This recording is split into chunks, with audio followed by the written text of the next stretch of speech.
Chapter 33. The Final Trial. On his 250th attempt, a burst of madness enveloped Wang Wei. In order to win against the wrath of heaven, he set up a massive formation that surrounded the whole world, then used the world as a massive bomb against the gigantic hand. Afterward, only Wang Wei and his parents remained intact and alive, floating in the endless void of the universe. However, this fact did not remain true for long. The world bomb did not stop the gigantic hand. Heck, it did not even hurt. Soon afterward, the wrath of heaven killed Wang Wei and his family. In his 587th attempt, Wang Wei once again established a supreme religion that engulfed the entire world. However, the god that the people worshipped was not him, but the supreme gigantic hand. In this attempt, Wang Wei placed himself in the role of servant and lauded the might and glory of the wrath of heaven. In desperation, Wang Wei had no choice but to humble himself in front of the big hand and see if he could spare him, or at least spare his family. Unfortunately for him, his louche or shady action did not bring him the desired effect. The wrath of heaven still squashed him and his family into meat paste. Following this failure, Wang Wei became angry out of shame and fought more fiercely than ever against the big hand.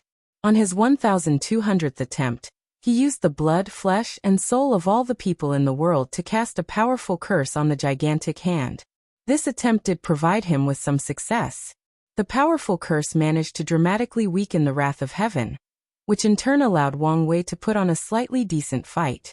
However, the result was still the same: death and destruction. In the 2729th attempt, Wang Wei tried another drastic attempt. When the wrath of heaven came to him, he did not fight head-on. Instead, he kept dodging its attack. Their fight continued throughout the world, which resulted in the destruction of the world and extinction of all life. This was of course Wang Wei's plan. After the wrath of heaven destroyed the world and the people living in it, Wang Wei used a Tao of Karma technique to initiate a karmic backlash against the gigantic hand.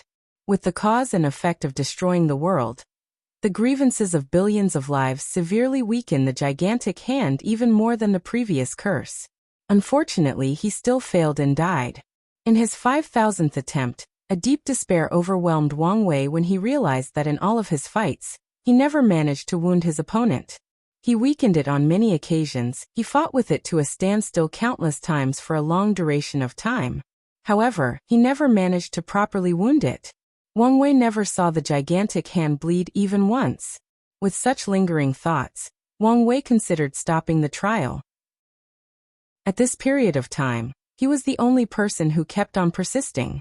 Both the first contemporary Sacred Son and Li Jun had stopped after more than 2,000 attempts, only he kept on going. At this point of time, Wang Wei realized that there might be no way to actually win this fight. The design of this trial is the despair of having an undefeatable enemy. The point that the elders were trying to teach them is to always insist and keep on fighting to the last breath. And during the process, temper the will and the heart as much as possible. So Wang Wei asked himself, was his will and heart tempered during this trial? The answer is of course yes. During the past 5,000 attempts, he had experienced countless suffering and deaths. Furthermore, he had learned a great deal of things and experienced many wonders of the world. Although this trial is a fantasy world and many of the things he did were actually not feasible in the real world, many of his experiences and knowledge that he acquired were actually quite real and useful, especially those scriptures scattered all over the illusory world. In fact, the training of aristocratic families like him is actually quite rigid and severe. Do not look at novels in his previous life and see a bunch of young masters who are either unskilled or unlearned, yet they are the heir of their family with powerful cultivation. In fact, this is impossible, or at least in this world, it is impossible. Children like Wang Wei and Li Jun, or even the branch family, have to learn a great deal of things at a young age. They have to learn proper etiquette, mannerism, speech, literature, poetry, calligraphy, and go. Additionally, they have to learn all kinds of sculptures that contain the laws and truth of heaven and earth, of the vast universe. These scriptures were the accumulation of countless sages and powerful cultivators throughout the inception of the Tao opening sect. In fact, many of the scriptures were written by the great emperors of the sect as a way to enrich the foundation of the later generation. These children could not understand the majority of the content of these scriptures. Even Wang Wei could not fully understand some of them despite his heaven-defying understanding that his powerful soul provided him with. However, even if they could not understand them, they still have to memorize them. The same fact goes to the disciples of the sections. Although their training was not as strict as the family children unless they were the direct disciples of some powerful elders, they still had to read those boring scriptures. The reason for this is a form of enlightening of the Tao, a way to form a solid foundation for future cultivation. Many times some cultivators would suddenly become enlightening while doing mundane things or during a fight, which dramatically increase their cultivation levels or break through bottlenecks. The reason for that is due to the scriptures that they have studied at a young age. They may not understand these words of wisdom when they were young, but once the occasion arrives, the true meaning of these scripture will become clear to them and be the foundation of their enlightenment and understanding the laws of heaven and earth, thus furthering their path of cultivation. This is one of the main reasons that heaven-chosen from powerful sects and families dominate the myriad emperor world. It's not just because they have better talents and more powerful cultivation techniques. These scriptures are the foundation that these families and sects have gathered for millions of years. In this world, there have been countless casual or loose cultivating geniuses, and many have even proven the Tao and proclaimed themselves great emperor. These people who have not formed families and sect have also left their legacy scattered all over the world. As long as someone is predestined, they could acquire these techniques that are not inferior to the heaven-chosens of the sects and families. However, not all of the lucky people could rise and make a name for themselves. The reason for that is not just the fact they did not have the same amount of resources from these powerful sects, but because they lack a certain background and foundation. Even if someone acquired a peerless cultivation sutra, if that person could not truly understand it, then it serves no actual purpose. At the very least, it could not bring to tuition its full potential. As such, the pagoda trial is more than a tool for polishing Tao heart, but a way to secretly train the knowledge and experience of these disciples. Although the cultivation techniques and realm in the pagoda are not real, the disciples can use them as reference when creating their own techniques if they have such talent. At the 5,000th attempt, Wang Wei came to the conclusion that he had learned a great deal of knowledge and experience, and his Tao heart has been greatly tempered. However, he kept asking himself, as he reached his limits. Chapter 34, The Final Trial, Despair Part 5 Re-edit. Wang Wei's dilemma on the 5,000th attempt lasted a while. He kept asking himself whether he had truly reached his limits and should have stopped. After agonizing with this question for a while, he decided to stop. After all, he had truly tempered himself, and he also had the best record of all the disciples of the sect. He had nothing more to prove to anyone else. Just when Wang Wei was about to turn his thought into action, his mysterious intuition kicked in and warned that if he quit now, he might regret it later down the line during his later years of life. Wang Wei had always trusted his intuition as it had helped and saved him countless times, even when he first reincarnated. After making his choice, Wang Wei once again entered the pagoda for his 5,000th attempts. This time, he chose a different way that he had never tried before. Beg for mercy. Although this kind of thing does not fit his character and his pride, but for his family, for his further tempering, humbling himself is not unacceptable. In the previous trial, he had learned when to bow to circumstances. Additionally, begging is not inconsistent with Wang Wei's way of free and unfettered. As a person who pursues absolute freedom, he can do whatever he desires. If he wants to be a supreme being that all beings bow down to, he will. If one day he decides that the whole world is filthy and very disgusting to look at, he will cleanse it according to his standard, or he will gouge out his eyes and turn blind to it. If one day he suddenly wants to be a beggar or slave, he will be the humblest beggar and the lowliest slave. All things are according to his wish. After entering the pagoda for his new attempt, he went and lived in the deserted mountain where he always had his destined confrontation with the wrath of heaven. There he built a simple wooden cottage, then had a cultivator create an artificial river, and a forest full of all kinds of animals and plants. Wang Wei lived a simple life every day. He woke up early every day, ate breakfast from hunting animals and plants in the forest and drank water from the river.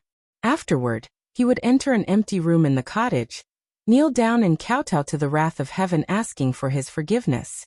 This act of kneeling and begging would go on for 18 hours a day. Then, Wang Wei would go to bed and repeat the same routine the next day.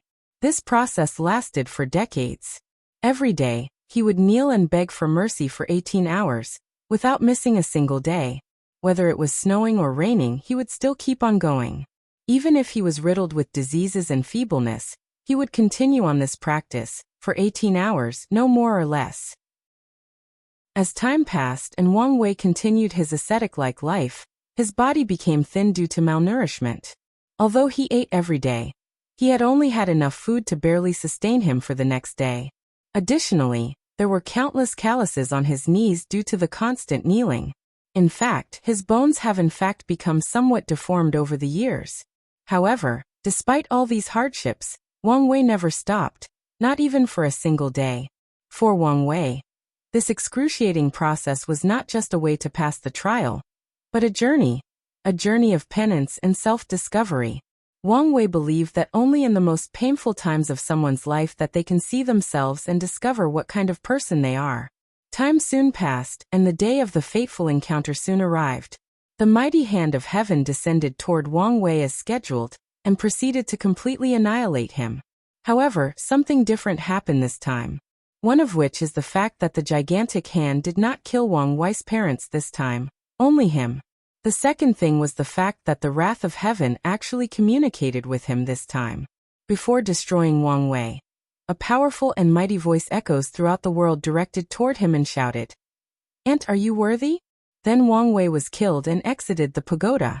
After his exit, Wang Wei did not become angry that all his decades of action were actually in vain. This was a choice that he personally made, and he had to live with the consequences. No one owed him anything, especially the wrath of heaven. Just because he put in all the work does not necessarily mean he will be rewarded. Life is unfair, and fate is the greatest impediment of life. Furthermore, he benefited a great deal throughout this trial. During his decades-long ascetic life, his state of mind had greatly sublimated. He had learned a great deal of things about himself. Although some of the things he realized about his nature were quite unpleasant, he had to live with the fact or try to change. Instead of agonizing over his failed plan, Wang Wei was thinking about the word of the wrath of heaven. Is he worthy? He has been fighting with it for countless times, but never once has he proven that he was a worthy opponent of it. At best, Wang Wei could be seen as a great nuisance. A worthy opponent? Never. After thinking about this, Wang Wei's eyes immediately light up. Now he had finally found a real goal to accomplish in this trial. Even if he could not win the wrath of heaven, he will become a somewhat worthy opponent. After making up his mind, Wang Wei took a few days off to contemplate his next set of action. After pondering for a while, he soon discovered that he had used all the methods he could think of. The other methods he had left were simply slight deviations of the same idea. Whether to use the luck of all beings as emperor, or becoming the god of beings with faith, they are essentially the same method with different forms of execution. Visit Readle. Me for extra chapters. Although Wang Wei came to this sudden realization, he did not stop fighting. As long as he continued to fight, he would find a way forward. As long as the methods he uses from now are even a little better than previous ones, he will continue to fight. On his 6546, Wang Wei tried to hide from the wrath of heaven. He cut off all his karma, erased memories of himself from all the people that knew him, or have ever seen him, including his parents. He removed all traces from his existence in the world. He even erased his presence or record of birth from the wheel of reincarnation. He even erased himself from the river of time. Technically, Wang Wei was never even born in this world. The last trace of his existence, that is his fate, was transferred to someone else. Wang Wei became a non-existent ghost of heaven and earth. It was as if he never appeared in this world. After doing all of this, he entered the endless void and left the whole world. On the fateful day, the wrath of heaven descended on the world. However, he could not find his little prey. In a burst of anger, it completely destroyed the whole world. After not finding his target, the gigantic hand became furious and destroyed the entire universe that Wang Wei was in. It was at this moment that Wang Wei truly realized the vast and mighty power of the wrath of heaven. All of his previous fights were probably child play. However, despite all of this, Wang Wei was not discouraged. The fight must continue on. On the 79-23th attempt, Wang Wei tried a different approach. He conquered the whole world as an emperor. Then he enforced laws that encouraged the people to give birth to people at all cost. He provided all kinds of rewards for families to give birth to more children. The more people a family has, the greater the status and wealth they have. In his madness, women throughout the world literally became birth machines, and men became stallions whose sole purpose was to impregnate women. In just a couple decades, the world's population increased from a few billions to a few trillions. Then he encircles the whole world with a powerful formation that takes the soul power of all living beings and blesses it to his soul. During this fight with the wrath of heaven, Wang Wei did not fight him head-on, but on the soul level. Unfortunately, he still failed and died miserably with the world. How could a being of such proportional strength have a weak soul? A soul is probably a low-level thing for the wrath of heaven. Wang Wei's actions were doomed to fail from the beginning. On his 9789th attempt, Wang Wei tried to parasitize the wrath of heaven. He believed that if he could acquire a few % of the hand's power, then he could have a prolonged fight with it, and eventually be the last winner. This attempt was somewhat successful. Wang Wei created a cultivation technique that could parasitize a host, then take over their power. With this powerful Dao art, Wang Wei did acquire some of the powers of the wrath of heaven. However, before he could control said power, the gigantic hand triggered the imprint he had on its power, and Wang Wei was backlashed and died. Today is a great and memorable day in the Dao opening sect. The young sect master is going to try his last attempt in the pagoda, the 10,000th attempt. Many disciples and elders of the sect gather together to witness this momentous event. Discussions of this event are ubiquitous. From the lowest of servants to the highest echelons of the sects, all are discussing this event. Wang Wei, who is now 11 years old, stands in front of the pagoda with a calm look. In the past 2 years, he had changed a lot. He has become a lot taller, more handsome, and more mature. The biggest changes are his eyes and temperament. The edge had on him before was gone, replaced by a soothing and ethereal calmness. His will and determination that were easily noticeable from his eyes are now gone, replaced by a profound vastness that could engulf anything and everything. After a brief pause of silence, under the eyes of countless disciples and elders, Wang Wei enters the pagoda for his last and final attempt. Chapter 34.1. Wang Wei's dilemma on the 5,000th attempt lasted a while. He kept asking himself whether he had truly reached his limits and should have stopped. After agonizing with this question, for a while he decided to stop. After all, he had truly tempered himself, and he also had the best record of all the disciples of the sect. He had nothing more to prove to anyone else. Just when Wang Wei was about to turn his thought into action, his mysterious intuition kicked in and warned that if he quit now, he might regret it later down the line during his later years of life. Wang Wei had always trusted his intuition as it had helped and saved him countless times, even when he first reincarnated. After making his choice, Wang Wei once again entered the pagoda for his 5,000th attempts. This time, he chose a different way that he had never tried before. Beg for mercy. Although this kind of thing does not fit his character and his pride, but for his family, for his further tempering, humbling himself is not unacceptable. In the previous trial, he had learned when to bow to circumstances. Additionally, begging is not inconsistent with Wang Wei's way of free and unfettered. As a person who pursues absolute freedom, he can do whatever he desires. If he wants to be a supreme being that all beings bow down to, he will. If one day he decides that the whole world is filthy and very disgusting to look at, he will cleanse it according to his standard, or he will gouge out his eyes and turn blind to it. If one day he suddenly wants to be a beggar or slave, he will be the humblest beggar and the lowliest slave. All things are according to his wish. After entering the pagoda for his new attempt, he went and lived in the deserted mountain where he always had his destined confrontation with the wrath of heaven. There he built a simple wooden cottage, then had a cultivator create an artificial river, and a forest full of all kinds of animals and plants. Wang Wei lived a simple life every day. He woke up early every day, ate breakfast from hunting animals and plants in the forest, and drank water from the river. Afterward, he would enter an empty room in the cottage, kneel down and kowtow to the wrath of heaven, asking for his forgiveness. This act of kneeling and begging would go on for 18 hours a day.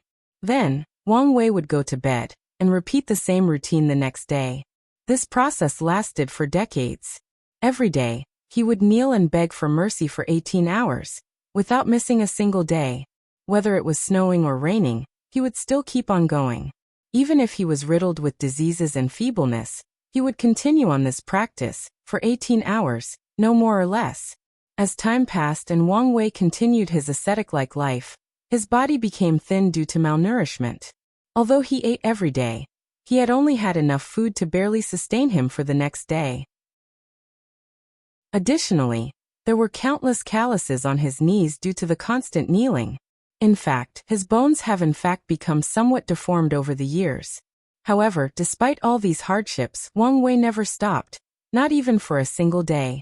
For Wang Wei, this excruciating process was not just a way to pass the trial, but a journey of penance and self-discovery. Wang Wei believed that only in the most painful times of someone's life that they can see themselves and discover what kind of person they are. Time soon passed, and the day of the fateful encounter soon arrived. The mighty hand of heaven descended toward Wang Wei as scheduled, and proceeded to completely annihilate him. However, something different happened this time. One of which is the fact that the gigantic hand did not kill Wang Wei's parents this time, only him. The second thing was the fact that the wrath of heaven actually communicated with him this time.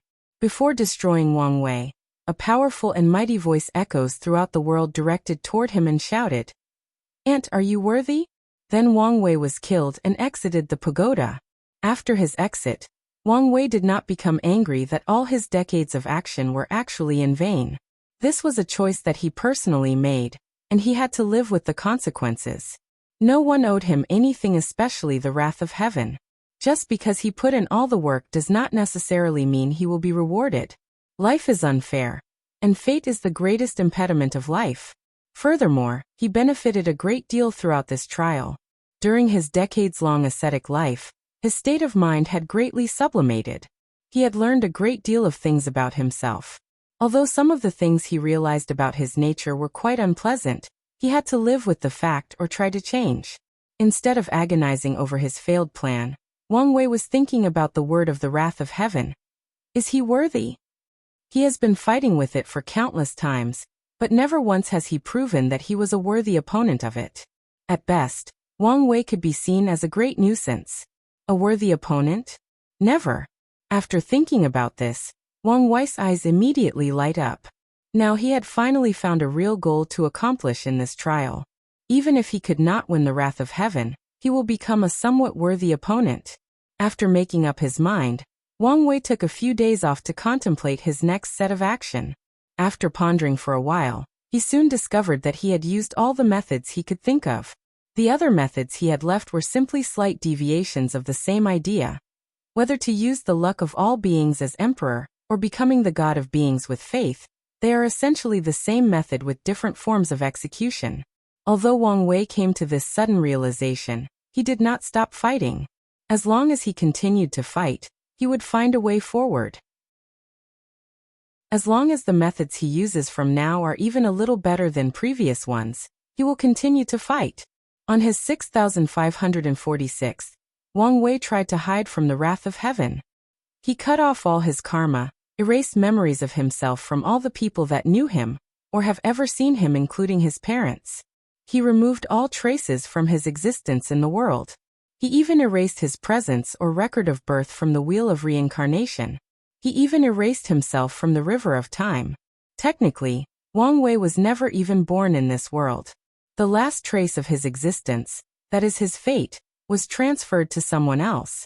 Wang Wei became a non-existent ghost of heaven and earth. It was as if he never appeared in this world. After doing all of this, he entered the endless void and left the whole world. On the fateful day, the wrath of heaven descended on the world. However, he could not find his little prey. In a burst of anger, it completely destroyed the whole world. After not finding his target, the gigantic hand became furious and destroyed the entire universe that Wang Wei was in. It was at this moment that Wang Wei truly realized the vast and mighty power of the wrath of heaven. All of his previous fights were probably child play. However, despite all of this, Wang Wei was not discouraged. The fight must continue on. On the 79-23th attempt, Wang Wei tried a different approach. He conquered the whole world as an emperor. Then he enforced laws that encouraged the people to give birth to people at all cost. He provided all kinds of rewards for families to give birth to more children. The more people a family has, the greater the status and wealth they have. In his madness, women throughout the world literally became birth machines, and men became stallions whose sole purpose was to impregnate women. In just a couple decades, the world's population increased from a few billions to a few trillions. Then he encircles the whole world with a powerful formation that takes the soul power of all living beings and blesses it to his soul. During this fight with the wrath of heaven, Wang Wei did not fight him head-on, but on the soul level. Unfortunately, he still failed and died miserably with the world. How could a being of such proportional strength have a weak soul? A soul is probably a low-level thing for the wrath of heaven. Wang Wei's actions were doomed to fail from the beginning. On his 9789th attempt, Wang Wei tried to parasitize the wrath of heaven. He believed that if he could acquire a few % of the hand's power, then he could have a prolonged fight with it, and eventually be the last winner. This attempt was somewhat successful. Wang Wei created a cultivation technique that could parasitize a host, then take over their power. With this powerful Dao art, Wang Wei did acquire some of the powers of the wrath of heaven. However, before he could control said power, the gigantic hand triggered the imprint he had on its power, and Wang Wei was backlashed and died. Today is a great and memorable day in the Dao opening sect. The young sect master is going to try his last attempt in the pagoda, the 10,000th attempt. Many disciples and elders of the sect gather together to witness this momentous event. Discussions of this event are ubiquitous. From the lowest of servants to the highest echelons of the sects, all are discussing this event. Wang Wei, who is now 11 years old, stands in front of the pagoda with a calm look. In the past 2 years, he had changed a lot. He has become a lot taller, more handsome and more mature. The biggest changes are his eyes and temperament. The edge had on him before was gone, replaced by a soothing and ethereal calmness. His will and determination that were easily noticeable from his eyes are now gone, replaced by a profound vastness that could engulf anything and everything. After a brief pause of silence, under the eyes of countless disciples and elders, Wang Wei enters the pagoda for his last and final attempt. Chapter 35. Outside the pagoda. After Wang Wei enters the pagoda, all the disciples and elders stand in front of the visual formation watching. In the clouds, the sect master Wang Tian and all the great elders and elders float in the void watching the trial while discussing the past 2 years. The great elder of the formation hall says, "I cannot believe the amount of changes that have taken place in the sect during the past 2 years. This polishing Dao Heart Pagoda is a truly marveled idea. Yes, all the disciples have truly matured, and they all have made great progress in the cultivation levels," responds Great Elder Li Jiang with a truly joyous smile. The Great Elder Longbo scoffs at him and replies with annoyance, "You are only saying that because of the performance of your son." Upon hearing Great Elder Longbo's words, the other elders sigh. The past 2 years have brought a great deal of shock to all of them. Among all of the disciples of the sect, the person with the best performance beside Wang Wei is undoubtedly Li Jun, the son of Great Elder Li Jiang. Even the number 1 contemporary sacred son, Han Li, did not have a better record than Li Jun. You should know that Han Li has the number 12 physique, the heavenly thunder body, and has been cultivating for countless years. As for Li Jun, he is nothing but the most common genius in the Dao opening sect or even the entire myriad emperor world during this generation. On top of that, he is still a mortal who has not started cultivating yet. Despite all of these facts, his performance can still outshine Han Li. Many people might ask, what about Wang Wei? But the elders will never list him in the category of normal person. The young sect master is a person born with wisdom, a person with that is blessed by heaven. This fact was proven when vision occurred upon his birth. Throughout this generation, Only a few people are born with vision. Many people believe that these people will be one of the major contestants for the heaven will. Great elderly Jiang, still with a smile on his face, answers back. Longbo, you do not have to be jealous of this seat, son. Your direct disciple, Han Li, did his best in the trial. After all, having the third best record is still something to brag about.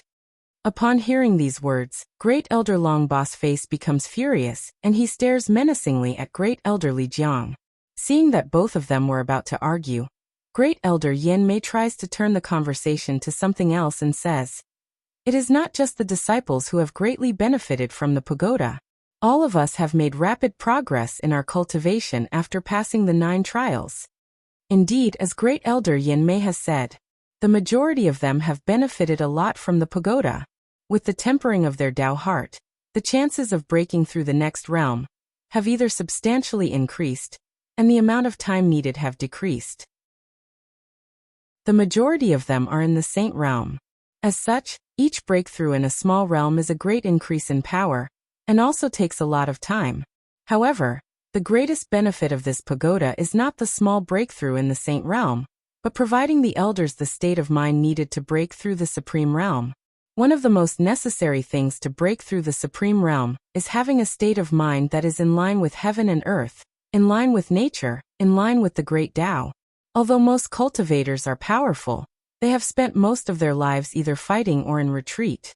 Although cultivators can learn and use the laws of heaven and earth, however, they do not have the mindset on how to properly control these laws, or they do not even understand the difference between the law and the Tao.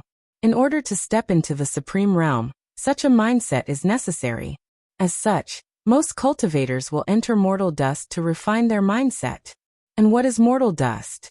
Just like the name suggests, cultivators will seal their cultivation and live the life of mortals and experience the dust, filth, and vicissitudes of mortals. Mortal life is a brief and short 100 years.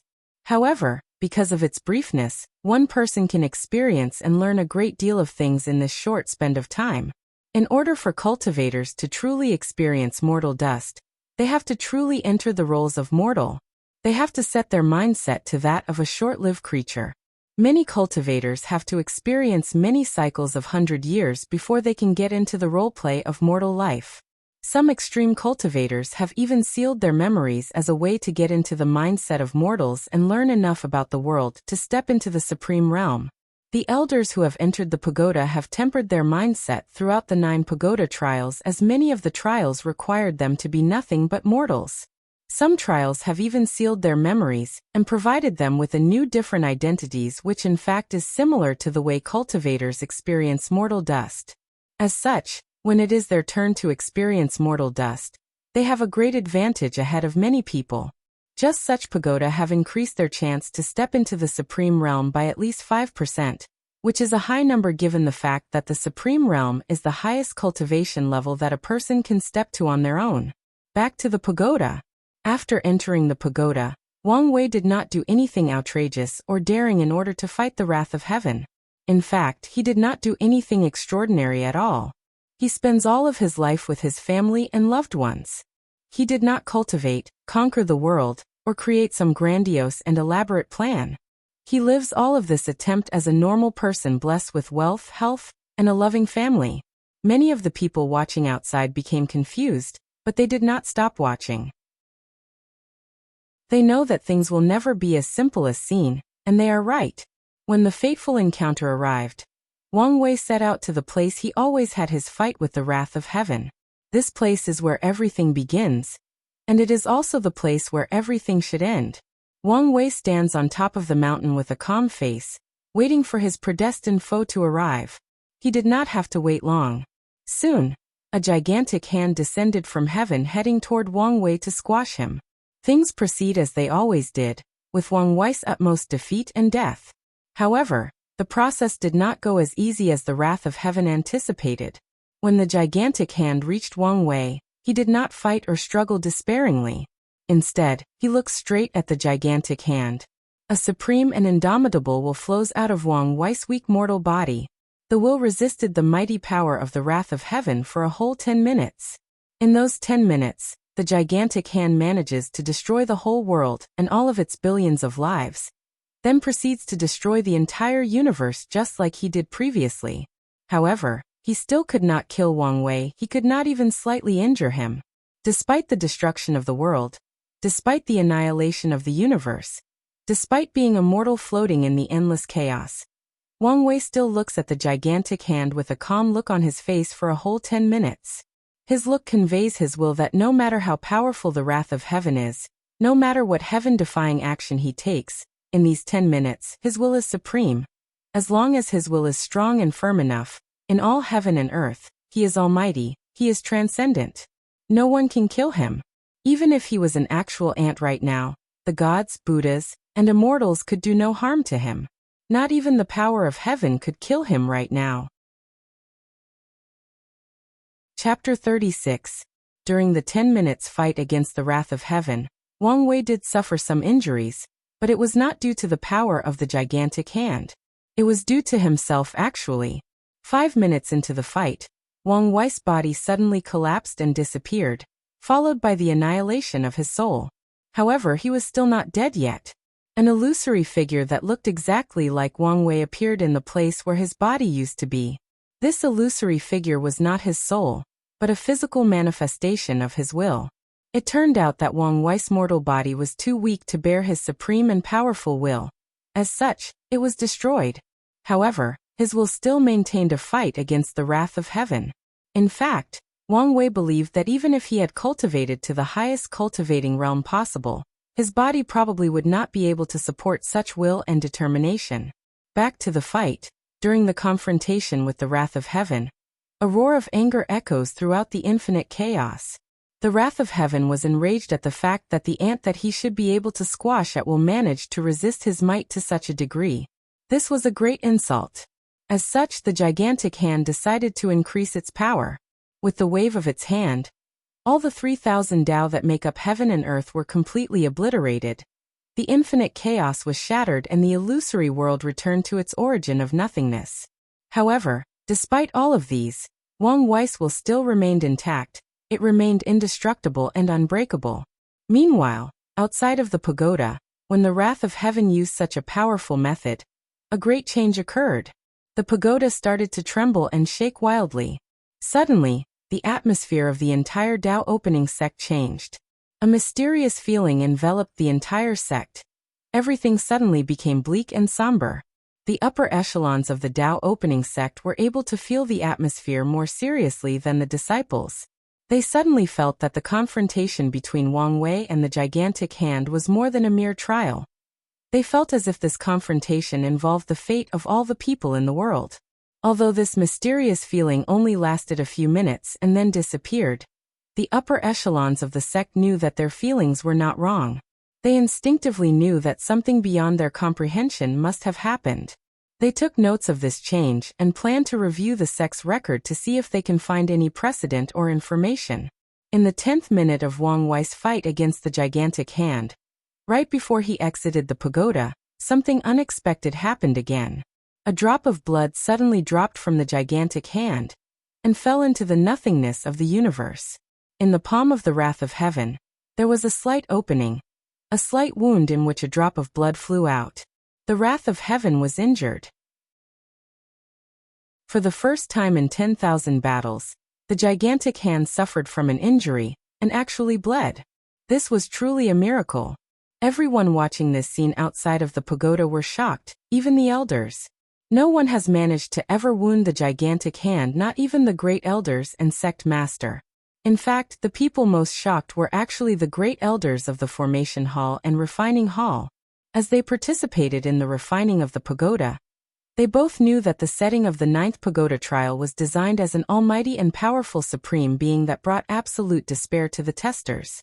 According to the setting, it is impossible to wound the wrath of heaven. What the young sect master did was like someone finding a bug in real life. Life can be considered the most perfect program.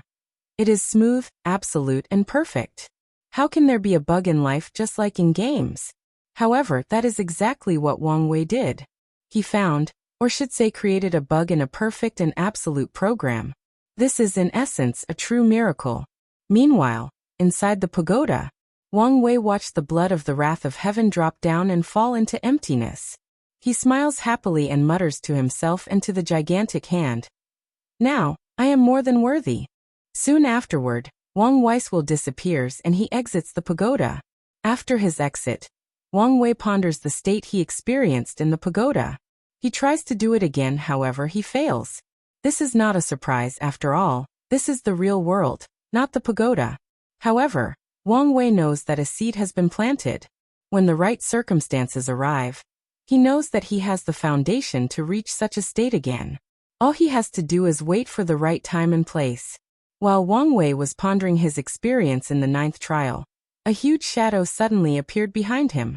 The shadow, who looks exactly like a grown-up Wang Wei, sits on a throne with countless beings bowing to him. This is the shadow representing the young emperor.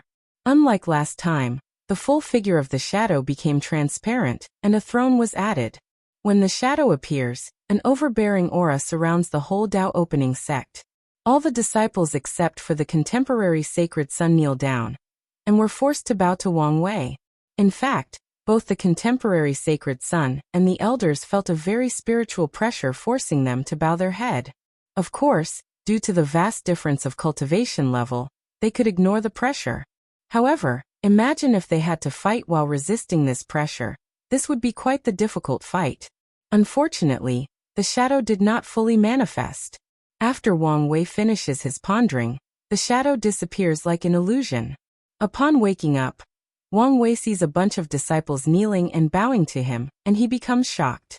Immediately, he thought of something and said, "You can all stand up."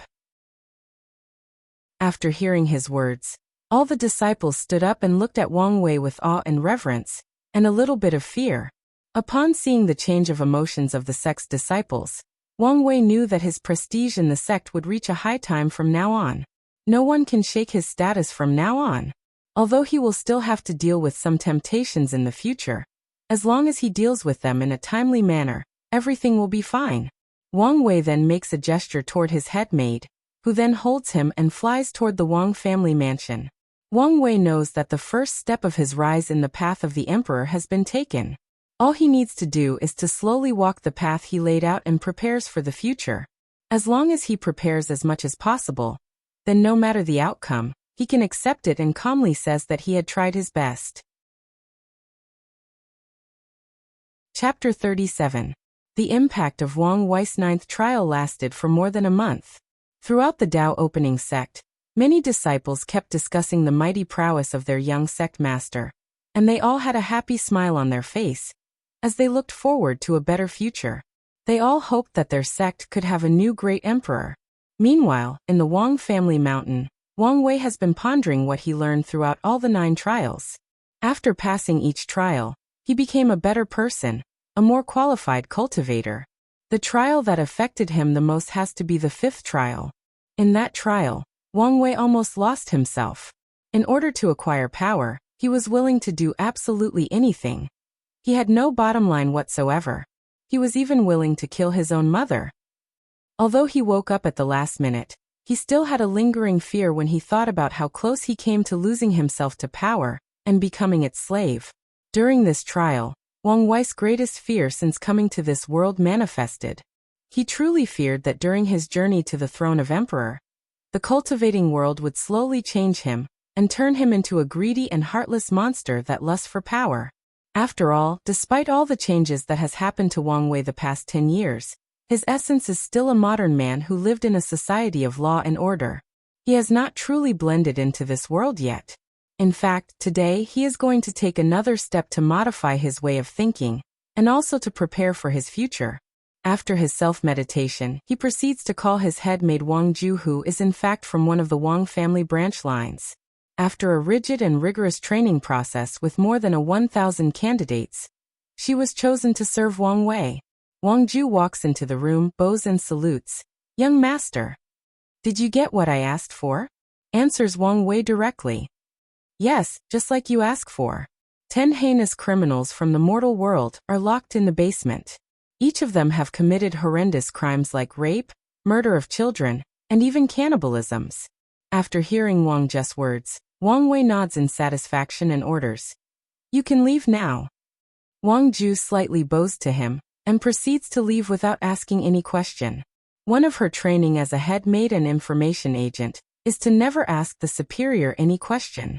Things that she should know will be told to her. Things that she should not know, she does not dare to ask. That's the motto of every properly trained maid. If one day she ever crosses any of these two rules, she knows what awaits her is only death. After seeing his head maid leave, Wang Wei was even more satisfied with her. The Wang family trained her properly, and Wang Ju is actually quite capable. After taking a few breaths to calm down, Wang Wei journeys toward the basement. Today he is going to do something to prepare for his future. He is going to take another major step toward his future. Today he is going to personally see blood. He is going to kill. Although Wang Wei has committed many acts of mass genocide during the pagoda trial, however, things are actually different in real life. In the trials, he could internalize his actions by telling himself that this world is in fact just a mere dream, a very realistic illusion, that his actions had no real consequences, that the people in the illusion were nothing but NPCs in a game. As such, he did not really feel anything when he killed someone. However, reality is different from the illusion world of the pagoda. This time, he is going to take an actual life. As a person born in modern society with normal ethical views, how could he easily kill someone and shrunk it like it was nothing? Wang Wei remembers reading about the protagonists from the novels in his past life. Every time they first kill someone, they act as if it was nothing. It was as if what they had just done is comparable to daily drinking of water. These protagonists usually defend themselves by saying that the world is the law of the jungle. Big fish preys on little fish. Although they are indeed right, the world of cultivation is indeed brutal. However, these protagonists just got into the world, and they could immediately change their mindset like that. To Wang Wei, most of these protagonists were actually already mentally unstable. The world did not change them. Not it just reveals their already insane or problematic mentality. The law and order of modern society are just shackles to these protagonists. However, Wang Wei is different. He was a normal human being with normal ethical views. Although he always has been a person of great determination, in many ways, he is still a normal person. Wang Wei continues to walk steadily toward the basement. Today he must kill these prisoners. And it is not because of his moral views that evil must be eradicated. No, it was because his mentality needs to change. After spending so much time in this world, Wang Wei has realized that he is different from the children of this world. All the children of the same age as him have the mindset that killing is not morally wrong, but a way to display might and heroism. They grew up hearing tales of their father and ancestors fighting and slaughtering countless cultivators. And these parents instilled the idea that one day, they will do the same too. As a result of this, killing for these children is nothing at all. Wang Wei once watched a 5-year-old kill a servant for making a mistake. Although he tried to stop it, it was already too late. The servant was already dead by the time he arrived. It was at that moment that he realized how different his mindset was from everyone else. Unfortunately for him in this world, his mindset is considered wrong and dangerous. As a person who hopes to one day walk the path of emperor, being compassionate is the last trait that he needs. The throne of emperor is one made of blood and bones of countless cultivators. Knowing all of these, Wang Wei has long prepared to slowly set his mindset in the right place instead of directly being thrown into a situation in which he has to face his flaws unprepared. Wang Wei slowly enters the basement. Inside lies 10 men wearing tattered linen cloth with iron chains biting both their hands and feet. A cloth is used to forcibly close their mouth and prevents them from speaking. Wang Wei slowly looks at each of them. From their facial expression, he could see the great fear and dread in their eyes. It was the fear of death approaching them, yet being totally powerless to prevent it. In fact, not all of them are actually afraid. From the subtle soul fluctuation that Wang Wei could perceive, a few of them were actually quite calm, and a cunning gleam of light could be seen deep in their eyes. Wang Wei could tell that these criminals were actually trying to find a slight chance of survival. The fear that they have displayed on their face is nothing but a farce to disarm him. A way for them to try to get him to either have sympathy for them or lower his guard.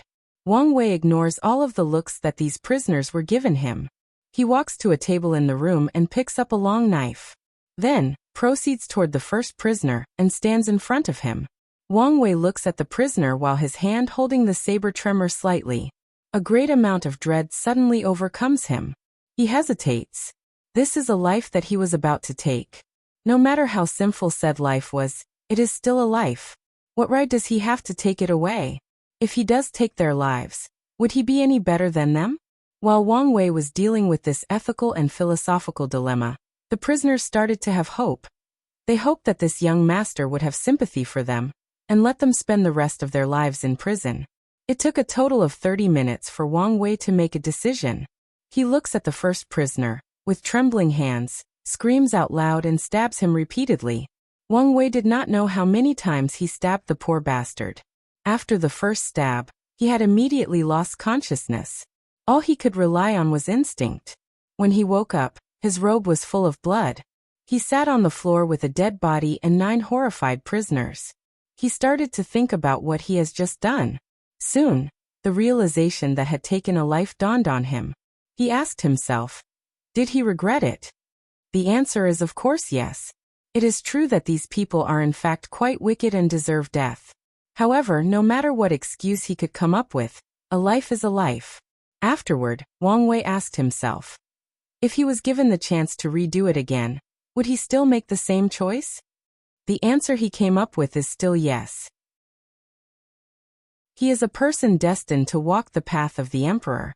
In the future, the amount of lives that will end on his own hand will be incalculable. What he had just done was just the first step in order to adapt. It is true that the act of killing someone is actually quite the horrible feeling.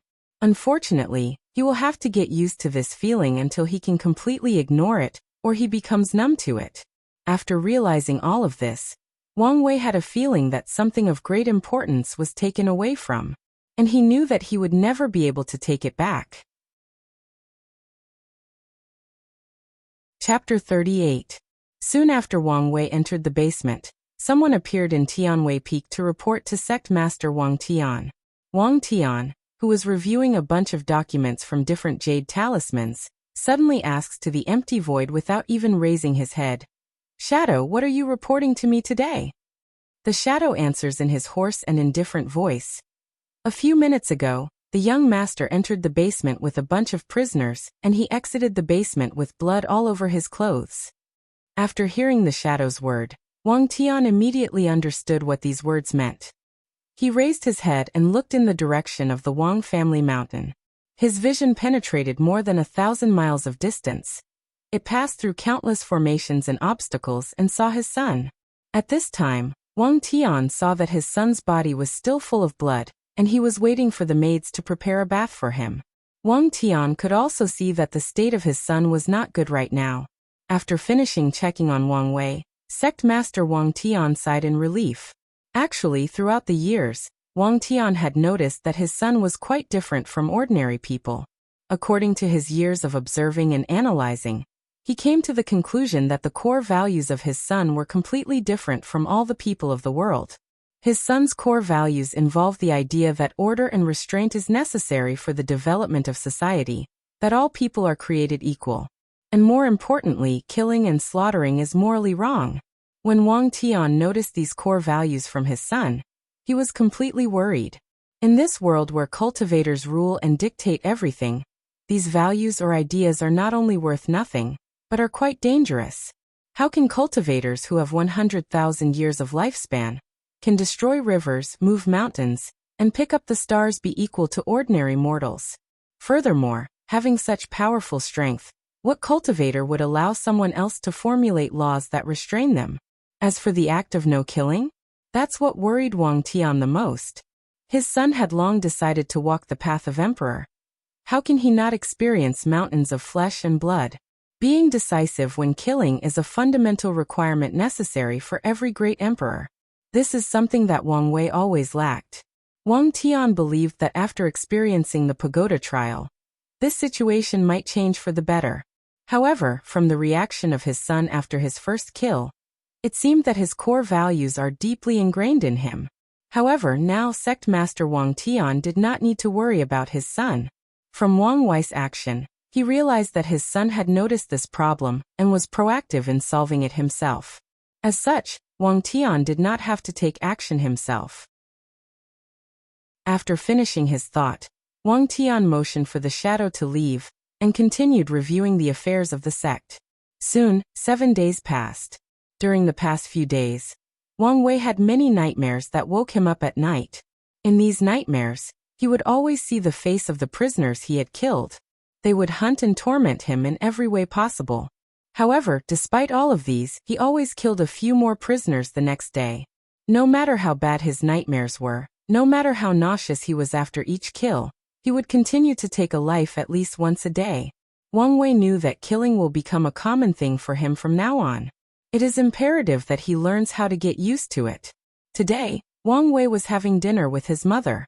He chatted with her while eating. However, Yu Yan could tell that her son was not paying attention. She had already learned about what happened with her son through her husband. Additionally, she also noticed the recurring nightmares he had in the past 7 days. When it comes to this matter, there were only a few things that she could help and she was already ready to do her part.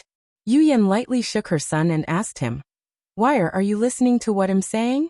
Wang Wei woke up from his daze and answered apologetically, "I'm sorry, mother. I was a little distracted. What were you saying?" "I was talking about the story about how me and your father met and fell in love." "That's right. So what happened between the two of you?" Yu Yan coughed lightly and started telling the story again in a strange and magnetic voice.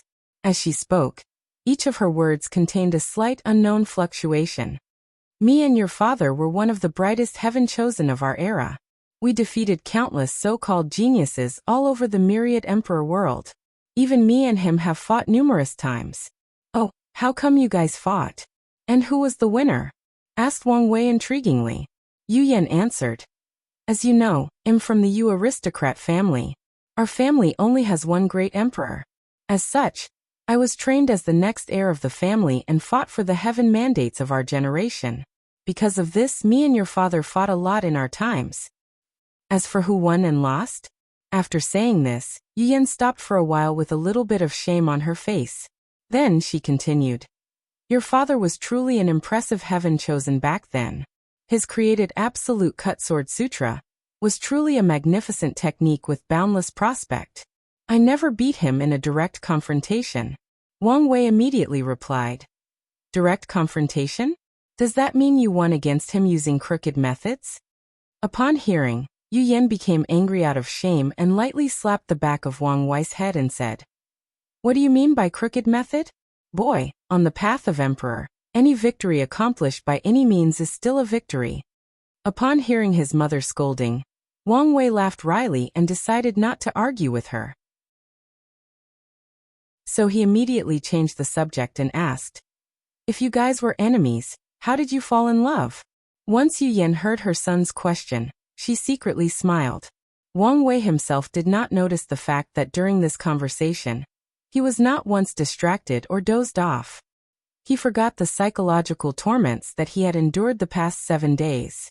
The reason for that was that Yu Yan secretly used a hypnotic technique that distracted Wang Wei and focused entirely on her words. This technique is a simple application of the soul after entering the primordial spirit realm. Of course, cultivators in the supernatural and divine body realm can do it too, but it would not be so exquisite and subtle. Yu Yan continued her story. "We fell in love while visiting one of the 6 forbidden land, the Blood Earth, located in the northern Black Tortoise continent." "Mother, wait, I thought that the forbidden lands were a death place? Anyone who entered will die, even great emperors." Yu Yan slapped him again and said, "Don't interrupt me. The forbidden lands are indeed dangerous even for great emperors, but that is only the core area. Every once in a while, these forbidden lands would open and countless cultivators would swarm there to find their own opportunities. Me and your father were the same. Unfortunately, even the outer areas are full of dangers and few cultivators that entered could survive and make it out alive. I met your father there, and we were besieged by a bunch of blood azuras. In order to get out there alive, we decided to cooperate. During countless fights, after saving each other's life many times, we developed a bond deeper than friendship, and eventually fell in love." Wang Wei was a little fascinated by the love story of his parents. However, he did not think things were as simple as his mother stated. Both of them shouldered the hope and dreams of their family. How could they easily give up such things for love? After pondering this question, he directly asked his mother. Yu Yan, with a look of reminiscing on her face, responded, "In order to prevent our family from intervening in our relationship, we made a heavenly Tao vow that we will do all of our best during the fight for heaven mandate, and no matter the outcome, it will not change or affect our love for one another. However, as you know, things didn't go the way we planned. Our generation was quite unlucky. Well, maybe it was for the best. Our family is happily together now, and we still had the blessing of having you." After saying this, Yu Yan gently caressed the top of Wang Wei's head, which made him a little bit embarrassed. His mother always likes to caress the top of his head. While Wang Wei was distracted and trying to remove his mother's hand from his head, Yu Yan secretly crushed a pill into powder and put it in Wang Wei's milk on the table. Following this, she said, "Okay, there is no need to be embarrassed. I am your mother after all. I've changed your diaper countless times when you were a baby. Even if one day you become a great emperor, this fact will not change. Go finish your meal and drink your milk." Wang Wei sighed helplessly and followed his mother's order. He ate and drank his milk. Well, for some reason, he found that the milk tasted different from before. He has been drinking this milk ever since he was 3 months old, and was very accustomed to its taste. This milk is taken from a Saint Level 7 colored cow, and has great effect on nourishing the body and establishing a solid foundation for cultivating. The 7-colored cow is a very docile demon race that have been domesticated by the Tao opening sect for millions of years to train their disciples. Of course, only a few people like Wang Wei can get access to the Saint-level cows. Wang Wei continued drinking his milk, and came to the conclusion that maybe he thought too much about it. The milk still tasted very delicious, better than anything he had tasted in his previous life. Maybe one of the maids added new ingredients to it to enhance the taste. After thinking about this, he left the matter to the side. After finishing his meal, Wang Wei went back to his room and prepared to take a bath and rest. Soon after his bath, Wang Wei had one of the best sleep of his life. He had no nightmare, no dream, no thoughts, just a deep and peaceful slumber. Later that night, Wang Tian returned home after dealing with all the sex affairs. When he saw his wife, he immediately asked, "Did you do it? Did you give him the soothing heart pill?" Yu Yan looked at him, snorted, and angrily said, "Of course I did. Are you doubting my abilities?" Wang Tian was immediately perplexed. Where did his wife's hostility come from? He started thinking whether he did something wrong. Well, he could not think of something. The only thing that came to mind was Great Elder Yanmei. However, ever since his son's birth, he had even started to stay away from her. The only time they met was during official sect meetings. Instead of figuring out what's the problem, he directly asked, "What is the problem? Why are you so angry?" Yu Yan answered grudgingly, "I just don't understand why we have to feed our son the heaven-grade soothing mind pill when the saint-grade enlightening pill would be much better. I'm telling you, Wang Tian, if your Tao opening sect cannot afford to treat Wire better, my Yu family will be more than happy to do it." Upon hearing his wife's word, Sect Master Wang Tian's corner of the mouth twitched slightly. Heaven-grade pills are used by void-shattering realm cultivators. Each one is beyond precious and could lead to countless people fighting and killing over a single one. Not to mention that the soothing Ming pill can help cultivators enter an empty state of mind to better understand and control the laws. The value of this pill is simply unimaginable. In fact, there is very little market for them, as most factions in the world controlled the distribution of those pills to prevent casual cultivators from acquiring them. Now, this precious pill was used as a way to prevent a child from having nightmares, but his wife seemed dissatisfied and wanted to use a more valuable one.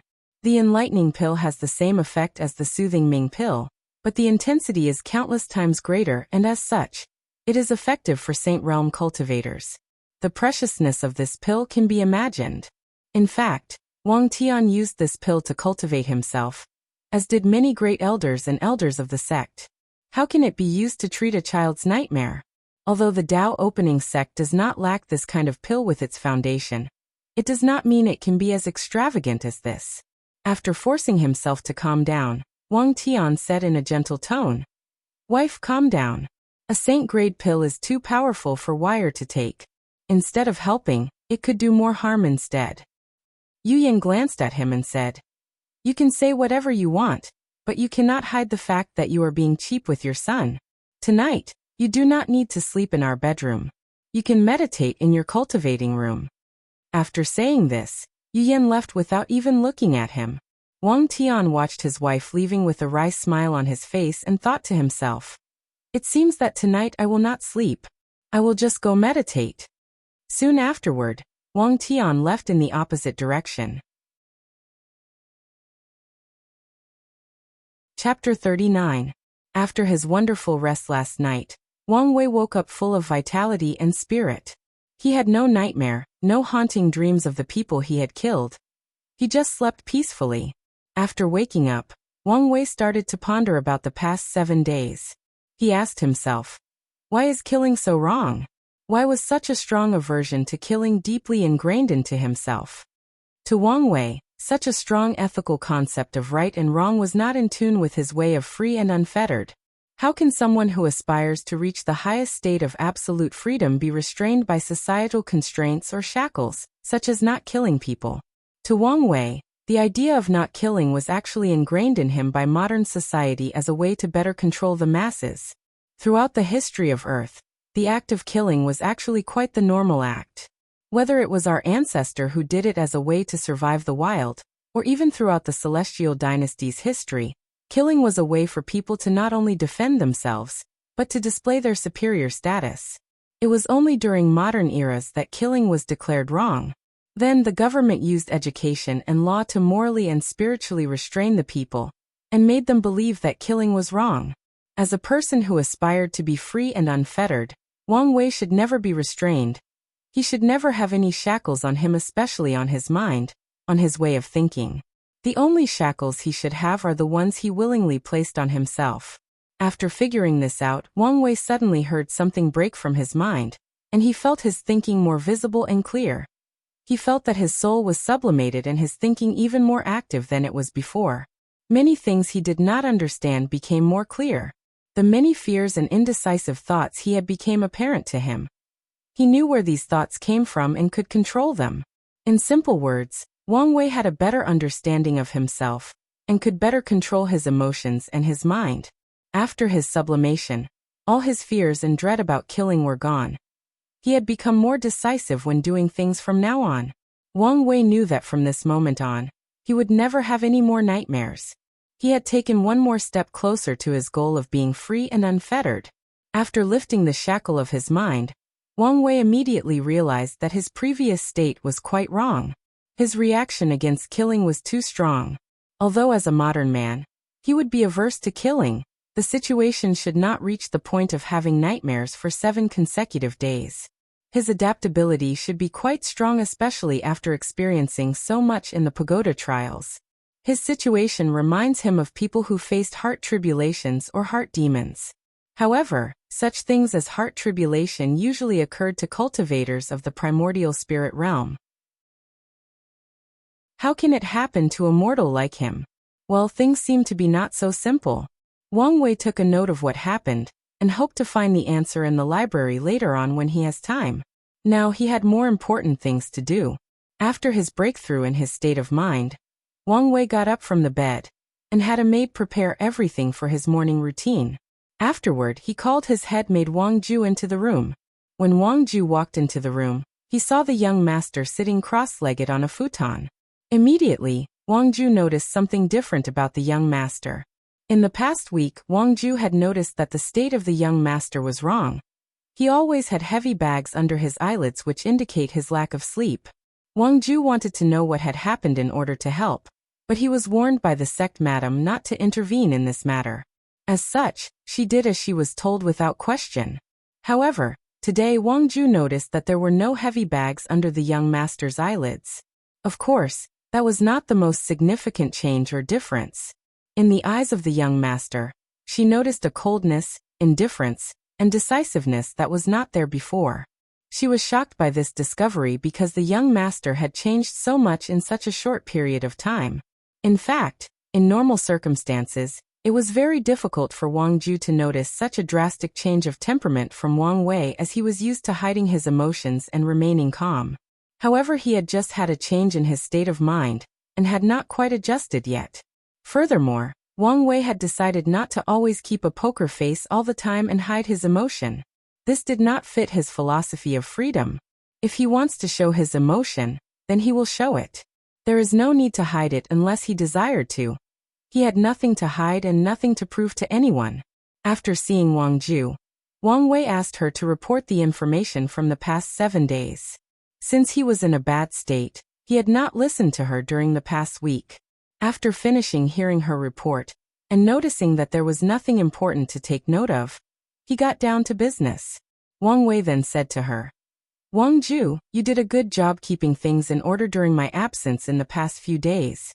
Wang Ju bowed and responded, "Thank you, young master." Wang Ju was just doing her jobs properly.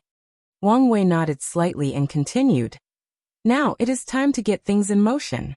Go to my father and tell him that 3 days later, I'm going to invite Han Li to meet me and accomplish the previous abolished plan." After saying this, there was a cold and ruthless light that rapidly flashed from Wang Wei's eyes, then immediately disappeared afterward. Upon hearing Wang Wei's word, Wang Ju was shocked and her mouth was opened in O shape. As someone who was trained to always keep her emotion in check, this was indeed a big change for her. Wang Ju can be considered one of the people that spend the most time with Wang Wei. As such, she knows a great deal about him. From his habit to his preferences, from his temperament to his secret action, she knows all about it. As such, she knows a lot of his secrets, including his secret plan toward the #1 contemporary sacred son, Han Li. She also knows that the young master had shelved or stopped this plan because it could be quite detrimental to Han Li, and the young master did not want to hurt people from the same sect. However, now, the young master had changed his mind and decided to go on with this plan. How would she not be shocked? As a person who deals with information, she was used to creating profiles for people she met and distinguishing their habits and temperament in order to determine their actions. As such, she did the same for the young master. Of course, it was not to anticipate his actions, but to understand him and better serve him. She was one of the few people who knew that Wang Wei was actually quite the docile and gentle person, who did not want to hurt anybody, especially for his own interest. However, now, things seemed to have changed. The young master was no longer the gentle person he used to be. Now he seemed more ruthless and decisive. Maybe this was for the best, thought Wang Ju as she left the room and headed toward Tianwei Peak to meet the sect master, and delivered the message. Chapter 40. Wang Ju walked into Tianwei Peak, and handed over the message of the young master to the sect master, bowed politely and left. The things that were about to unfold were not things that she could get involved with. The less she knows now, the better for her. She only has a little part to play in the grand scheme of things, nothing more, nothing less. When Wang Tian received his son's message, he was momentarily surprised, followed by a great deal of ecstasy. He knew that his son had crossed over a strong hurdle that would lead him to becoming a true powerhouse. Wang Tian muttered to himself with satisfaction. Good. Enough with this woman's sissy compassion. If you wish to one day reach the top, you have to step on the bones of countless people. Afterward, a secret message was sent through talisman from the sect master to many elders and great elders of the sect. However, not all of them received the message. Following the talisman, a meeting of the highest secret took place in the Dao opening sect. Even Wang Wei and a few supreme elders have attended this meeting. 3 days later, Wang Ju flew to the mountain occupied by Han Li, the #1 contemporary sacred son. In this mountain, the spiritual energy was extremely abundant. The vegetation grew wildly, yet had a strange beauty to them. Despite being at a high altitude, the weather was warm and sunny, like the end of spring and the coming of summer. There were countless servants that took care of every aspect of the mountain and the daily life of Han Li. In the middle of the mountain, there lies an ancient manor made of some special wood. However, unlike the sunny atmosphere around most of the mountain, the manor had a gloomy or bad-weathered vibe. There was a dark cloud hovering over it with thunder blasting in the back of the manor sporadically. The thunder was actually quite powerful and as such, only a few servants could approach that area. The center of the thunder strike was actually the place that Han Li cultivated. As a person with the heavenly thunder physique, the power of thunder was like an intimate friend to him. It was also quite beneficial to his cultivation. Wang Ju entered the manor and was received by a male servant. He was the supervisor of the manor, a position similar to the head maid. Wang Ju proceeded by mentioning her intention. Then the supervisor went to notify Han Li. When Han Li learned that the head maid of the young sect master came to find him, he was a little shocked as he did not have any interaction with Wang Wei. Follow which he said to his supervisor, "Go invite her in. I want to know her purpose in coming all the way here." Soon afterward, Wang Ju entered the cultivation palace of Han Li and met him personally. The first impression that Wang Ju had of Han Li was that he was very aggressive. There was thunder flashing constantly in his eyes. He gave the feeling that you have done something wrong. As such, heaven will punish you.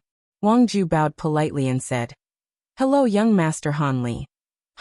Answered Han Li, then proceeded to directly ask, "What brought you to my manor?" "My young sect master has invited young master Han Li to come drink tea and discuss some important matter." "Oh, what important matter could that be?" asked Han Li in surprise. "Sir, you are embarrassing me. How could this lowly maid know what important matter the young master wants to discuss?" answered Wang Ju with a calm face without any emotions on her face. Of course, Han Li did not believe her words. He knew that Wang Ju was in charge of the intelligence network of Wang Wei. Even if she did not know the exact details, she was bound to know a little information. Han Li knew that such an invitation was not a simple discussion. As a direct disciple of Great Elder Long Bo, he belonged to the sectarian faction of the sect, while the young sect master belonged to the Wang family. The factions have been fighting and competing for countless years. Now suddenly he received an amiable invitation from his competitor. How can things be as simple as a discussion? After thinking about it for a few moments, Han Li decided to go and see what the young sect master was planning. He believed that with his superior cultivation level and the backing of his master, nothing will happen to him during this visit. Despite this though, he decided to take certain precautions before heading there. As such, he said to Wang Ju, "Very well, I will attend the tea meeting. However, please give me a few minutes to prepare first before heading there." Wang Ju nodded politely in acknowledgement of Han Li's preparation before departure, then waited quietly for him. Han Li entered a secret room. He took a deep breath to adjust his state, checked all his magic equipment in his space ring, then took out a talisman and informed his mentor Great Elder Long Bo about the meeting. After doing all of his preparation, he followed Wang Ju to the Wang clan's exclusive mountain, where Wang Wei waited for them with freshly brewed hot tea. Meanwhile, a few minutes after Han Li's departure from his mountain, his mentor, Great Elder Long Bo, received a message talisman from his disciples. Long Bo was meditating when he received the talisman from his disciples. At first he was quite puzzled about why Wang Wei invited his disciple to meet him. Then he remembered the secret plan that was previously abandoned due to the kindness of the young sect master. He was one of the most prominent opposition to this plan, as it was very detrimental to his own disciple. After thinking about this, Long Bo immediately opened the formation and left his cultivating hall and headed toward the Wang family mountain to stop his disciple. However, as soon as he exited the mountain, a few powerful aura immediately locked on him and prevented him from going further. Great Elder Long Bo's face became angry, and he immediately appeared in the cloud where he saw Great Elder Yan Mei and Li Jiang leading a few other elders to surround and stop him. Long Bo became more furious when he saw these people, as he knew that he could not stop the suffering of his disciples. Long Bo asked them angrily, "Yan Mei, Li Jiang, I thought we have already decided to stop the previous plan. Why are you doing this now?" Great Elder Yan Mei answered nonchalantly, "The young master changed his mind, so the plan must go on." "What about my disciple?" replied Long Bo furiously. "Some sacrifices are necessary for the future of the sect." The Dao opening sect had not had a great emperor for too long. If the so-called 9 emperor curse is not lifted, The only thing awaiting us is the inevitable downhill of the sect. Our status as the most powerful sect will be impacted, following which the chi luck of the sect will also start to go downhill. If sacrificing your disciples can provide the young sect master a better chance at proving the Tao, then he must be sacrificed for the greater good of the sect.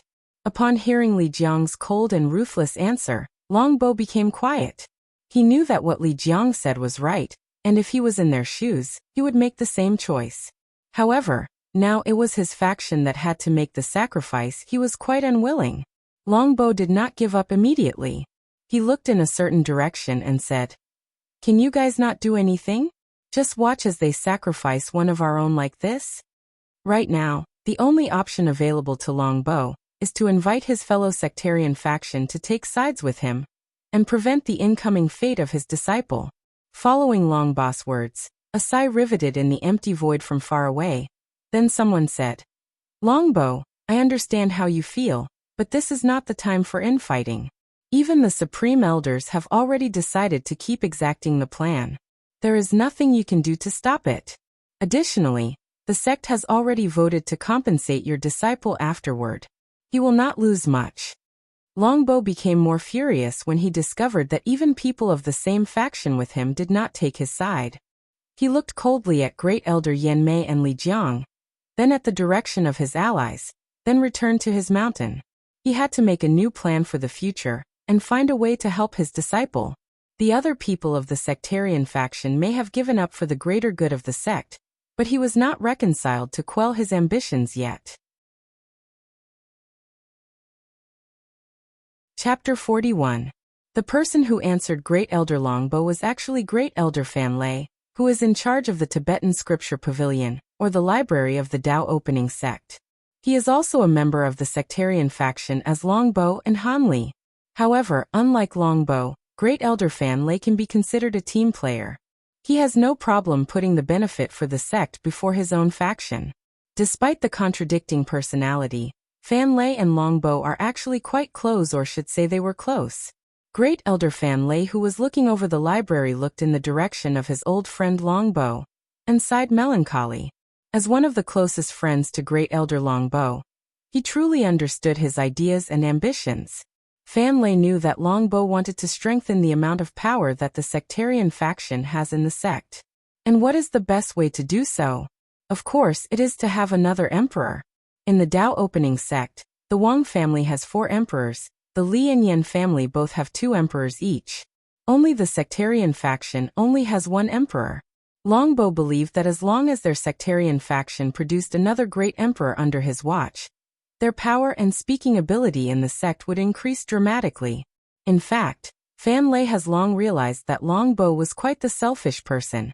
He did not want another sectarian great emperor to appear.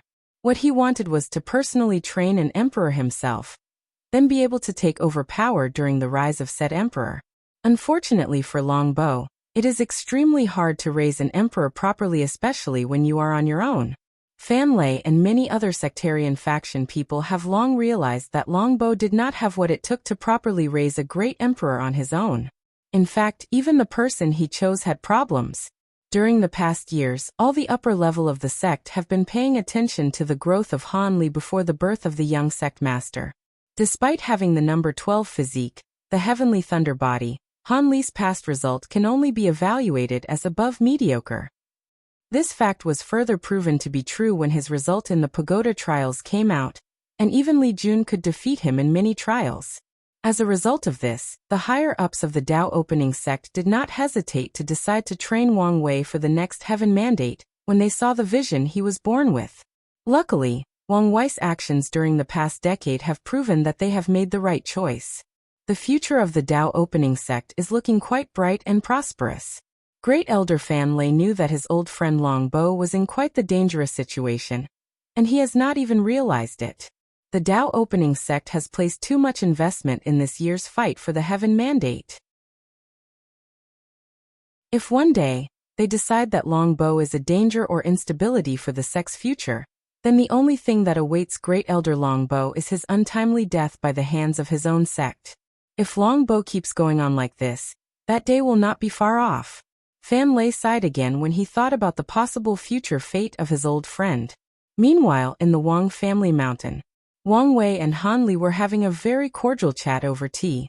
Wang Wei kept asking Han Li about his experience throughout his cultivation journey, due to the fact that he had never left the sect ever since he was born.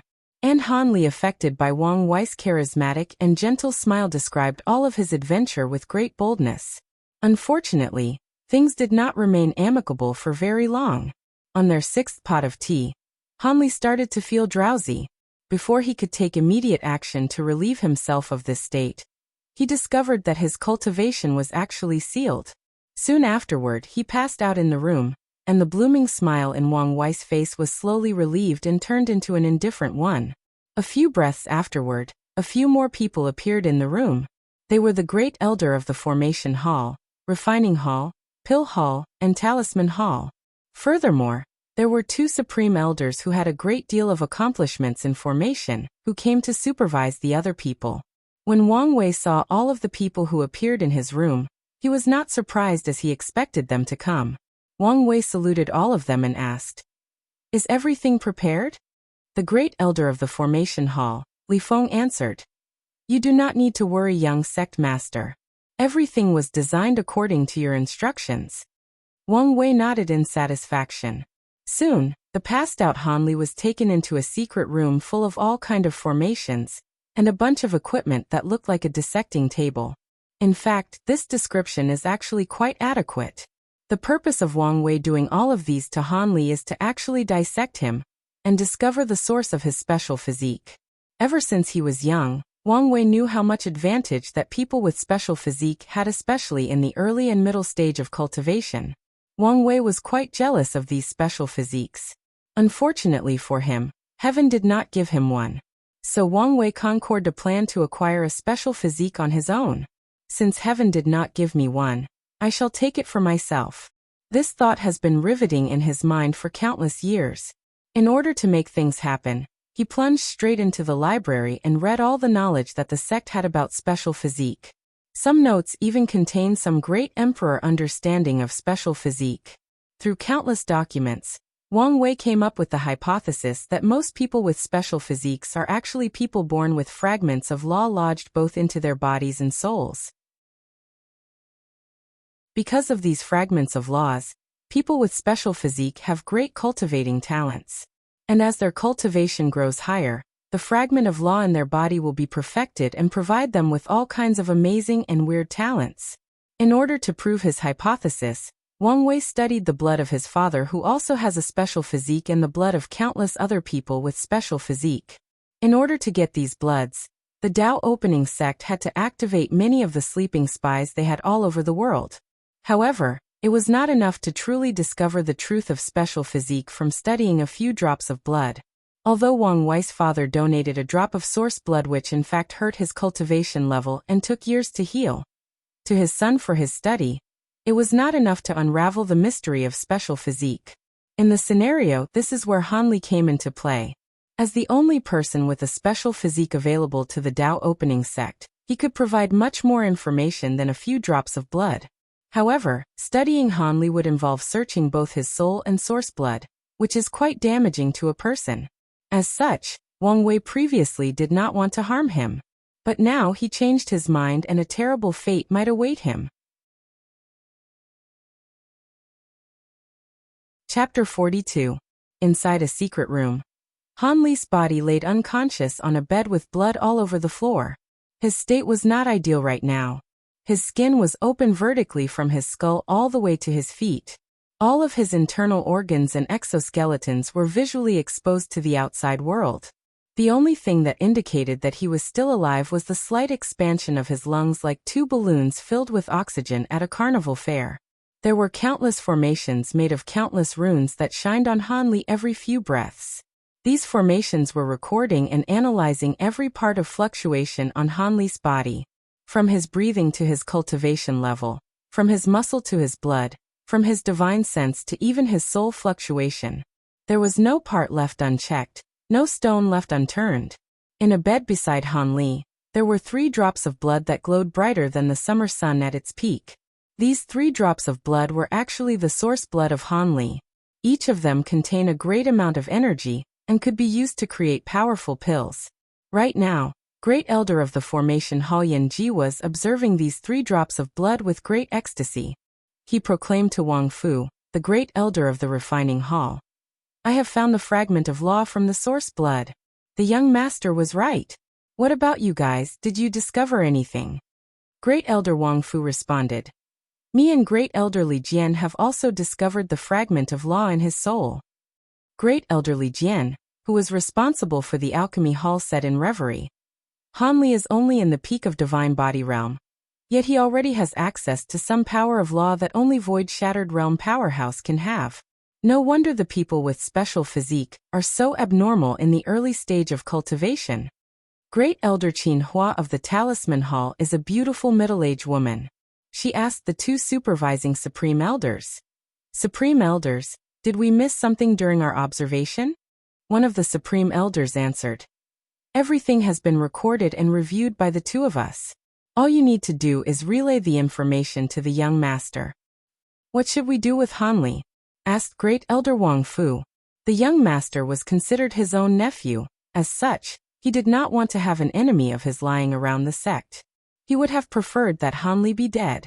Great Elder Qin Hu, who belonged to the sectarian faction, immediately replied, "According to the order of the young master, we just need to put Han Li's body back the way he was. Although from now on, Han Li will only have less than 80% of his previous strength." Furthermore, the young master said to reward him with a heart demon pill to allow him to break through the primordial spirit realm. Why would the young master leave him alive? Does he still have so much compassion? Asked Great Elder Li Jian. Great Elder Qin Huan answered back, "No, according to the young master, Han Li still has certain values in the future. As for what values he was referring to, I have no idea." "Very well," answered Great Elder Yanji. "Since the young master has orders to spare him, then do so. However, someone should be sent to monitor him and Longbow at all times." Everyone agreed with Great Elder Yanji, especially the 2 Supreme Elders. Seeing the different factions of the sect working together for the better future of the Dao Opening sect, they knew that their generation had excellent successors. The future of the sect is going in the right direction. A few hours later, Han Li was sent back to his mountain with a weakened body and a few memories missing. Although he immediately felt something was wrong with him when he woke up, he did not know the direct cause. Even his mentor did not dare tell him the real reason, even if he wanted to. Great Elder Longbow knew that one of the main reasons that his direct disciple was still alive right now was due to his ignorance. If he ever discovered the real cause of his Bodis abnormality and became resentful, then only death will follow him. As such, he lied and told his disciple that he might have done something wrong during his cultivation, and he will find a way to fix him.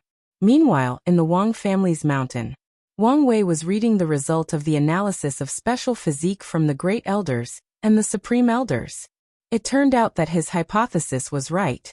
People born with special physique were granted fragments of law by heaven upon their birth. The number 1 absolute chaos physique was granted a fragment of the law of chaos. The number 2 heavy axe physique was granted a fragment of the law of power. And the number 3 7 emotion 6 desire physique was granted the law of 7 emotion and 6 desires. Wang Wei believed that as long as he can get the source of a law and baptize both his body and soul with it and survive, then he will acquire a special physique. However, the process will not be as simple as stated. Fortunately, Wang Wei was long prepared and made sufficient preparation for this endeavor. To make sure that everything goes as planned, enough preparation is always needed. Suddenly, Wang Wei thought of something. If he had enough data from one of the top 3 physiques, his plans would not only be much safer, but also have a higher chance of success. However, the problem lied in the fact that he could not get access to any of the top 3 physiques to properly dissect. The number 1 physique is hiding somewhere in a lower realm. The number 3 physique is also hiding somewhere in the Eastern Azure Dragon continent. The only available physique left is the number 2 physique, who is the crown prince of the Great Zhou Imperial Dynasty, located in the same central continent as the Dao Opening sect. However, even if Wang Wei knew where he was, there is nothing he could do. As a person born with such powerful physique, the Crown Prince will definitely be a great contestant for this generation Heaven Mandate. Such Heaven Chosen will definitely have a Supreme Realm powerhouse protecting him 24/7, just like Wang Wei did. Additionally, the Great Zhou Imperial Dynasty is a powerful dynasty that has nurtured a total of 3 great emperors. As such, they are not easy to mess with. Although Wang Wei is the young sect master of the Dao opening sect, he did not want to abuse his powers and create powerful enemies for the sect all over the world.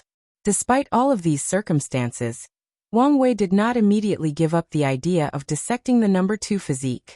All he needed was the right time, place or circumstance for his action to succeed.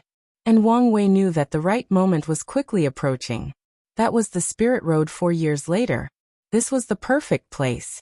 Now all Wang Wei needed was the right bait to lure his prey into the trap. Chapter 43. The Spirit Road is in fact a trial created by Heavenly Dao to not only properly train Heaven Chosen of the Myriad Emperor world, but also a way to entice geniuses from the lower plane to enter the Myriad Emperor world. According to knowledge that Wang Wei learned from the library, in the Endless Void, there are hundreds of Heaven Mandate worlds like the Myriad Emperor plane. Each Heaven Mandate plane, which is a plane who has the power to give birth to a great emperor, is made up of a community of countless worlds that take said Heaven Mandate plane as its center. In each community, there are countless great thousand worlds, middle thousand world and lower thousand world. All these worlds combined together can be called the lower plane. Of course, it does not mean that the Myriad Emperor world is in charge of these worlds. No, there are so many worlds out there, some have not even been discovered. However, the Myriad Emperor world can be considered the ruler of the community it is currently located in. In the Myriad Emperor world, mortals usually start to cultivate between the age of 15 to 18 years. These years are the optimal age when both the mind and the body have matured enough to start cultivating without leaving any hidden dark injuries. Before each generation starts to cultivate, there is an event that usually takes place. The Spirit Road. The Spirit Road is a secret realm organized by Heavenly Dao itself where Heaven Chosen are left to fight, survive and kill each other alone for a whole year without any cultivation level, or any help from the outside. As long as you enter the Spirit Road, your cultivation will be completely stripped or sealed, and you will not be able to cultivate for a whole year. Participants cannot use any kind of weapons or help from the outside. The purpose of the Spirit Road trial is in fact to hone the killing and survival instinct of every geniuses. More importantly, during the year-long slaughter, these Heaven Chosen can actually plunder the chi luck of each other. The more a person kills, the more luck he can gather. It is totally normal for a person's chi luck to go from a carp fish to a true dragon, or from a red color chi luck to a purple color. Of course, the participants still cannot achieve a chi luck of purple gold. Additionally, the secret realm that the Spirit Road trial takes place has countless opportunities left over from different battlefields throughout the Myriad Emperor plane. It is possible for someone to be lucky enough to acquire quasi-emperor artifacts, or even an emperor-level scriptures. Although these two things are actually quite rare, it's not unheard of people acquiring these things from the Spirit Road. Because of the Spirit Road's ability to raise Heaven Chosen, many factions will send their disciples to participate in the trial. In fact, Heavenly Dao will also scatter trial tokens throughout many worlds in the lower plane to invite either geniuses or lucky ones to participate in the trial. That way, these geniuses will have a chance to enter one of the sects or factions of the Myriad Emperor plane based on their performance. In fact, many great emperors were born from the lower plane and got their chance at the Heaven Mandate through the Spirit Road trial. Of course, these people from the lower plane still need an identity token to be able to participate in the fight for the Heaven Mandate. And how do they get the identity token? Of course, from the powerful sects or families in the Myriad Emperor world. These factions have gone through great length to prevent people from the lower plane from becoming great emperor without their support.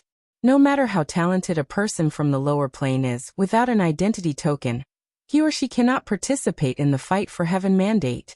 So, even if they do not want to, they have to attach themselves to a powerful force if they want a chance to proclaim themselves emperor. Wang Wei notices that this year's Spirit Road is quite different.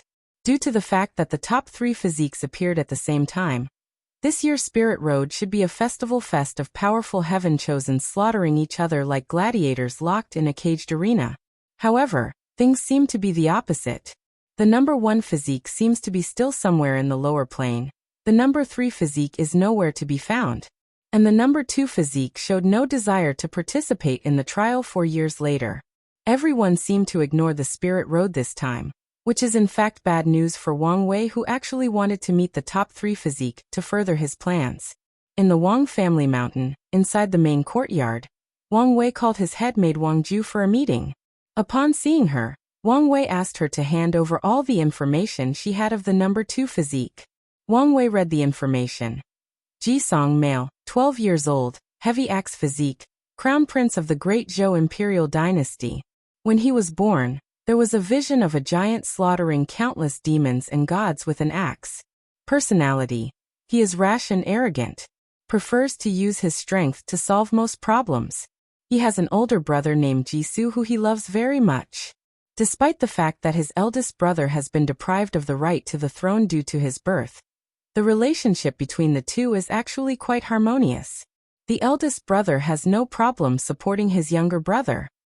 After reading the information, Wang Wei begins to ponder. Based on the information at hand, he came to the conclusion that Jisong is the kind of person who will rush to any kind of situation as long as he believed it was beneficial to him. As such, as long as he provided him with the necessary bait, maybe he could lure him to change his mind and participate in the Spirit Road trial. Wang Wei suddenly asked Wang Ju, "What do you think the Great Zhou imperial dynasty would do if they heard a rumor that there was a complete version of the ancient desolate body-refining scripture in the Spirit Road trial, and that our Tao opening sect was sending me personally to retrieve it?" Wang Ju was a little surprised by the sudden question, thought about it for a few seconds and answered. The ancient desolate body-refining scripture was created by a great emperor of our Tao opening sect who also had the heavy axe physique. You could say this scripture fits perfectly with the heavy axe physique. If the higher-ups of the Great Zhou imperial dynasty had the opportunity to acquire it, they would go to great lengths to do so. Even if it was just a rumor, they will still try to discover if it was true. Wang Wei nodded in acquiescence. However, Wang Ju continued, "But young master, what is the point of doing this? Do you want to take the chance to kill Jisong during the Spirit Road trial?" Wang Wei looked at her and said, "Do not be silly, Wang Ju. You should know although the Spirit Road trial claimed to be fair, and without any outside influence, the truth of the matter is that every heaven chosen raised by powerful groups like our sect have secret techniques implanted on them that would save their lives if they ever faced true mortal danger. It will be nigh impossible to kill Jisong during the trial." Upon hearing this, Wang Ju nodded in agreement. Then she thought of something and asked in shock, "Young master, do you want to do the same thing you did to Han Li to Crown Prince Jisong?" Wang Wei responded positively, "Yes. The top 3 physiques are actually quite special in nature compared to the others. If I had enough knowledge about them, then when I execute the plan to acquire my own special physique, not only would my chances increase exponentially, but there is also a chance to acquire a physique that is on par with the top 3. Wang Ju nodded while listening, then she answered, "To pull up a plan of this magnitude, young master, you should probably enlist the help of the sect master and the great elders." Wang Wei agreed with Wang Ju's caution. He knew that this plan is quite feasible and the elders will be more than happy to help him. However, the Spirit Road is still 4 years away, and there are other things to be done before then. Chapter 44. Wang Wei waved to Wang Ju to leave and start to put his plans into action with the help of the elders, while he had other things to prepare beforehand. Acquiring a special physique is not an easy thing. Just knowing that people with special physique have fragments of laws into their body will not magically turn someone into a person with special physique. How to turn this knowledge into practical action? Can you just place a fragment of law into someone else's body? No, the power of law is unimaginably powerful. Even a fragment of it is enough to blast any cultivator below the void-shattered realm into smithereens, let alone a mortal. In order to enjoy all the benefits of people with unique physiques, Wang Wei believed that the transition should be done before he starts to cultivate. As such, he did not have a lot of time to prepare. Now, many other problems appear. How do you allow a mortal to survive the baptizement of the law without being completely annihilated? How to allow the fragment of law to be beneficial to the users instead of being harmful? How to ensure that the fragment of law will not directly destroy the person's soul, but evolve to make it more powerful? Wang Wei came up with a variety of methods, including the use of pills, formations, and other auxiliary items, but the core of which is a cultivation technique that his father and grandfather took years to help him create. This technique is called by him as the 10,000 Things Adapt to One Sutra. This technique or Tao art was inspired by the concept of evolution from his last life. Evolution can be simplified into the idea that among a group of individuals, they have certain traits that allow them to survive or adapt to a drastic change in the external environment. The surviving individuals then reproduce and pass on the trait that allowed them to survive the change in environment to the next generation. This process is slow and could take from thousands to millions of years. The idea that Wang Wei had when creating this cultivation technique was to take the concept of adaptation in natural evolution and turn it from a passive evolution to an active evolution. What that means is that by cultivating the 10,000 Things Adapt to One Sutra, Wang Wei will endow his body with the ability to adapt to extreme circumstance such as fragments of laws embedded in his body then survive and evolve into a better or higher state of life. This process will not take as long as natural evolution. As a matter of fact, the process will be almost instantaneous. Of course, as a price, an enormous amount of energy will be needed.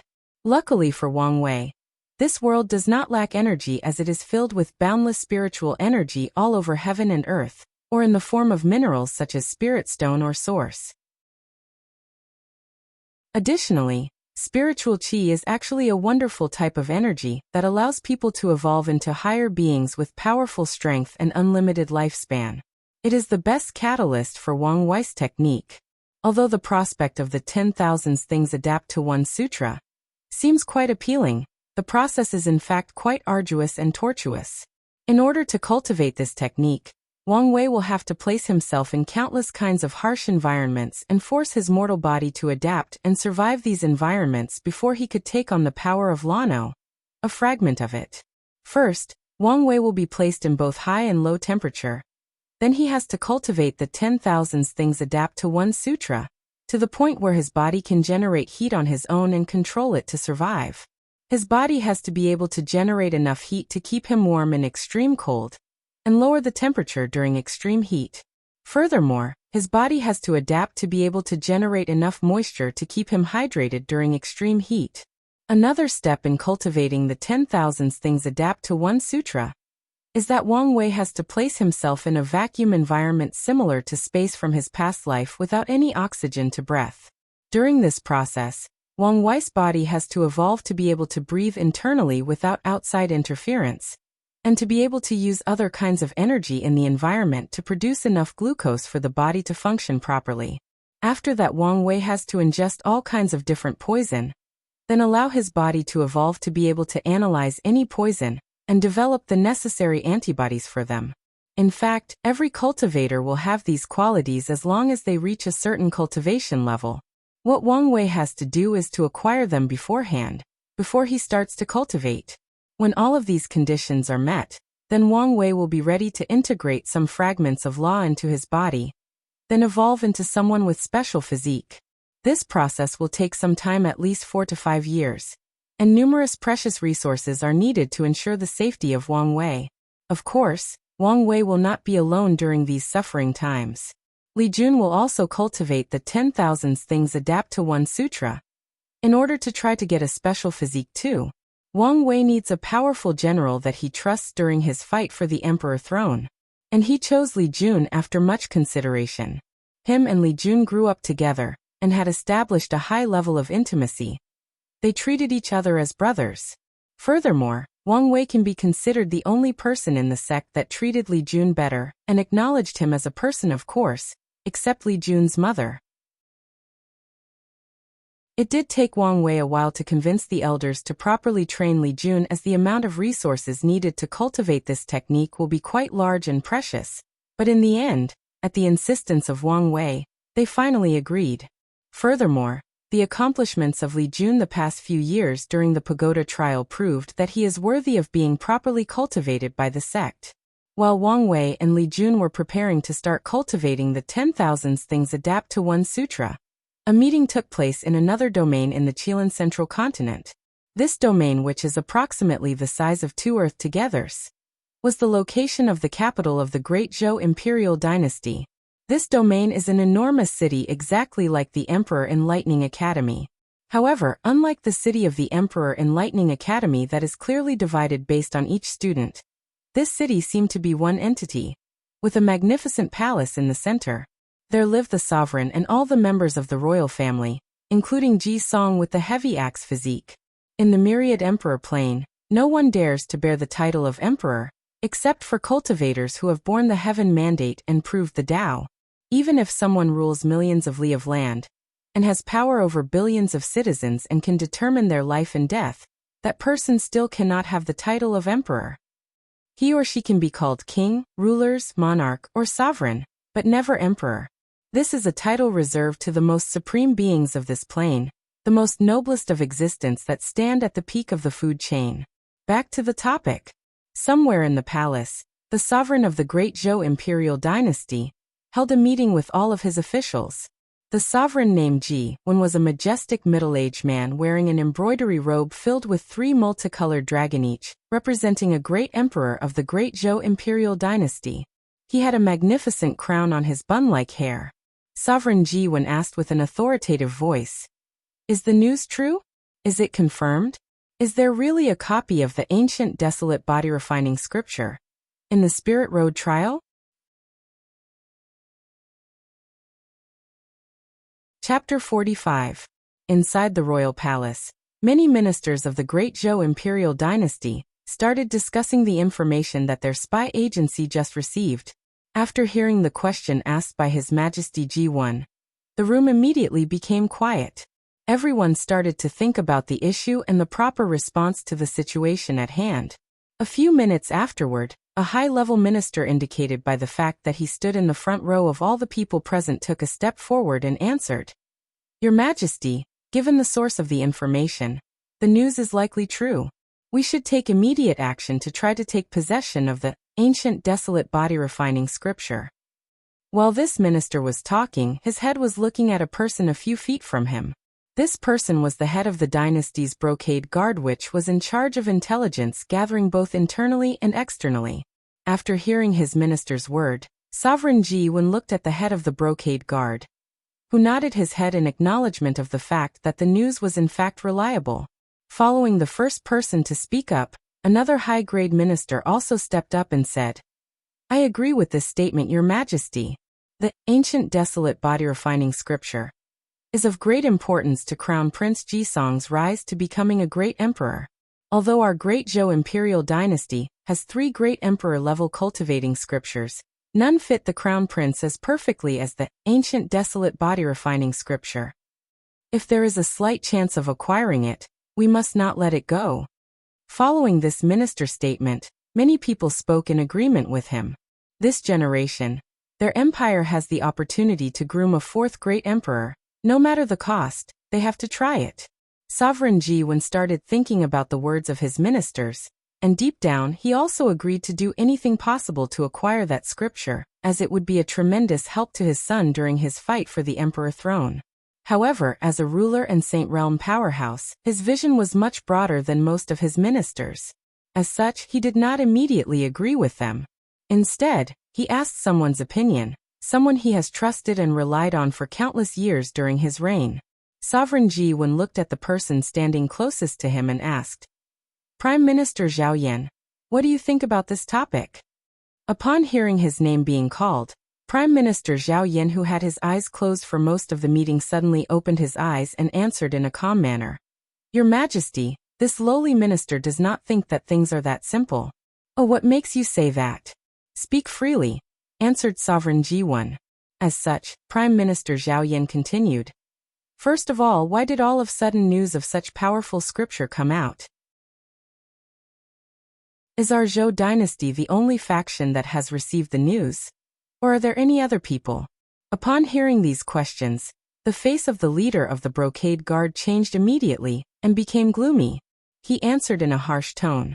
From the information we received, I believed that only our Zhou dynasty had received this news. When the people in the room heard his answers, their faces also changed and became more solemn. It seems that things are not that simple. Prime Minister Zhao Yin continued to ask. If that is the case, then there are more problems to solve. For example, who released the news and for what purpose? Based on the fact that the information we received directly involved the ancient desolate body refining scripture, we can assume that their target is undoubtedly the crown prince. But what is their purpose? If the Dao opening sect released the news themselves, what motive did they have? Another minister pondered for a moment and answered. Maybe they want to lure the crown prince into the Spirit Road trial and kill him to eliminate a future competitor. Many people have similar thoughts. This is the most likely reason they can figure out. However, the Prime Minister disagreed with the other people. As such, he replied, I do not think that things are that simple. The Spirit Road trial is under the jurisdiction of Heavenly Tao itself. As such, it is not easy for an outsider to interfere. With the background of our great Zhou imperial dynasty, it is easy to have countless backhands to ensure the safety of the crown prince. Additionally, there is an unspoken agreement between the emperor lineage of the world not to secretly assassinate each other's heaven chosen and allow them to freely compete with each other.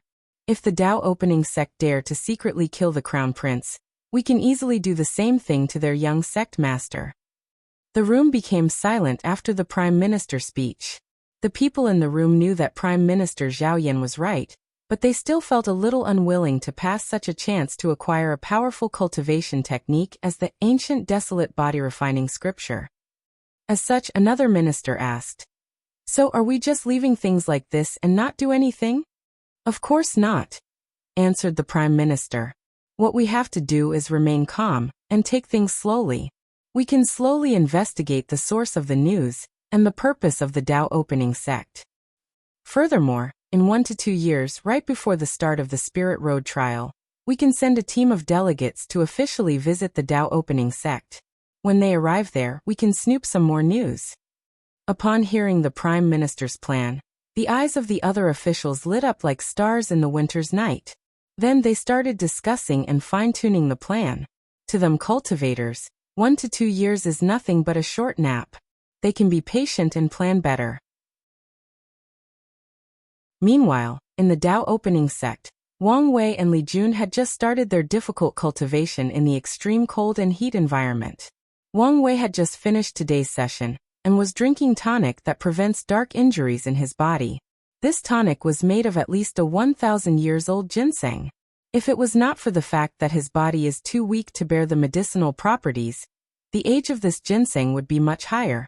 It was during these moments that Wang Wei realized the importance of status and how lucky he was to be born in such a powerful sect. While Wang Wei was enjoying this rare piece of quiet, Wang Ju walked in to report to him. Without being polite with her, he directly asked, What is it? Wang Ju bowed politely and answered, Young master, according to the information we received, there has been no further movement from the great Zhou imperial dynasty. Do you think that they have noticed something? Did our bait fail? Wang Wei was not surprised or panicked by this news. Instead, he asked calmly, Wang Ju, do you know what a good bait is? A good bait? Asked her in confusion. Wang Wei smiled cunningly and continued, A good bait is not just something that your target wants or desires. No, a good bait is something that your target knows is a bait, but still desperately go after it. No matter the process, the end result will always be a hooked fish. Chapter 46. Suddenly 2 years of quiet passed by, and Wang Wei turned 13 years old. In the past 2 years, the Dao opening sect seemed calm and quiet on the surface. And the same can be said for the great Zhou imperial dynasty. It was as if the shocking news about the whereabouts of a powerful cultivation technique, such as the ancient desolate body refining scripture, was nothing but a stone sinking into a river without creating any ripples whatsoever. The situation seemed that it would remain stale for quite some time. However, today was destined to be different. To be more exciting, at least for the people of the Tao opening sect, that is. Wang Wei was enjoying a rare relaxing day by drinking his ginseng tonic. When his head maid, Wang Ju, walked in with some fresh information. Wang Ju walked into the Wang family's manor, bowed as usual, and reported the information that she had just received. While Wang Wei was concentrating on the information at hand, Wang Ju looked at the young sect master. He had changed greatly the past 2 years. His figure became more thin, his complexion more pale. There were many heavy bags under his eyes. In general, he had the demeanor of a sick and dying man. However, Wang Ju knew that these were just external changes. As a cultivator in the supernatural realm, she could easily notice the internal difference of the young sect master. His single breaths were deep and long, signifying the ability to internal breathing and conserving energy. There was a large amount of medicinal energy embedded in the young sect master's body. Despite not having started cultivating, there was a large amount of blood qi scattered all over his body.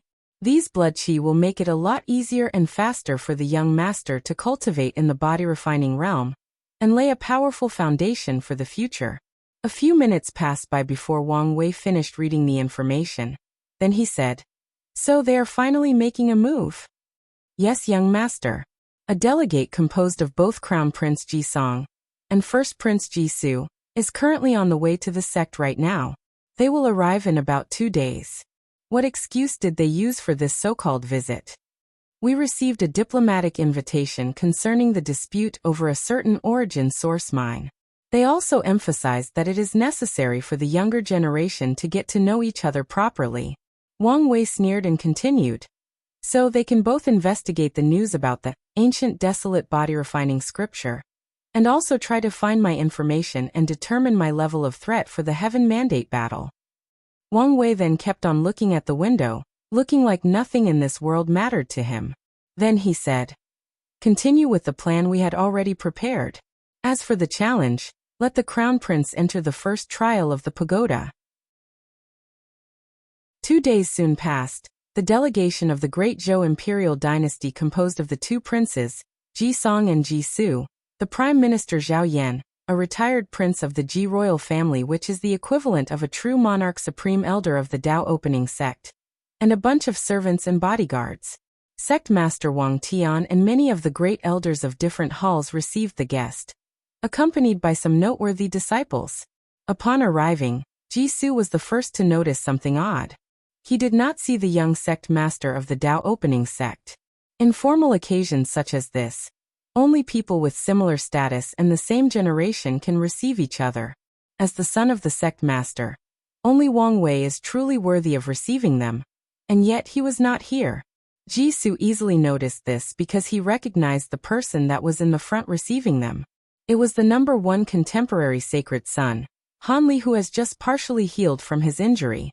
Ji Su knew Han Li because they had fought a couple of times, and in their many fights, he had won more than he lost. Ji Su walked in the front, put his 2 hands together and slightly bowed. "It is a pleasure to meet you all." Han Li also stepped forward and returned the courtesy. However, a sudden voice rang behind Ji Su. It seemed that we are not worthy to be received by the young sect master of the Tao opening sect. After all, your sect is one of the most powerful sects in the world. The person who spoke was a very burly man with bulging muscles all over his body. He is the very definition of the back of a tiger, the waist of a bear. He had an intimidating air about him, a calm face, but also a very condescending look in his eyes. He exudes the arrogance of a person of superior status. Sect Master Wang Tian stepped forward and said, "This younger generation should be Crown Prince Ji Song, worthy of the famous heavy axe physique. Despite not having cultivated, still having innate divine strength compared to body refining first or second layer. The reason that my son did not attend this meeting today is due to the fact that he is currently visiting his maternal grandfather." Hearing this, retired Prince Ji Xiang also stepped forward and asked, "Is true monarch Yu Zhuang recovered from his injury?" "He is fine now," said the sect master, then went on to say, "Please come in, we have prepared adequate accommodation for all of you. If you have any other requirement, please notify the elder in charge, and we will try our best to meet your needs." While a somewhat diplomatic meeting was taking place in the Tao opening sect, A very serious one was also taking place in the Heaven Mystery Pavilion. Old Chu took more than 10 years to heal from the backlash he received from calculating the fate of Wang Wei when he was just born. Even still, his lifespan was greatly affected. Unless he could find some precious medicine, he would still have to live with a severely reduced lifespan. The current pavilion master asked during the meeting, "Master, why did you call all of us for this meeting?" Including Old Chu. There were currently less than 10 people in the room, each of which were the core members of the Heaven Mystery Pavilion. The Heaven Mystery Pavilion was different from other sects or factions of this world, since they were mainly focused on divination, or calculating the secrets of heaven. As divination requires very special talents, there are few people who can cultivate their technique, let alone join the core membership of the pavilion. However, there are still many outer disciples of the Heaven Mystery Pavilion. These disciples are mainly there to procure resources for the core members, or to protect them. Due to the fact that people who peep at heaven's secrets often receive all kinds of backlash, they are almost always in a weakened state. So no matter what the level of their cultivation, they are extremely weak when facing people of the same realm. Even the genius of lower cultivating realms can easily beat them. As such, the core members of the Heaven Mystery Pavilion require protection from powerful people. As for how they manage to keep the loyalty of the outer members, well, that is a secret privy to only the pavilion master and his master. I called all of you to this meeting because I foresaw a catastrophe strong enough to eradicate our entire Heaven Mystery Pavilion. Upon hearing this news, the pavilion master's heart started to beat rapidly. He started to perspire profusely, then cold sweat dripped down his back. "Master, we did not offend anyone. Where did this sect-destroying catastrophe come from?" The Tao Opening Sect. Chapter 47. Inside the meeting place of the Heaven Mystery Pavilion, only the sound of the swaying wind could be heard. The room started to heat up due to the vapor of untouched hot tea slowly evaporating inside the small courtyard.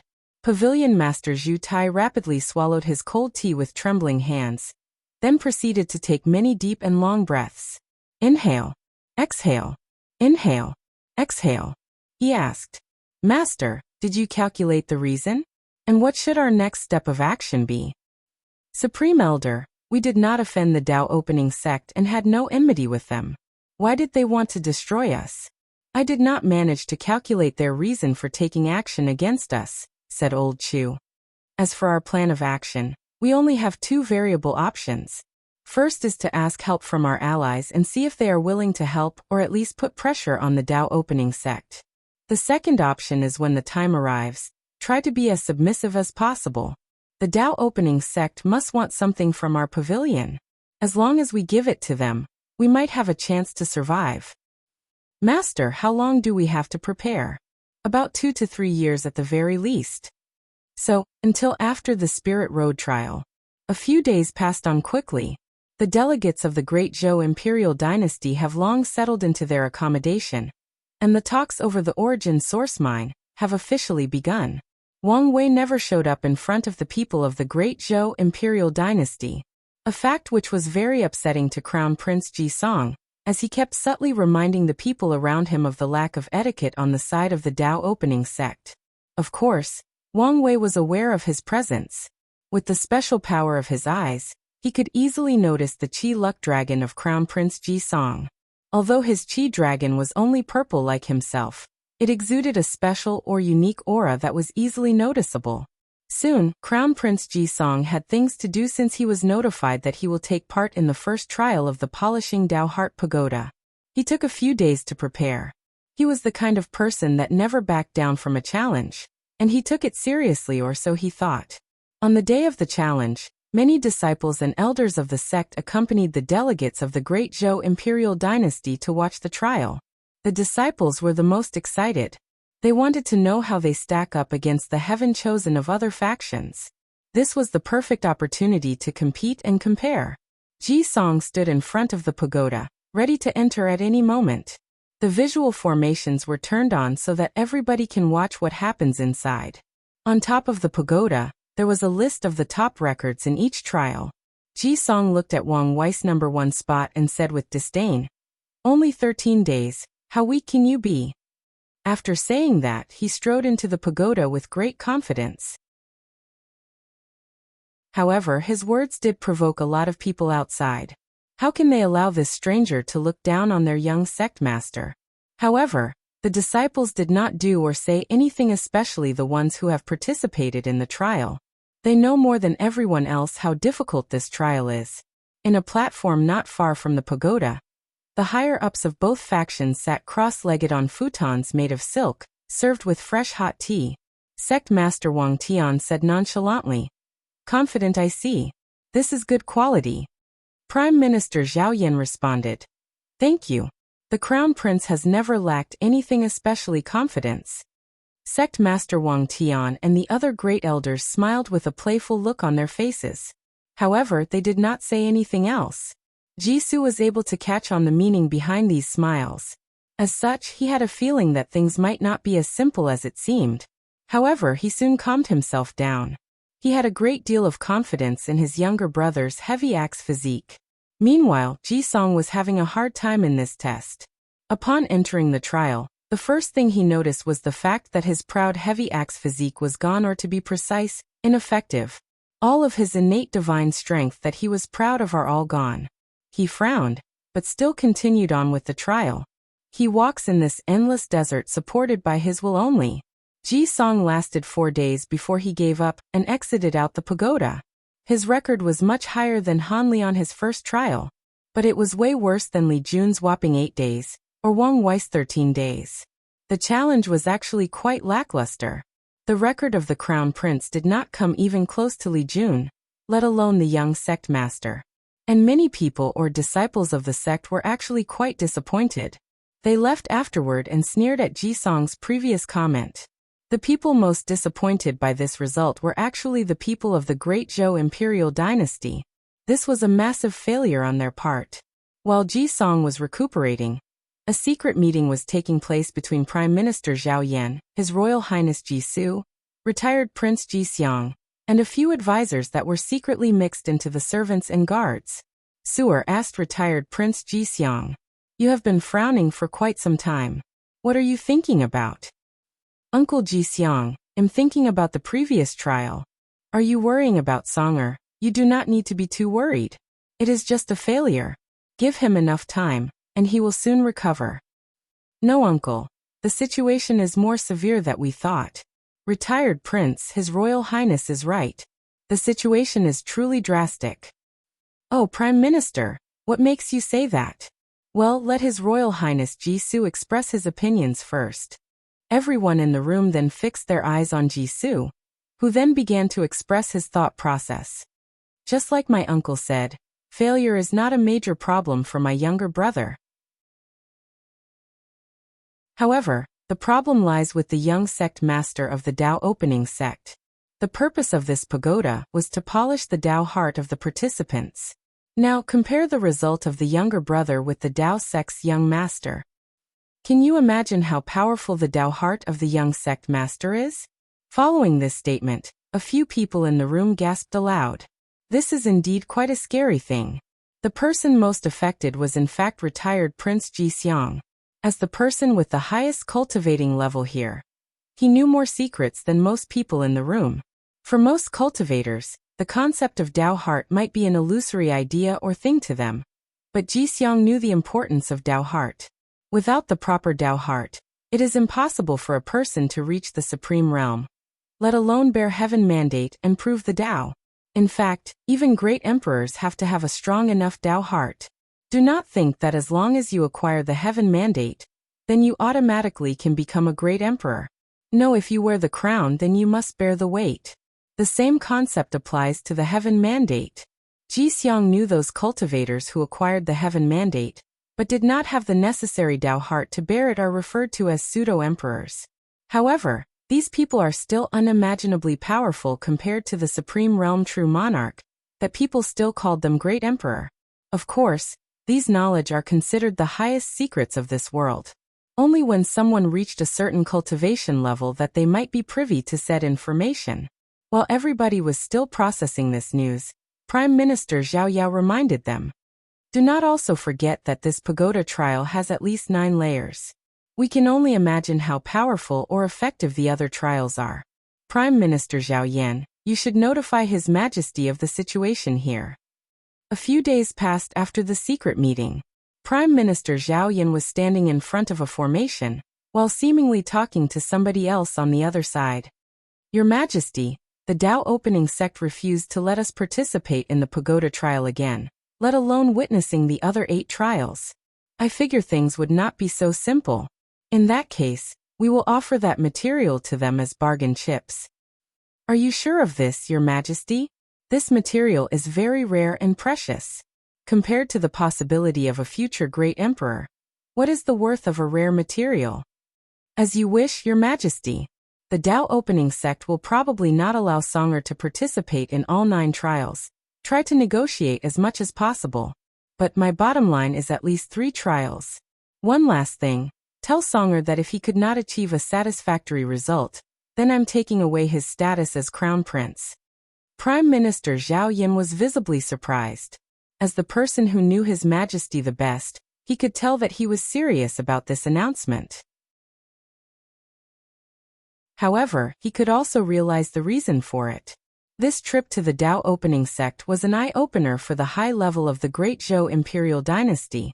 During the past 10 years, everyone in the dynasty has been marveling at the fact the crown prince was born with the heavy axe physique. They all believe that the future 4th emperor of the empire will be born this generation. However, the catastrophic result of the last trial was a major wake-up call for all of them. There is a brilliant and grand time coming. Nothing is set in stone. Any wrong step could lead to forever being left behind. Chapter 48. The truth of the matter was that Wang Wei was still in the Dao opening sect, and was controlling everything behind the scene. His grandfather, true monarch Yu Zhuang, is indeed injured and still healing. As a result, Wang Wei rarely interacted with him, and only saw a projection clone of him on his 5th birthday. However, he often saw his grandmother from his mother's side, while the one from his father's side had long passed away before his birth. The reason that Wang Wei did not show up to meet the people of the Great Zhou imperial dynasty was due to the fact that his situation is not ideal at the moment.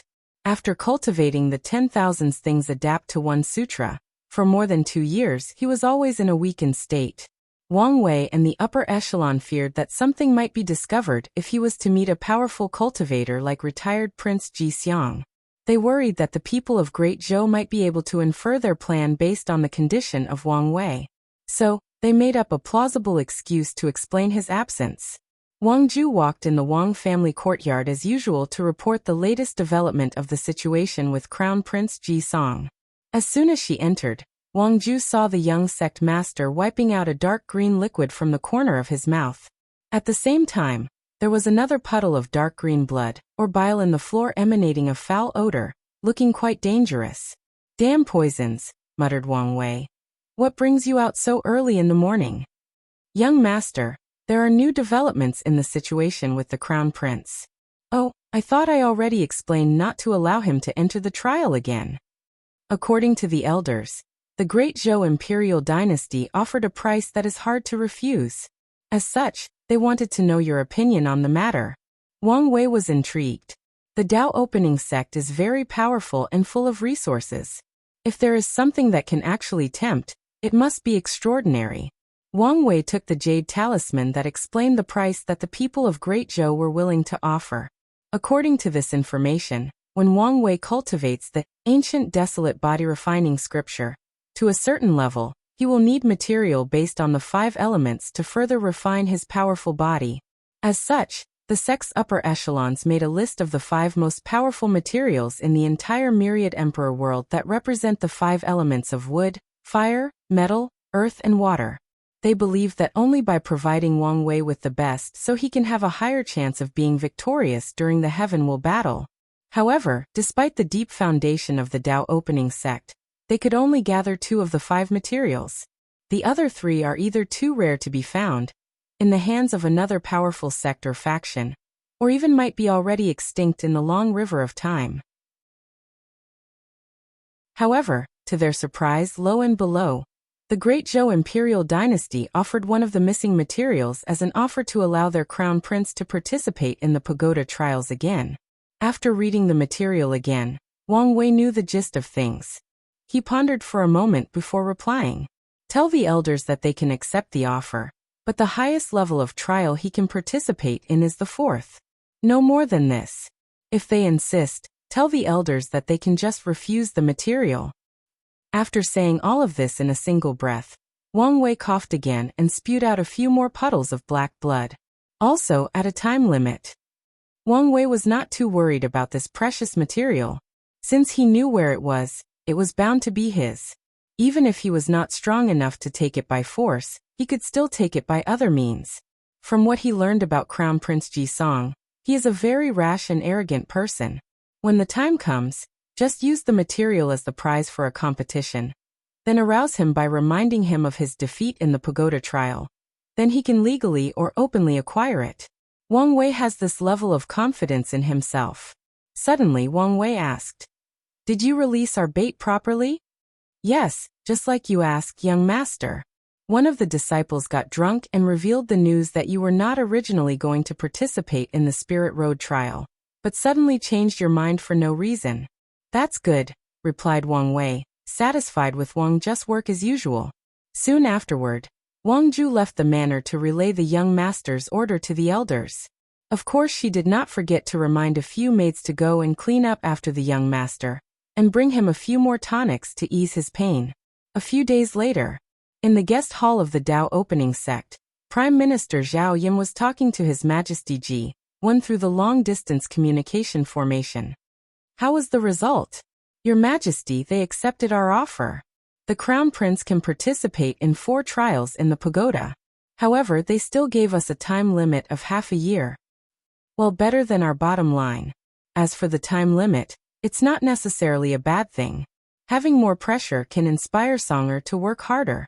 It is a shame that the Dao opening sect did not allow His Royal Highness Jisoo to also participate no matter what price we offered them." Well, Sewer will understand like always. Additionally, there are other ways to polish Dao heart. Although not as effective as this pagoda, it still counts better than nothing. Well, what about the main cause of the visit? Did you discover anything? The brocade guard could not find any useful information, but we did learn something useful from the discussions of one of the disciples.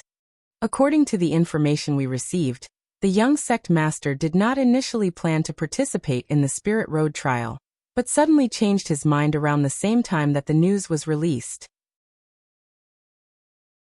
We have inferred that the Dao opening sect is truly after something in the Spirit Road trial, but we cannot confirm whether it has anything to do with the ancient desolate body refining scripture. No matter the odds or what plan they have, it is worth it to take the risk. We just have to take extra caution this time around. We will use multiple methods to ensure the safety of Songer during the Spirit Road trial. If it was normal times, Sovereign Jiwen would be extremely cautious and would never allow his most favorite and talented son to take such risks. But recent events have put him on constant edge. Sovereign Jiwen realized that this generation's Heaven Mandate battle will truly be extraordinary. Any advantage that his son can acquire would be of immense benefit.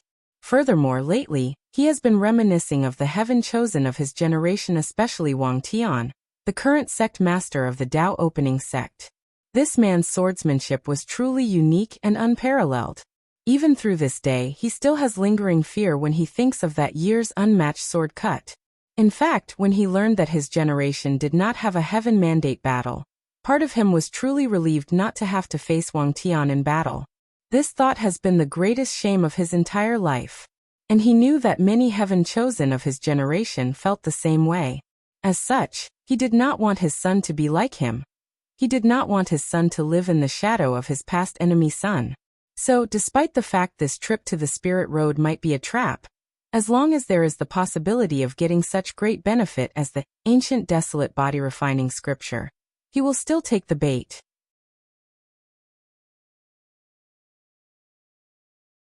Chapter 49. Another 2 years passed by quickly. Wang Wei had reached the bare minimum age to start cultivating, and the Spirit Road trial was only a few days away. Nothing new or exciting happened the past 2 years except for the Great Zhou Dynasty visit. More than a year and a half ago, Crown Prince Jisong finished his time in the pagoda, and the Great Zhou Imperial Dynasty delegates left the domain of the Dao opening sect and returned to their own. Wang Wei saw Jisong from a few li away, before he left. He could easily notice the difference between him now and when he first came to the sect. He was more calm and less irrational. He still had the arrogance on him, but now it was more hidden. Just like Wang Wei used to be. Hide the arrogance or pride deep in the bones instead of displaying it on the surface. Of course, Wang Wei also knows that Jisong did not magically become more wise. He could still tell that this crown prince was the kind of person that likes to use his fist as his first option when encountering any kind of problem. But now, after the pagoda trial, he became more cautious when doing things. His first instinct was not to immediately rush into battle. In fact, Jisong's results in the trial were not even as good as Li Jun, let alone Wang Wei. This is the disadvantage of special physique. Their physique has no effect on things like mind, spirit, will, or Dao heart. In fact, it can be said that their special physique is quite detrimental to their state of mind. Ever since they were young, these people were always praised as geniuses or heaven-chosen, or that they were future great emperors. With all of these constant praise from birth, their egos are actually quite massive. As such, the majority of them are prideful and arrogant. Compared to people like Li Jun who have lived in a world of loneliness, and without any significant presence, these people with special physique are actually lacking a lot. Of course, the state of mind of these special heaven-chosen will also be tempered and changed. When they encounter their first failure, then they will realize that the world doesn't revolve around them.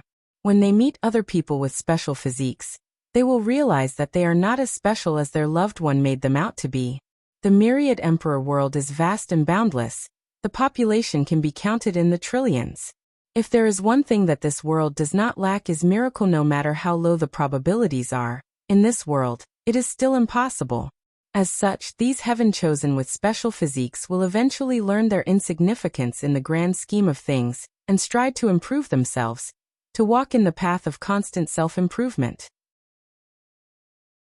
Despite all of this, many people will do anything to have a special physique, due to the simple fact that most people with special physique cultivate faster, are stronger, and have longer lifespan than ordinary cultivators, especially in the early and middle stage of cultivation.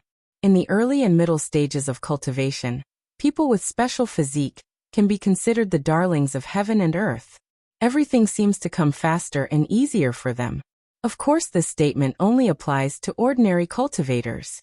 This world has cultivated countless terrifying geniuses, that having a special physique is mainly providing an individuals a higher starting line than ordinary people.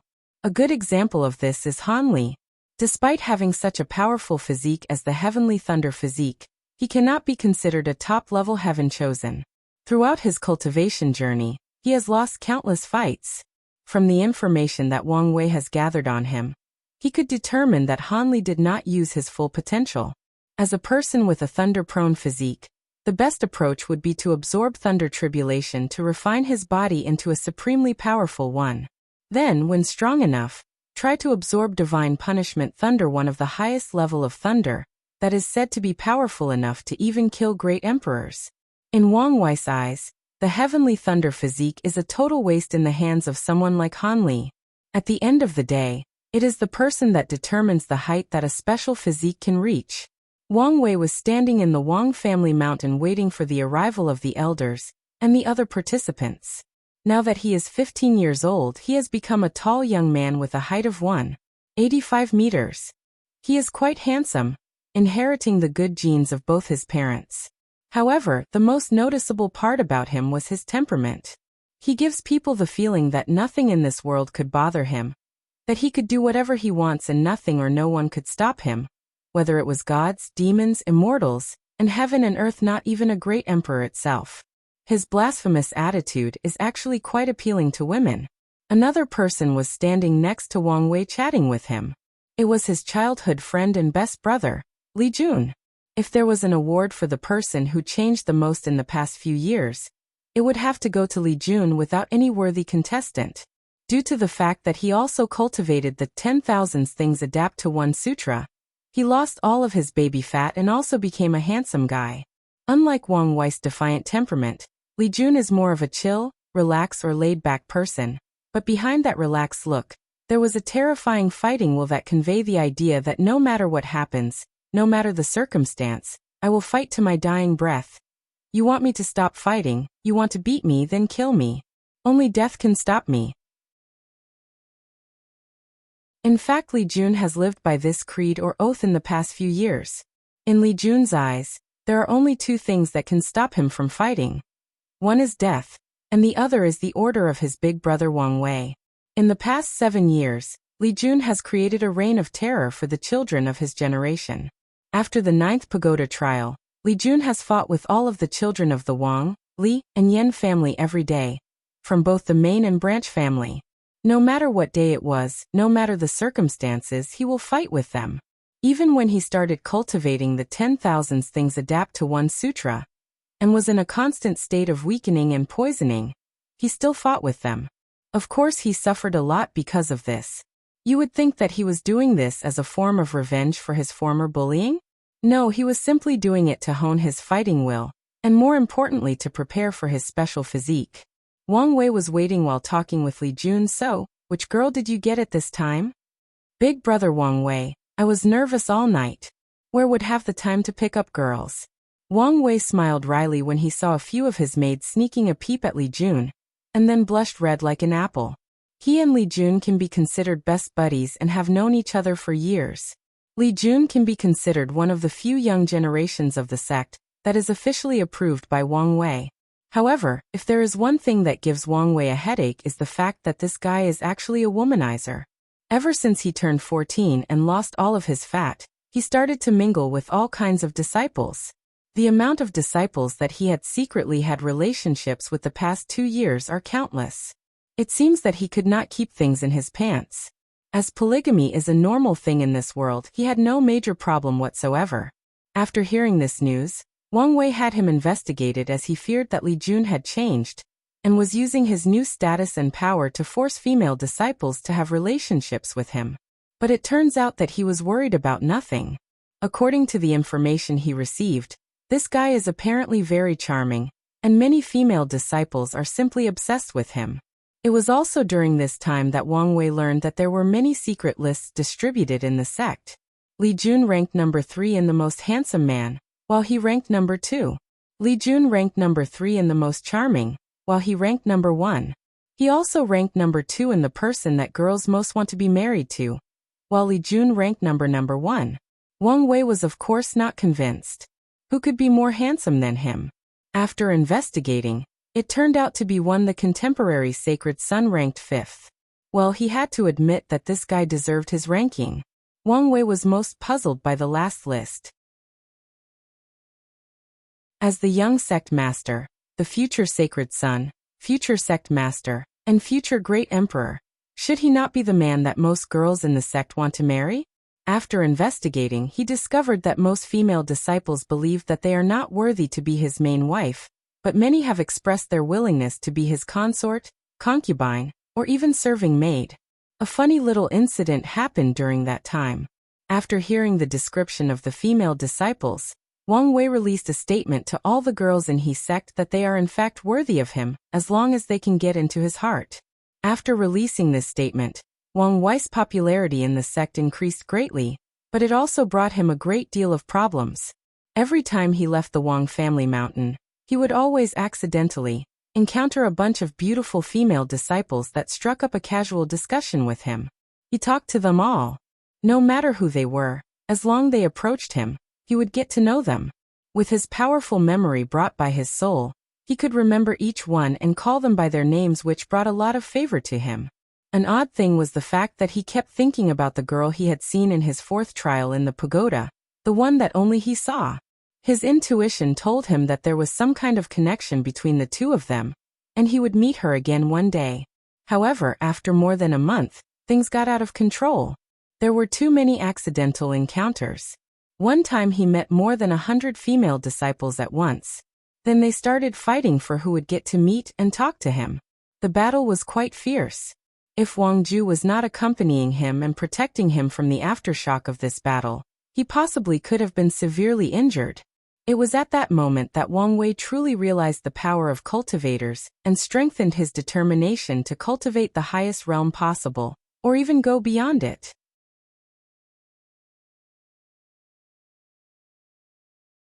Chapter 50. Soon someone walked over toward Wang Wei while he was talking to Li Jun.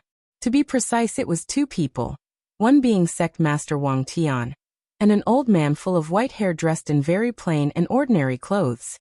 He looked like an ordinary grandfather that doted on his grandchildren by secretly giving them candy when their parents strictly forbade them not to eat sweets before dinner. Li Jun was the first to notice, so he quickly bowed. "Hello, sect master." "Oh, Li Jun, how many times that I have told you that you can call me uncle?" Li Jun smiled wryly, then answered. "I will remember from now on, uncle." "Father, what brought you here? I thought we had already said our goodbyes."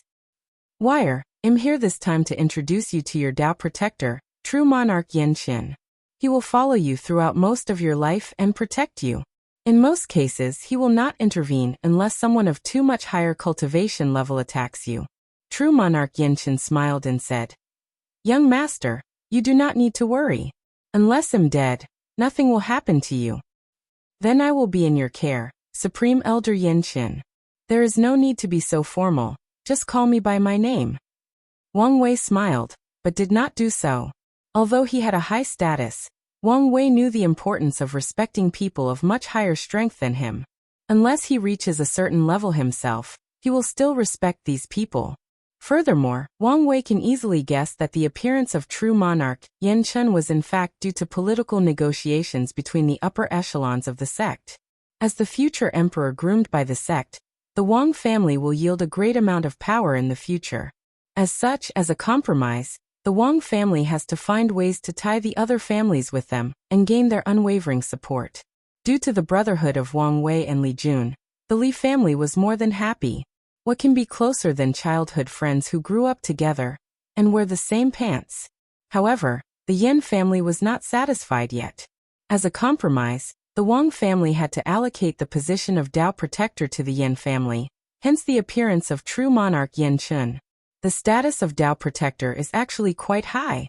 As the name implies, the person is in charge of protecting your Tao, even if it means at the cost of their own life. Being a Tao protector means taking an oath to put the safety of someone else above everything else, even yourself. This is the reason that the Wang family allowed someone else to protect Wang Wei instead of doing it themselves. After finishing introducing himself to Wang Wei, Yan Qin then looked at Li Jun and said, "You must be Li Jun. Not bad, not bad. Your Li family has a good successor this generation. You will meet my grandniece during your journey. Help me protect her during the trial if you have the chance. I will do my best to protect her, sir." Meanwhile, on the other side, Wang Wei and his father were having their own discussion. "Is there anything else, father?" "No, that is all I have to say to you. Be safe and do everything according to plan. Unless necessary, do not try to improvise." "Father, you already said these to me. By the way, I meant to ask, why did you turn into a middle-aged man during the past few years? Is something wrong with your cultivation?" "No, nothing is wrong. It's just that now that you are a young man, I cannot look like him, your brother, can I? That would lose all my authority as a father." Wang Wei looked at him incredibly and muttered, "As if you had any authority at all." "I heard that, boy. Do you want an ass whooping? Why don't you talk about authority with mom?" Wang Tian's next words choked in his throat after hearing his son's words. Immediately afterward, he became angry out of shame and said in a slightly raised voice, Go, get out of my sight." Luckily for Wang Wei, the elders in charge of transporting all the participants soon arrived in the Wang family mountain, accompanied by the rest of the people. Great Elder Wang Fu of the refining hall brought a gigantic ship that stood in the air, floating as if lighter than the air itself. There were countless formations engraved on the ship. Wang Wei had heard of this ship known as Void Boat. It was extremely powerful as it could teleport to any destination that he has the coordinates to. Furthermore, from the description that Wang Wei heard from Great Elder Wang Fu, this ship was a supreme tier void boat, which means that its formation was powerful enough to severely injure saints, and withstood many attacks from Supreme Realm powerhouses. Wang Wei could guess that this ship was taking out as a form of protection for him, but to be honest, he thought that the sect were taking things a little too seriously.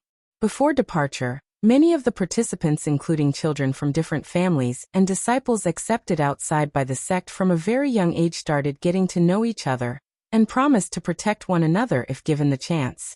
In the corner of the ship, there was a beautiful and lively young girl staring intently at Wang Wei. She thought to herself, according to the family's order, this is the main target of the mission, and if everything fails then. Immediately afterward, she looked at Li Jun next to Wang Wei. Initiate Plan B. She walked over and introduced herself. Hello brother Wang Wei, my name is Yan Liling, it is a pleasure to meet you. Last name Yan, are you a member of the Yan family? That is correct. Great Elder Yan Mei is my aunt. Oh, you must be the grandniece that Supreme Elder mentioned to me a while ago. That may be me. You must Li Jun. I heard of all of your legendary exploits the past 2 years. Li Jun smiled awkwardly and did not know what to say. From his years of experience, this kind of girl is not easy to deal with. Wang Wei, on the other hand, was quite perplexed. He had never heard of Great Elder Yan Mei having a niece. It was during these moments that he truly missed Wang Ju. In this situation, all he needed to do was ask if he wanted to know something. While the three of them were still conversing, the void boat had already started. Despite its ability to teleport, the voyage still took more than 2 days. The reason for that was due to the fact that the domain that Spirit Road trial was taking place in was quite the distance away from. The void boat needed to make more than one teleportation to arrive there. Soon Wang Wei found himself arriving in a city. There were countless people dressed in ancient garments. Some were easily noticeable as they were made of special materials, while others looked bland and faded away due to constant wash and tear. It was in this moment that Wang Wei truly realized that he had reincarnated into an ancient world full of cultivators. The custom, culture, habit, and way of life is completely the same as the Han people of his former life. The only difference was just the language. As the void boat arrived in Falling Leaves City in the Blowing Wind domain, which is located somewhere in the south of the Chilean central continent, a lot of commotion arose among the people. Many people were truly awed at the sight of that beautiful and powerful-looking void boat. In a famous inn called Autumn Bloom somewhere in the city, many disciples participating in the Spirit Road trial stayed there accompanied by their senior brother and sisters. A conversation took place in the corner table of the room. A young mortal was drinking and talking to 2 other people, one woman and another much older man. Senior sister, does our Blue Sword Holy Land have a gigantic and magnificent void boat this size? Little junior brother, stop dreaming big. This void boat is probably a supreme tier magic weapon. Not even a supreme land can easily afford to refine one, let alone our little holy land. Yes, little junior brother, said the more mature man. Although our sect has 3 Saint Realm Supreme Elders, however, compared to the truly powerful sect, we are not really anything. A void boat cannot be afforded by any supreme land. Only Emperor-level sects can have such means. Soon after he said this, there was a snort of disdain that echoed in the room. What do you lowly people know? The senior brother and sister were both angry at the voice and turned around to give this person a piece of them. However, when they saw the sect emblem on the person's uniform, they calmed down and took their little junior brother, and left immediately. It was because they recognized this person as from the illusory I Supreme Land A sect ranked a tier higher than theirs. They knew that they could not afford to offend him. The person who said these words noticed that these people did not take any action, and his mood became much worse. He provoked these people on purpose in order to have his senior brother and sister teach them a lesson. In the past few years, he had been under a lot of pressure. Due to the fact that the path of Supreme was cut off in the last generation, there have been no new Supreme Realm powerhouse in the illusory I Supreme Land for quite some time. The ones left are from 2 generations ago. As such, they are either severely injured or their lifespan does not have much left. As the son of the sect master, he was always taught that reaching the Supreme Realm was his only goal. As for things like Heaven Mandate Battle, they were not things that he could get involved with unless he wanted to be cannon fodder. Meanwhile, in the Dao opening sect side. Since arriving in this city, Wang Wei has been touring around with the utmost delight. Ever since he was born, his father and mother would not let him out of the sect. They would not even let him visit the city located at the foot of the mountain, which the sect built and was in charge of. Now he was relishing his freedom. For some reason, Wang Wei felt that his mind was more open or clearer than ever before. Today, Wang Wei was talking to his headmaid while on his daily tour. "Wang Ju, did you get any information?" "Yes, young master. In this city, there are only 3 emperor-tier factions, 146 supreme lands, 567 holy land, and countless other factions below that." "Oh, who are the other 2? "One is the Great Zhou Imperial Dynasty. They have taken the bait, as the young master predicted. Crown Prince Jisong is among the participants. The other is the Beating Heart Cult, a devil cultivator faction who had cultivated one great emperor long ago." "Devil cultivators, huh? Do you know their objectives? Will their presence affect our plans?" "Not likely. They should know how difficult it is to kill people of emperor factions in the Spirit Road trial. As for their purpose, it is easy to guess. The Beating Heart Cult has an initiation ceremony in which their cultivators must carve out and eat the beating heart of their enemies in order to cultivate their techniques. In order not to outrage other factions, they usually use the Spirit Road trial as a way to openly do it as long as they do not target the right people." Wang Wei frowned. He realized that the cultivating world is not as peaceful as he imagined. If he was not born into a powerful sect, who knows what fate would await him? While Wang Wei was walking and pondering, suddenly there was a riot and many people were rushing in different directions. As such, he bumped into many people. However, after bumping into one person, he felt something was wrong. He looked in every direction but he could not find that person. He checked his body and found nothing. Wang Wei thought that maybe he was too distracted. However, as soon as that thought came to his mind, his instinct kicked in and reminded him not to take things lightly. As such, he immediately ordered Wang Ju to bring him back to his room in the inn and consult true monarch Yan Chen and see if he can discover what is wrong with him. His life may be in the line here.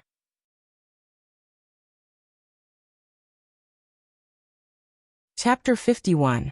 When Wang Wei arrived at the inn, he immediately called true monarch Yan Chen and great elder Wang Fu, then explained to him the feeling he had a few moments ago. Wang Fu then placed a formation in the room to isolate it from the outside world, providing true monarch Yan Chen a quiet room to operate. Soon, Wang Wei felt a powerful force scanning every part of his body, whether it was his body or soul. Although he felt a little discomfort at the fact that he had no privacy whatsoever, while considering what is at stake, he did not say anything. Yan Chen, noticing the young master's discomfort, said a few words to appease him. "Young master, I know this feels uncomfortable, but bear with it for a few moments." A few moments later, Yan Chen frowned.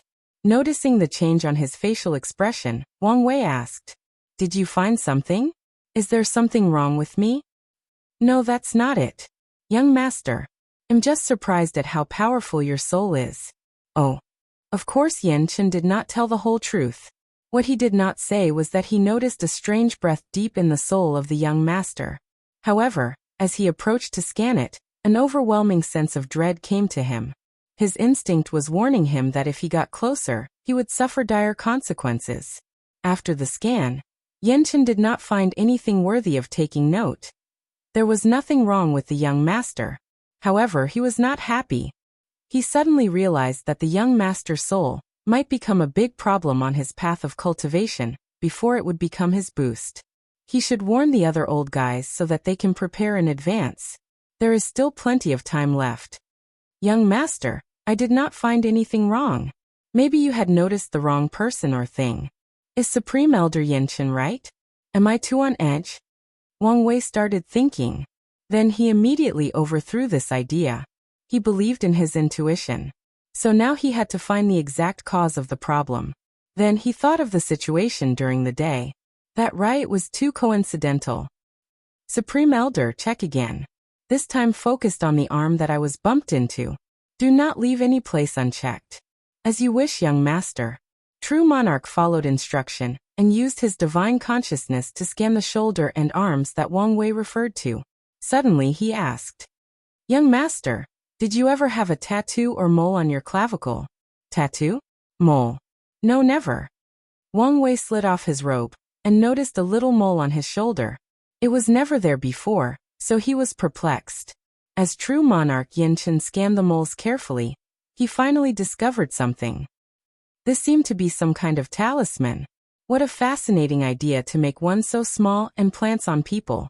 However, I'm not really proficient in runes, so I do not know what it is for. Wang Fu, come look and see if you can discover something. Wang Fu walked over and also scanned the small tattoo.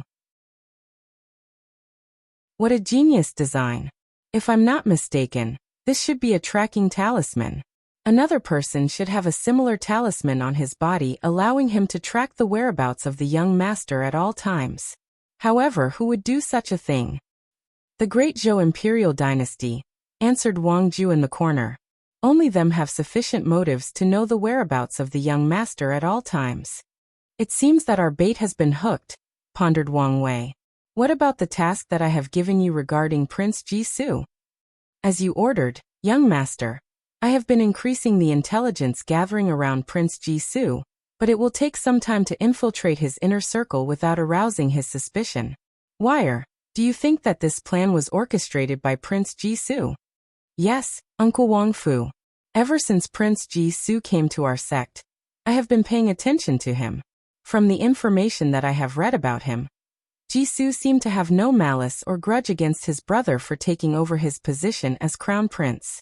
One might think that he truly loved his brother, but we all know that there is never true brotherhood between members of the royal family.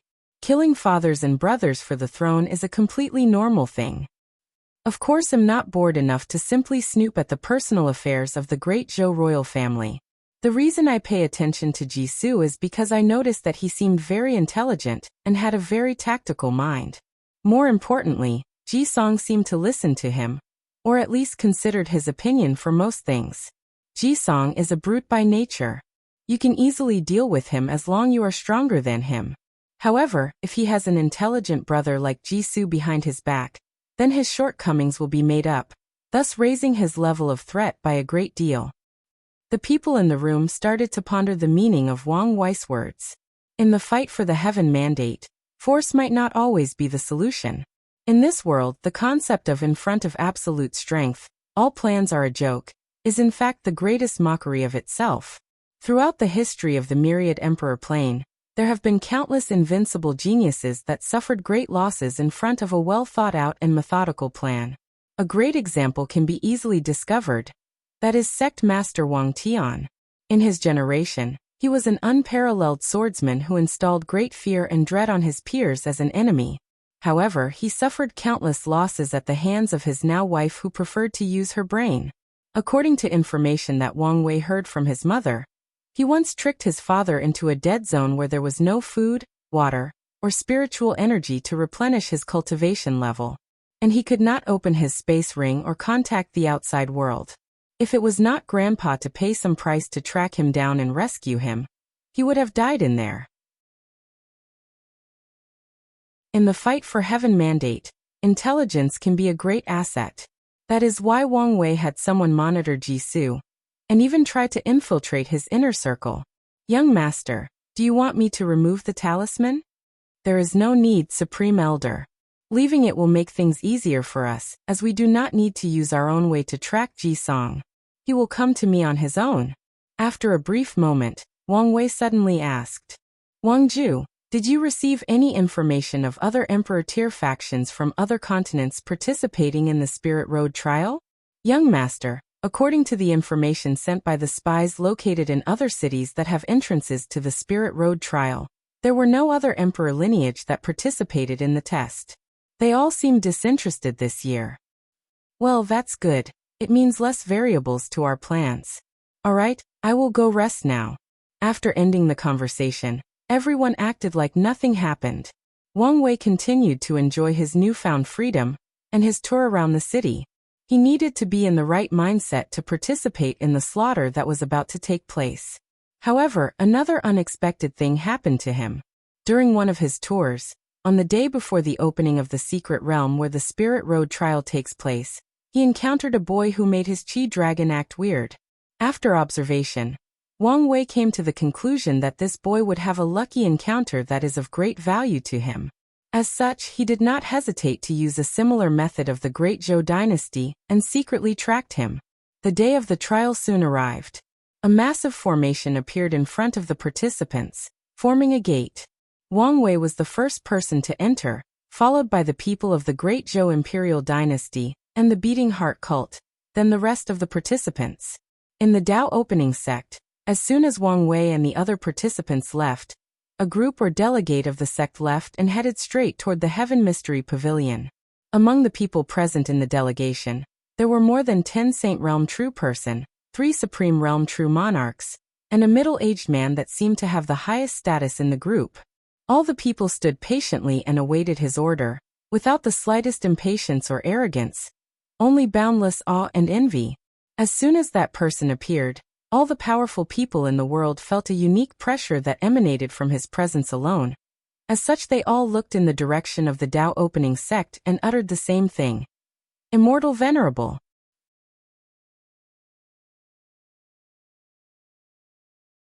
Chapter 52. As soon as Wang Wei entered the formation, he found himself on an open road, surrounded by rivers, lakes, mountains, and forests. There was no one in sight except him. Wang Wei knew that each participant would be separated into different regions. Wang Wei looked down on his arm and noticed the number 0. This was the number of people he had killed.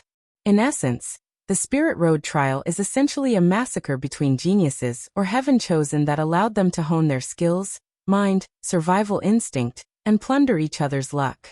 Furthermore, this trial is also used by many factions to select disciples. As such, the person with the highest result will often be awarded by these factions. Wang Wei was not interested in the reward of these factions, so he did not really care about getting the number 1 spot. Wang Wei was here for 3 reasons: hone his skills, plunder chi luck, and ji song. This trial was the place for him to truly witness slaughter and get used to it. Although Wang Wei had killed people before, these were just defenseless prisoners unable to fight back. In this trial, Wang Wei hoped to be reborn amidst the countless killings. After contemplating his main goals, Wang Wei left in the direction of the forest. This would be his main hunting ground. Using the tree in the forest, Wang Wei began to make himself a sharp dagger out of stones and branches in the forest. While Wang Wei was preparing for his trial, Ji Song had also entered the Spirit Road trial. Unfortunately, he was separated from Wang Wei by a few regions. However, he was not discouraged as the talisman in his arm told him the direction of his target. Ji Song started heading in the direction of Wang Wei when he remembered the warning of his big brother and stopped. According to his big brother, there is a high chance that the Dao opening sect is laying a trap to ambush him, so he must be prepared and take things slowly. Although Ji Song did not think that the young master of the Dao opening sect could do anything to him with his strength, he knew that his big brother was way smarter than him, and it is better to listen to him. As such, he did not immediately go after him, and decided to take the necessary precautions that his big brother told him to do. After Ji Song, the devil cultivator named Du Bo entered the trial. Immediately, he became excited about the prey he was about to kill. His imagination of how delicious their beating hearts will be almost made him soil himself. Too bad I could not touch these 2 guys from emperor lineage, Du Bo thought to himself. Nonetheless, there were still many preys to enjoy here. Following these 2, countless other participants entered the Spirit Road trial from all 5 continents and from the lower plane. Meanwhile, in just a few hours, Wang Wei has managed to create a stone knife as a weapon. In fact, Wang Wei does not really like to use weapons, he preferred to use his first. However, given the fact that his body is quite weak now, a weapon is much more safe and efficient. After making a weapon, Wang Wei did not immediately start killing, but started scouting the environment and becoming familiar with it. Then he found the perfect shelter that can prevent sneak attack at night, and was close to a water source. After resting for more than an hour, Wang Wei started his hunting. The Spirit Road trial is divided into 2 segments. In the first half year, the participants must slowly adapt to surviving in the wild, and they must track their opponents using their own method if they want to know their whereabouts. In the second segment, the location of each person will be displayed once they reach a certain distance. Furthermore, the locations of the top 10 will always be displayed to all contestants. Another important part of the second half is the fact that many secret realms will be opened and many people can have lucky encounters. In the first half it is quite difficult for other participants to track other people, but it is different for Wang Wei. With his true vision ability, he can see the chi dragons above the heads of any participants. As such, he can easily track them. Wang Wei soon located the nearest target near him. It was a beautiful girl dressed in clean and beautiful clothes. Wang Wei could tell that she was a pampered rich girl, and had no experience as she was cleaning the dirt in her clothes, and left herself wide open for an attack. Wang Wei heard the girl mutter something about her bodyguards.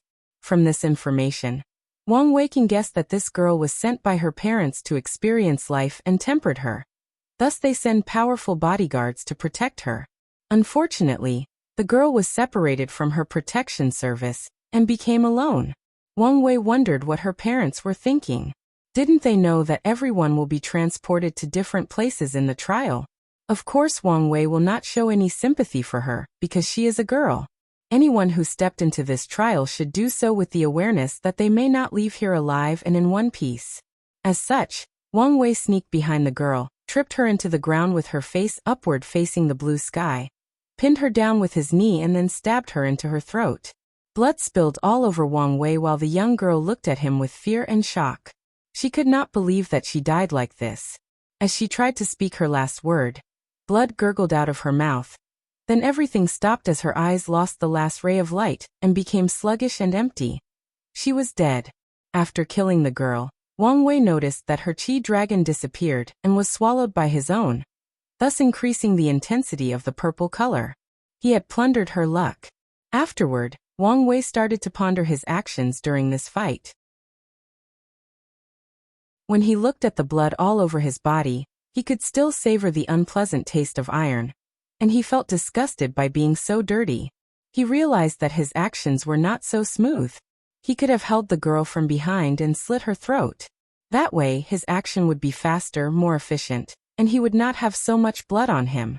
Wang Wei realized that he did not have much experience when it came to fighting. All of his knowledge is purely theoretical. As such, coming to this trial was an experience that he truly needed. After summarizing his faults, Wang Wei headed for his next prey. He was determined to be reborn in this trial, and take another major step on his path to one day bear heaven's mandate and prove the Tao.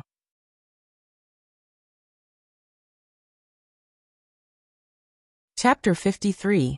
After the first battle, Wang Wei had to find a new outfit as his old one was unusable. As such, he had to stitch a new outfit out of the pelt of the animals he hunted. He burned his old one as the blood could attract certain dangerous animals in the forest. After resting for a day, Wang Wei hunted his breakfast and headed toward his next target. There were 3 of them at the same time camping further down the river from the previous rich girl. It was a combination of 2 boys and 1 girl. Wang Wei stalked them from a distance based on their chi dragon. Wang Wei pondered his next course of action, and came up with the idea of assassinating each of them at night, while they were sleeping. However, he soon gave up this plan as he realized that his purpose in this trial was to experience combat, not just to kill people and reach the number 1 spot to receive the rewards at the end. Only by fighting in direct confrontation can he learn something and increase his fighting experience. Although he did a lot of training with Li Jun before he came here, it was not as effective as true experience in life or death battles. However, there was still a problem. There is one Wang Wei, while the enemy has 3 people. Wang Wei knew his limits. He was not yet ready to fight more than 1 person at once. So he waited for one of them to be separated from the group. Those 3 people were very cautious, unlike the rich girl. They spent most of the time in a group, and they took turns as watchguard to provide the other 2 with enough rest to fight when necessary. Wang Wei was very patient, and observed the 3 of them for more than 4 days without any rest. Unlike ordinary people, Wang Wei's body was already inhuman. He did not need food every day to survive. Due to the fact that he cultivated the 10,000 things adapt to one sutra, Wang Wei only needed a bit of sunlight every day, and his body could function normally for a whole 7 days without problem. Soon, Wang Wei's patience was rewarded. The female companion complained that she was tired of eating fish from the river for 4 consecutive days, and she wanted to go hunting for other animals for food. The other 2 agreed with her, and one of them left with her, while the other stayed and guarded their home base made of cozy tents. As soon as they were separated, Wang Wei approached the guy left behind. However, things did not go as easy as last time. The other guy was always on guard, and immediately noticed someone approaching him. Wang Wei watched as his opponent took out a knife similar to his. He was not flustered at the fact that his enemy was alerted to his presence. In fact, his objective was never to be subtle. Wang Wei watched this guy carefully. He was slightly shorter than him but more robust. He noticed the calluses in his hands, signifying that this man was well either trained or used to do hard labor as a living. The 2 people stared at each other in order to find the right opening to attack, testing each other's patience. Ordinarily, Wang Wei would be more than happy to wait for the right time to attack. However, time was not in his favor. He knew that this guy had companions that would eventually return. The longer Wang Wei waits, the less favorable the situation will become for him. As such, he no longer waited and attacked directly. If there was no opening, then he would make one. Wang Wei launched toward the guy and stabbed him. This time he went directly for a vital organ, the lung. The other guy dodged the knife by slightly twisting his upper torso, then retaliated by stabbing Wang Wei in his eyes. Wang Wei moved his whole body to dodge, then followed his first attack with a kick directly in the back of the person's kneecap to stop his opponent from moving. The other guy slightly moved legs so that Wang Wei's kick will hit his knee instead. When Wang Wei noticed this change, he had to lower his kick to hit the guy's shin, otherwise the bones on his feet would crack if he directly hit the person's knee. After this attack failed, Wang Wei did not stop and continued to stab his opponent in different parts of his body: eyes, heart, lungs, and brain. However, this guy managed to dodge all of his attacks and retaliated against him. They both fought for more than 5 minutes, each person trying to stab the other without saying a word to one another. Wang Wei knew that time was of the essence. The longer he fought, the more of a dangerous situation he was in. As Wang Wei painted in exhaustion and began to plan his exit strategy, he suddenly realized something. His opponent was not fatigued at all by the previous fight. He was not painting like him. His breath was regular, his foot was steady in the ground. What frightened Wang Wei the most was the fact that his opponent barely moved from his spot the whole fight. Puzzled and intrigued, Wang Wei began to use his powerful memory brought by his soul to recount every detail of the fight.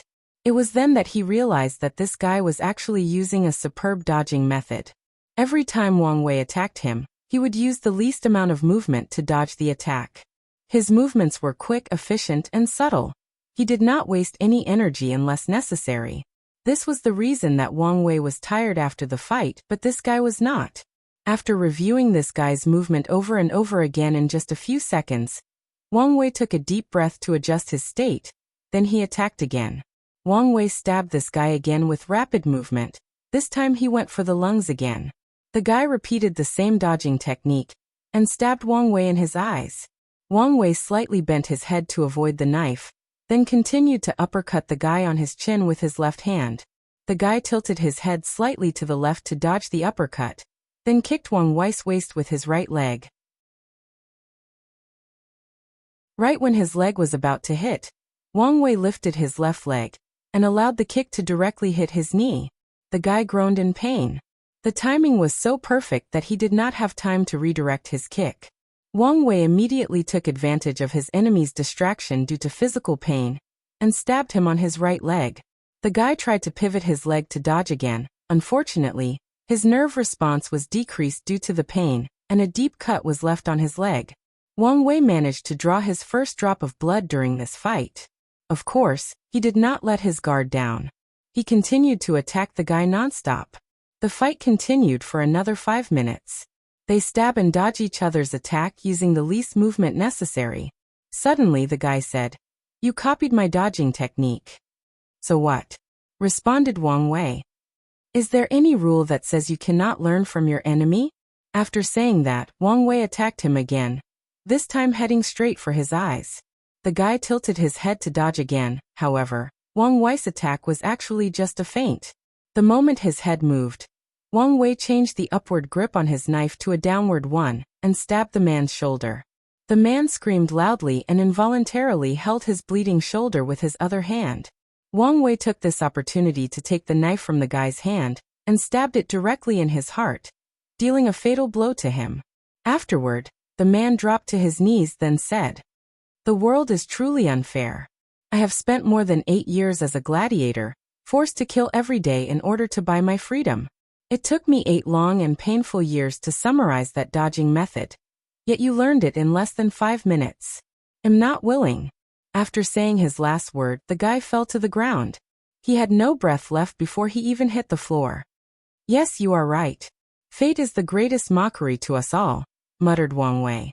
Then he turned the guy over, closed his eyes, and buried him as a way to honor the first true opponent he encountered on his cultivation path. After doing all of this, Wang Wei left the camp. Unfortunately for him, as soon as he left, he encountered the 2 people who went out hunting earlier. As soon as these 2 noticed the direction that Wang Wei came from, they felt that something was wrong and immediately surrounded him to prevent him from escaping. Wang Wei, who had just finished a hard fight, was exhausted both physically and spiritually. He knew that he was in for a hard battle.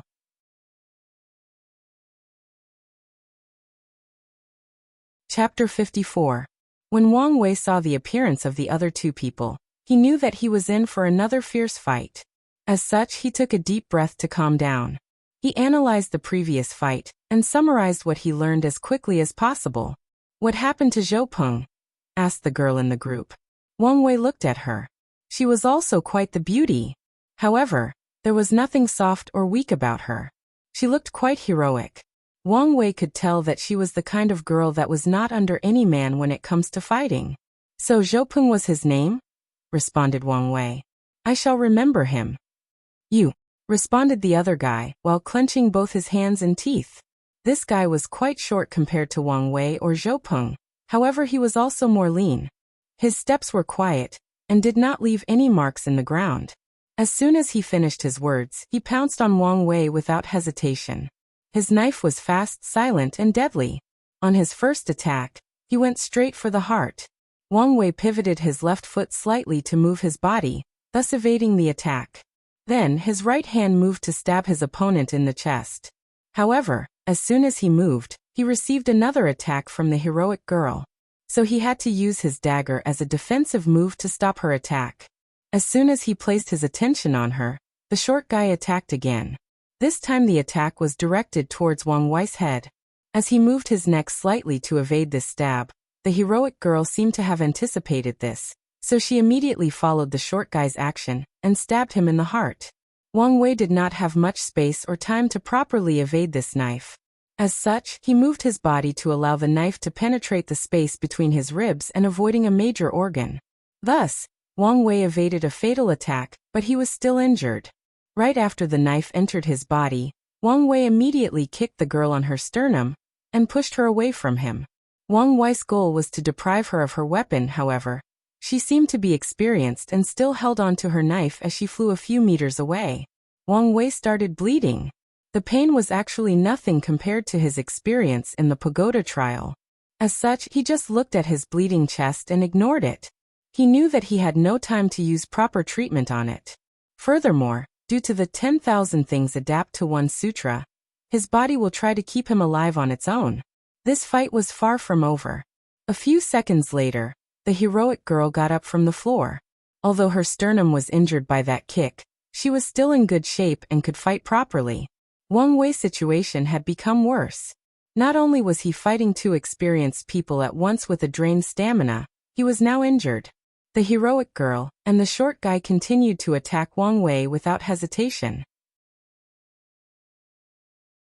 The guy always went for the throat, while the girl went for the legs to immobilize Wang Wei and prevent him from dodging. Wang Wei kept using Zhou Peng's dodging method to its full power, only using the slightest movement to move.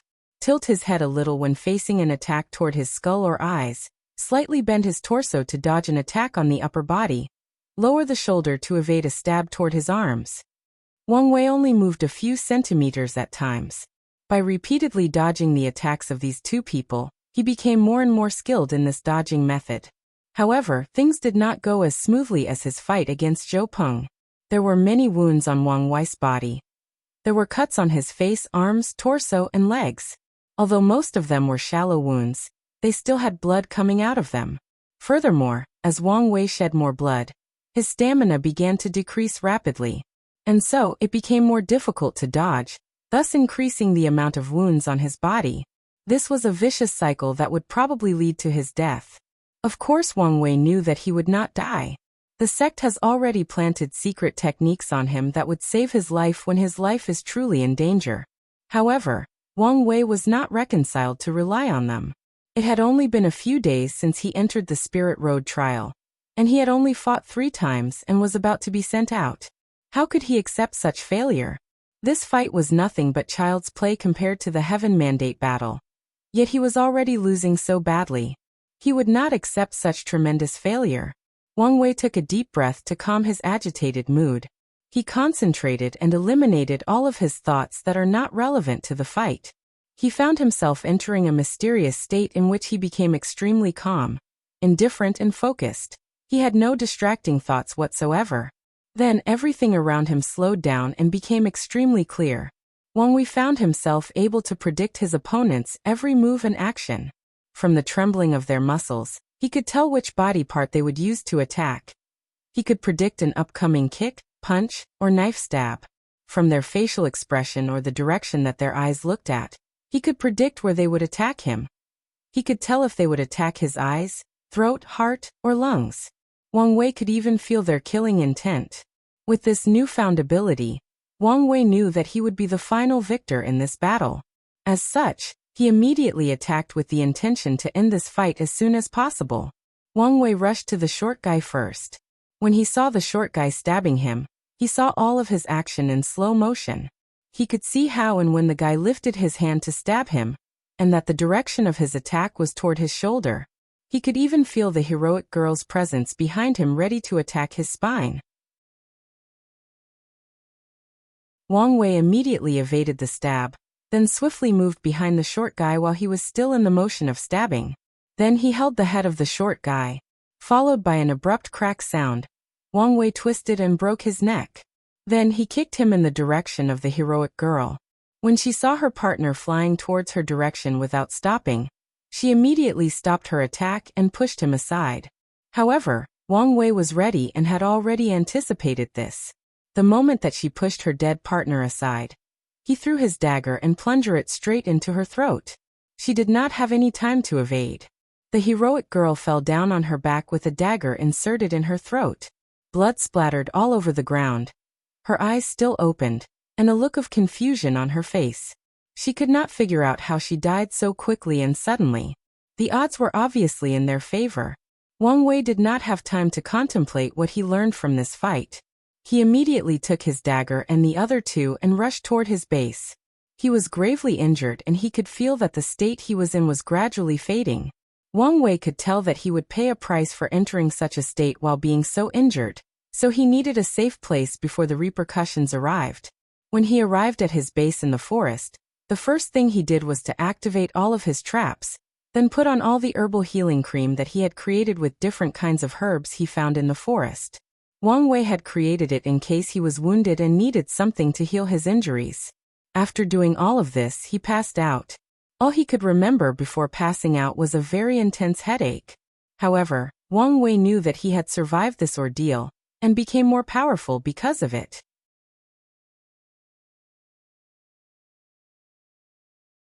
Chapter 55. After Wang Wei woke up, he still had a massive headache. He felt like his head was constantly ringing like the bronze bells in a Taoist temple. He became confused and could not remember much. He knew his name but forgot everything else for a moment. He forgot the date, the place he was and what reason he was there. It wasn't until the next day that Wang Wei returned to normal. After which, he started thinking about the state he previously was in and the reason for it. More importantly, how can he re-enter it again and minimize the side effects? After contemplating for a while, Wang Wei came up with the explanation that this was the result of his powerful soul. When he concentrates or focuses on one task, he can enter a state similar to bullet time in which everything will slow down, and his reaction time will dramatically increase, and his brain computing power will also exponentially increase. Wang Wei knew that this state was excellent for ordinary fights like the ones in the Spirit Road trial, but when it comes to fighting between cultivators, it will have a minimal effect. However, this state was what Wang Wei needed the most right now. Wang Wei was planning to train himself to the point that he can actually fight body refining realm first and second layer as a mortal. This was a great task as there was a great difference between mortals and cultivators. Even in the 9 layers of body refining realm, the first 2 layers are completely different from ordinary people. An example is that Wang Wei currently can lift close to 1,000 jin or 500 kilograms, due to bathing in spiritual qi for countless years and drinking and eating nutritious food every day. However, a person in the body refining 1 layer will have at least 2,000 jin, or 1,000 kilograms of strength. As such, this task is very difficult. As for the reason for doing this, it is of course in order to fight with Ji Song. Most special physiques do not provide the people who possess them with any benefit without starting to cultivate. In fact, without cultivating, people with special physique might not even discover their uniqueness and spend all of their life as ordinary people. However, there are exceptions, especially with the top 5 physiques. The number 1 absolute chaos physique is actually quite arrogant. Without a cultivation technique, at least at the level of saint, you can never cultivate with this physique. Any energy cultivated that is not the level of saint will be swallowed by the user's body itself. The majority of people with this physique will be labeled as waste that cannot cultivate, unless someone who knows about the characteristics of the absolute chaos physique notices the difference. The number 3-7 emotions 6 desires physique will provide its owner with an overwhelming amount of beauty and charm. Even without cultivating, the owner will have some slight charming abilities, and all of them are usually extremely beautiful, both men and women. The number 4 yin-yang eyes will provide the owner with the ability to see things that normal people cannot observe, like souls, ghosts, killing intent, luck, and even the spiritual qi in the air. Wang Wei's eyes only have partial abilities of the yin-yang eyes. The number 5 elements balance physique will provide its owner with a long lifespan. Without cultivating, a person with this physique can live for more than 200 years, which is comparable to body refining realm cultivators. As for the number 2 heavy axe physique that Ji Song has, it will provide its owner with boundless strength or innate divine strength. As a result, Wang Wei knew that he was not Ji Song's opponent right now, as the Crown Prince currently has the strength of body refining second layer. Of course, Wang Wei also knew that he still had a slight chance at winning. Although Ji Song had the physical strength of body refining realm cultivators, he did not have their speed, nerve response, and control of the body through blood qi. As such, as long as Wang Wei used the right technique, he could still win the fight. Wang Wei spent more than a week to properly recuperate. In fact, he had healed after about 3 days, but spent the rest of the time training to be able to enter and exit the mysterious state at will, and also found a way to minimize the side effects. After healing, he headed out again to start his hunt anew. Soon time passed and only 5 months were left for the Spirit Road trial to end. The second segment has been going for some time now. Somewhere near a valley, more than 20 people surrounded a man dressed in animal leather, while a bunch of other people watched the fight and commented on it. "Who is that person being surrounded?" asked a thin teenager. "That's the hunter," responded another burly man with fear and respect in his eyes. The burly man was accompanied by a group of 3. 1 female archer, 1 swordsman, and 1 person with a dagger. "Who's the hunter?" asked the thin man in response. The burly man looked at him weirdly, then said, "You must not be from nearby regions?" The thin man smiled wryly in acknowledgement of this statement. The hunter is a powerful participant that has fought and killed most of the powerful heaven chosen in the nearby regions in the northeastern domain. Only a few people have managed to survive from his hands, explained the burly man, who was the captain of the team of 4. The thin man suddenly asked, "I wonder who is more powerful, the hunter of the northeast domain, or the tyrant of the southern domain?" The female archer suddenly became interested, walked over and patted the thin man on his shoulder, almost breaking his bone. "Boy, who is this tyrant you spoke of?" The thin man grimaced in pain, then moved her hand from his shoulder, rubbed it with the other hand and made sure it was all right. The tyrant is the most powerful heaven chosen of the southern domain. He is ruthless and powerful. More importantly, there is a rumor that he might possess the heavy axe physique. The number 2 special physique, huh? Muttered the female archer, ignoring the fact that he might accidentally injure the thin man. It would be an interesting fight between the two of them. Meanwhile, the hunter that these people were actually talking about is in fact Wang Wei himself. In the past several months, he had garnered a strong reputation due to his constant challenge of different geniuses. Right now, he was being encircled by more than 20 people. However, he still had a calm look over his face. He had encountered more dangerous situations than this. Wang Wei immediately entered the mysterious state. He could now read all the movements of his opponent. He rushed toward the closest one with his steel knife. He lowered his body to dodge an oncoming punch, then cut off a single muscle to make the enemy's arm unusable, then pierced his throat. Wang Wei rolled to the right side to dodge the upcoming attack from behind. He did not even look over. It was as if he had eyes on the back of his head. Without any pause, he rushed to his next opponent. He went straight for this girl's throat. However, when she tried to block the knife with hers, it turned out that Wang Wei's move was actually a feint. Immediately afterward, he bent down on the floor, did a 360-degree sweep on her legs, then plunged his knife on her throat before she even hit the ground. Afterward, Wang did a front flip to bypass the body, then ran towards the next target. However, a warning of danger came toward him. He immediately tilted his head slightly and caught something with his left hand. It was an arrow.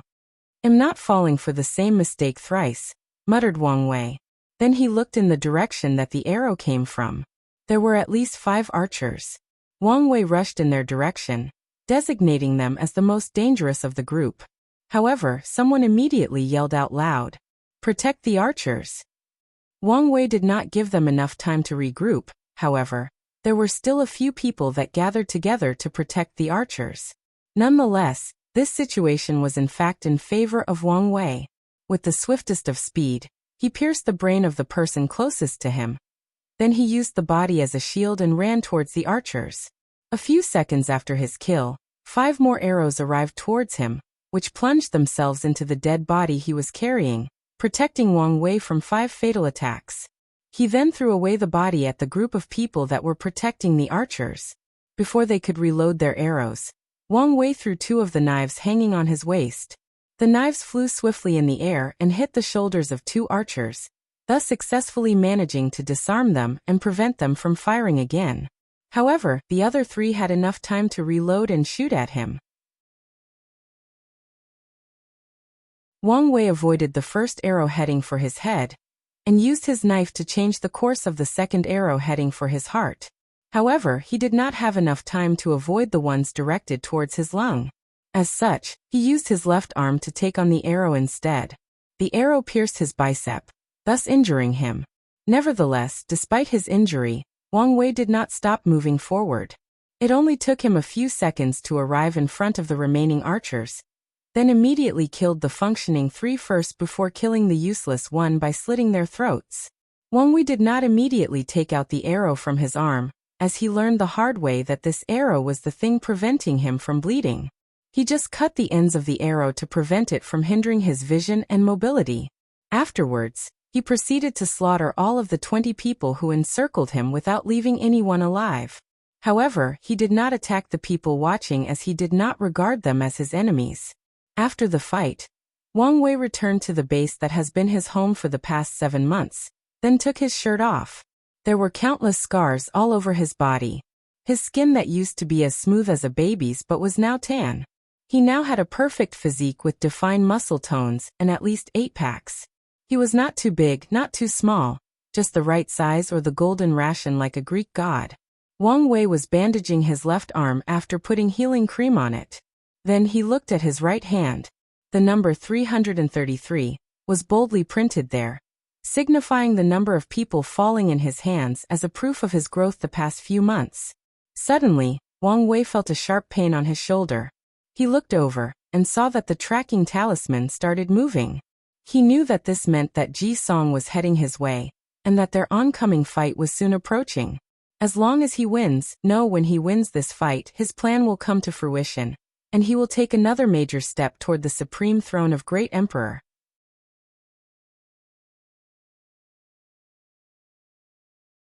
Chapter 56. After bandaging his arm, Wang Wei started thinking about his next course of action. In fact, he was not too worried about his fight against Ji Song. There are too many ways he could win this fight. He could meet up with Li Jun and ganged up on Ji Song. He could lay hundreds of traps and trick him into them. He could even use poison to weaken him. During the past years, Wang Wei had learned from his mother when to fight head-on, and when to use wisdom to win a fight. The only reason he insisted on fighting with him head-on and one-to-one is because he wants to challenge his limits. The majority of people in the Spirit Road trial are regular mortals when it comes to strength. As such, they are forced to use superb techniques to make up for the lack of physical prowess. Only Ji Song did not fit into this category. As such, Wang Wei wanted to fight him and see how much he has improved since the beginning of the trial. Furthermore, Wang Wei had a lingering feeling that if he won this fight just and honorably, then something special will happen to him. Something important will be given to him. He does not know where this feeling came from and what will happen, but he knows that his feeling is right. As such, he plans to follow it and see the result. Wang Wei then focused intensely on his finger, and a ring randomly appeared on his ring finger. It was his space ring. As this space ring was a soulbind treasure, he could carry it everywhere with it. This was one of the loopholes of the Spirit Road trial. However, there was still one restriction. This magical treasure could not be taken out in the first half of the trial. As the Spirit Road trial was technically under the jurisdiction of Heavenly Tao, no one dares to break its rules, not even the Tao opening sect. That is the reason that Wang Wei had to make daggers out of stone, or use the environment around to make things necessary for survival, while he had a space ring full of food and weapons. Of course, another restriction was that the weapons smuggled in could not be too powerful. Otherwise they will be immediately sealed. In fact, this restriction also applies to treasure discovered in the secret realm during the trial. Even if a participant was lucky enough to acquire a holy or supreme weapon, it would be in a sealed state. Nevertheless, treasures like swords, sabers, or spears are still quite valuable even in a sealed state. The sharpness and indestructible nature of these weapons are enough to give any participants a great advantage in combat. Wang Wei looked inside the space ring and took out 3 paper talismans. He made sure that the talismans were still working properly as they are the main material for the next plan. However, a few breaths after taking out the talismans, Wang Wei noticed a gaze coming out over his head and scanned the talisman over, then disappeared. He knew this must be the safety mechanism left by Heavenly Tao to ensure the rules are followed. For example, if those 3 talismans were powerful attack ones, they would be immediately sealed and there would be nothing Wang Wei could do about it. Thinking about this, Wang Wei felt quite unpleasant for his powerlessness, and at the very idea of Heavenly Tao itself. Having someone over your head and telling what you can and cannot do is a very unpleasant thing for someone like him who pursued the path of freedom. However, he still has to put up with it now. At least for now. After checking that everything was in place, Wang Wei began to rest in order to heal the arrow wound on his left arm. Meanwhile, in the southern domain, Ji Song was trekking towards the northeast domain to meet with the young master of the Tao opening sect. While he was walking, Ji Song started thinking to himself. According to the royal elder brother, the ancient desolate emperor who created the ancient desolate body refining scripture must have left something important in a secret realm in the Spirit Road trial. In order to acquire that thing, the Tao opening sect needed the blood of someone with the heavy axe physique to open the secret realm. As such, they released the news as bait to attract me. Most likely, there is a trap waiting for me there. Thinking of this, Ji Song sneered at this. With his powerful strength compared to body refining realm second layer, he did not fear anyone. Suddenly, Ji Song started thinking about the humiliation he suffered in the polishing Tao Heart Pagoda. The young master of the Tao opening sect crushed all of his records in that damn pagoda. He had never suffered such failure in his whole life. What made Ji Song more angry was the fact that he had greatly benefited from the 4 layers of the trial he had participated in. His will and Tao heart was sublimated after each trial. And yet, he was not allowed to participate in all of them. His family begged the sect to allow him to continue the trial, but they refused without any hesitation. Ever since he failed to experience the remaining 5 trials, he always had a feeling that something was missing from him, like he was incomplete. Ji Song's anger grew more and more as he reminisced of the situation back then. He suddenly clenched his fist and punched the ground. Bang! A spider crack a few centimeters was left in the ground. After releasing his anger, Ji Song continued his journey. It took him more than a month to travel through the central domain into the northeast one. During this month-long journey, many people tried to fight Ji Song, but all of them were forever buried in this trial. Upon arriving in the northeastern domain, Ji Song did not go directly to find Wang Wei as his elder brother warned him to always be cautious. He used the tracking talisman they placed on Wang Wei to map out all the places he had been. Ji Song then noticed that Wang Wei's base has been the same for the past 8 months. He became convinced that the secret realm of the ancient desolate emperor should be around there. Then Ji Song took out a hiding talisman from his soul-binding space ring. In the second half of the Spirit Road trial, the whereabouts of each participant will be shown as long as they approached each other at a certain distance. This hiding talisman is to prevent this from happening. After doing all of his preparations, he tracked down Wang Wei and began to observe him. Of course Wang Wei was aware of Ji Song's location as soon as he arrived. He had Great Elder Wan Fu modify the tracking talisman, so that he can also know the location of Ji Song, just as he knew his. So, as soon as he arrived near him, he called him out. "Come out, Crown Prince Ji Song, I know that you are here." Ji Song then removed the effect of the hiding talisman, then said, "My brother was right, your Dao opening sect is indeed setting a trap for me. Isn't that right, young sect master Wang Wei? And yet here you are here, Crown Prince. Where are the other people? You do not think that you alone is a match for me. Where is that little sidekick of yours? What's his name?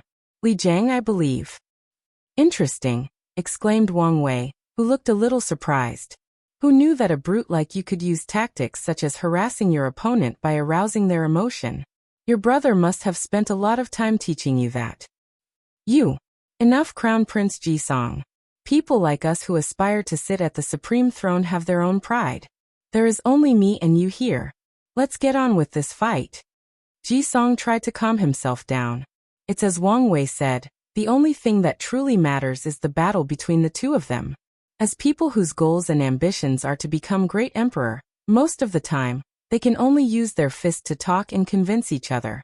Ji Song rushed towards Wang Wei and punched him with all of his strength. Wang Wei, who had entered the mysterious state, moved his head slightly to dodge. However, he heard the sound of wind swaying next to his ear. He immediately knew how powerful this punch was. Wang Wei knew that if he was hit by even one Ji Song's punches, he might instantly lose this fight. Furthermore, although Ji Song's speed was not up to par with body refining realm cultivators, he was by any means slow. If Wang Wei had not entered the mysterious state, his speed and nerve response might not be a match for Crown Prince Ji Song. No wonder people envy people with special physique. Wang Wei sighed as he knew that this fight might be more difficult than he previously imagined.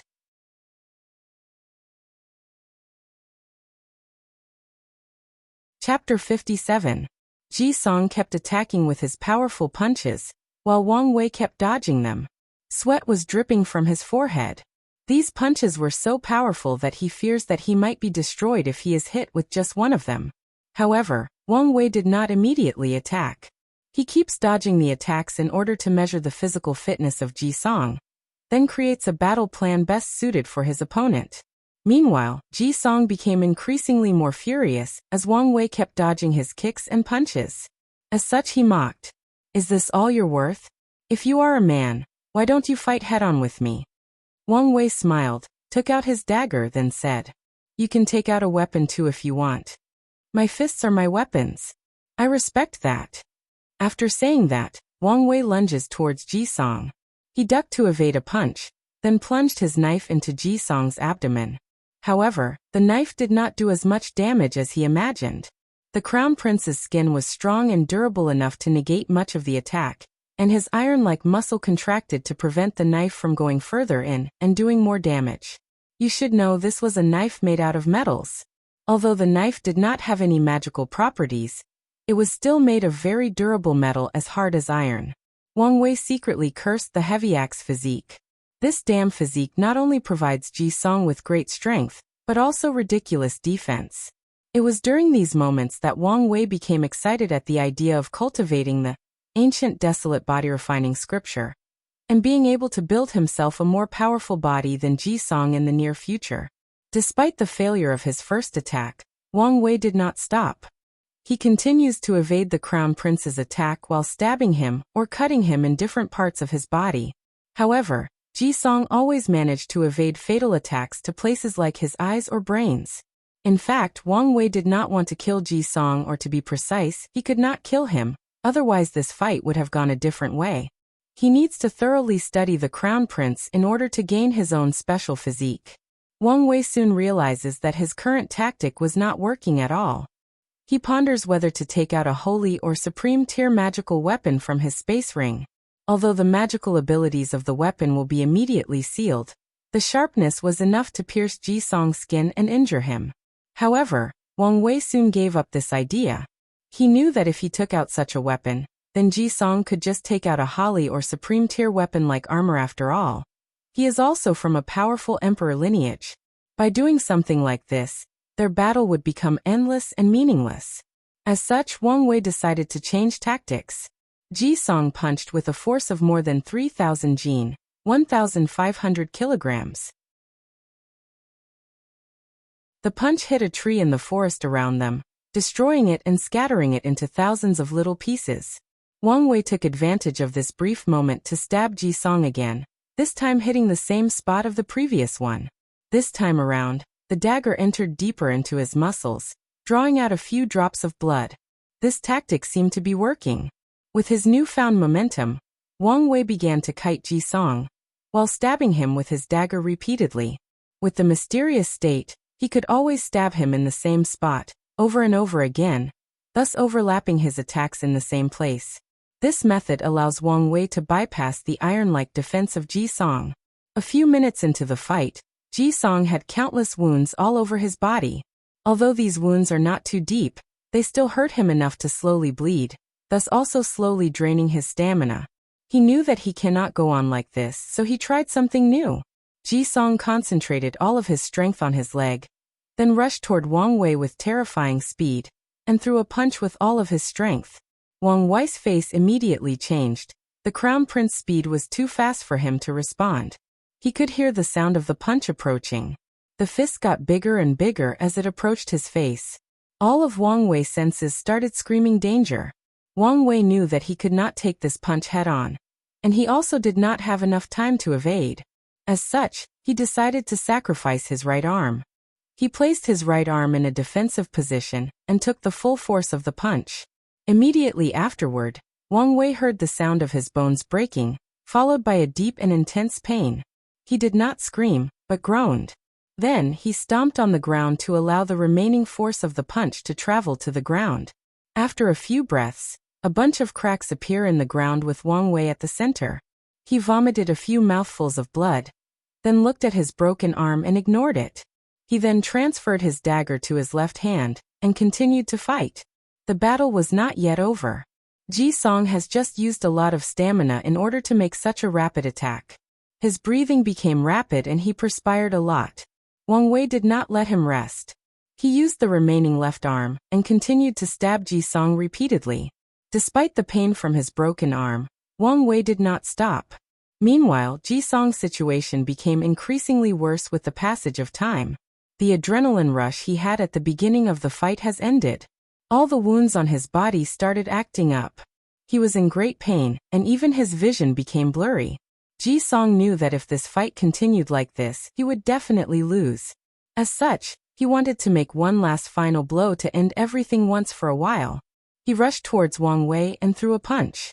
When the young sect master dodged his attack and stabbed him again, Ji Song relaxed his muscles, and allowed the dagger to go deep into his body.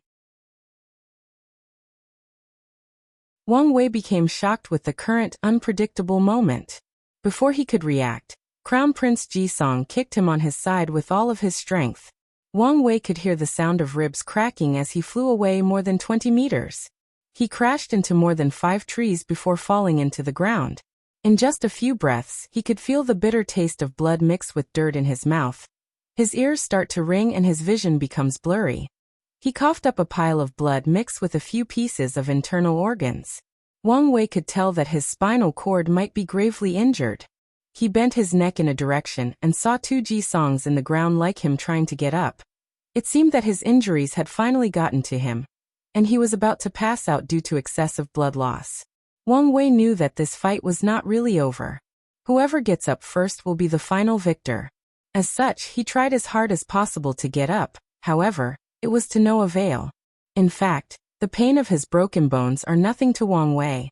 In the pagoda trial, he suffered much worse pain than this in the 18 levels of hell. However, the truth of the matter is his body was not in the shape to function properly. Wang Wei did not care about this. If he orders his body to move, then it better listens to him. His body should follow his will, not the other way around. In fact, this is exactly what happens next. By his sheer will alone, Wang Wei managed to stand up. A broken spine and shattered rib cage would not stand in his way. He slowly walks towards Ji-song, who was still trying to get up from the ground. It took a while for the 2 Ji-songs to merge into one. When Wang Wei arrived in front of him, he said, "I win." Then, with his remaining functioning left arm, he repeatedly elbows Ji-song's face until both their bodies were covered in each other's blood, and the crown prince had passed out. Then Wang Wei sat on the ground breathing heavily. This was a hard-won battle. Suddenly, he felt something and looked behind him. The shadow of the young emperor finally completely materializes behind him. Wang Wei felt like his mind became more clear. He could feel the vast spirit qi dancing in the air.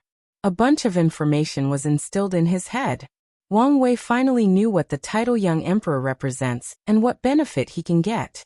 A young emperor is essentially a person with immense will and powerful Tao heart that is acknowledged by heavenly Tao as a person worthy to bear the heaven mandate. In order to have the title of Young Emperor, you must have a strong Tao heart and will at an early stage of cultivation. Otherwise, heavenly Tao will not acknowledge it. As cultivators grow more powerful and experience more things in their long life, their will and Tao heart will be tempered, and some of them will reach the minimum standard to be able to accept heaven will. However, if a cultivator reached such a standard at an early stage of cultivation, then he will be rewarded the title of Young Emperor. As for the advantages of said title, there are a few. First, a young emperor will have a great talent for cultivation, followed by a peak purple dragon qi luck. The greatest benefit of which is that each young emperor will have a pseudo-domain-like ability. This is a great deal, as only Saint Realm powerhouses can have a domain. As for Wang Wei, his pseudo-domain allowed him to decrease the strength of his opponent between 15% to 50%. This ability is not enough to make it worthy of the name, Young Emperor. What is truly heaven-defying is the fact that this ability applies to any cultivator under the Great Emperor realm. That is to say, in front of Wang Wei, a Supreme Realm true monarch could lose half of his strength. That is truly scary enough.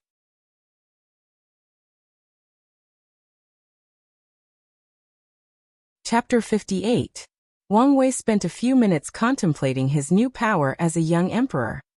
He became excited as he knew that he had another powerful card up his sleeve during his future cultivation path. Wang Wei knew that the more hidden means he has and the more diversified his hidden cards are, the better chance he has at surviving different situations. The cultivating world is weird and complex. A person can never say they are adept to survive all its intricacies. Wang Wei did not want to be like the fellow transmigrators from his past life that mostly relied on luck to survive most situations. While Wang Wei was distracted by his newfound power, a sudden sharp pain woke him up, reminding him of the terrible shape that his body was currently in. Without hesitation, Wang Wei took out a blood-red pill and swallowed it. This blood regeneration pill was a low-level profound tier pill used by body refining and divine sea realm cultivators to heal. Wang Wei frowned as he noticed the low efficiency of this pill. This probably was the lowest grade pill that he had ever taken in his life, thought Wang Wei. However, he has no choice now since this was the highest level of pill allowed to bring from the outside. According to this speed, it will take him at least 2 months to recover all of his injuries, which was too slow. In his current state, if he encounters another enemy, he will be in grave danger. Wang Wei then made a splint with the scattered wood in the forest for his broken right arm, then took another blood regeneration pill. He walked over to Ji Song's side, took out 3 jade talismans. The first one was a sleeping talisman, which placed the crown prince in a deep coma and prevented him from waking up. Wang Wei placed the second one on Ji Song's forehead, or the Naiwan aperture, which the resting place of the soul, while the third talisman was placed above his heart. Then, Wang Wei took out a few origin sources as energy to activate them. The second talisman began to scan every part of Ji Song's soul, while the third one scanned all of his bodhi's blood, skin, muscle, and blood marrow. Due to the fact that the crown prince has not started cultivating yet, and has not opened his Naiwan aperture, his scanning process was more brutal than Han Li's. Wang Wei watched as Ji Song started seizing on the floor. Then blood flowed out of every gap on his body. Whether it was his eyes, nose, or ears, they were dripping with blood. His body started cramping and twisting in strange ways. Then Ji Song began to scream in agony.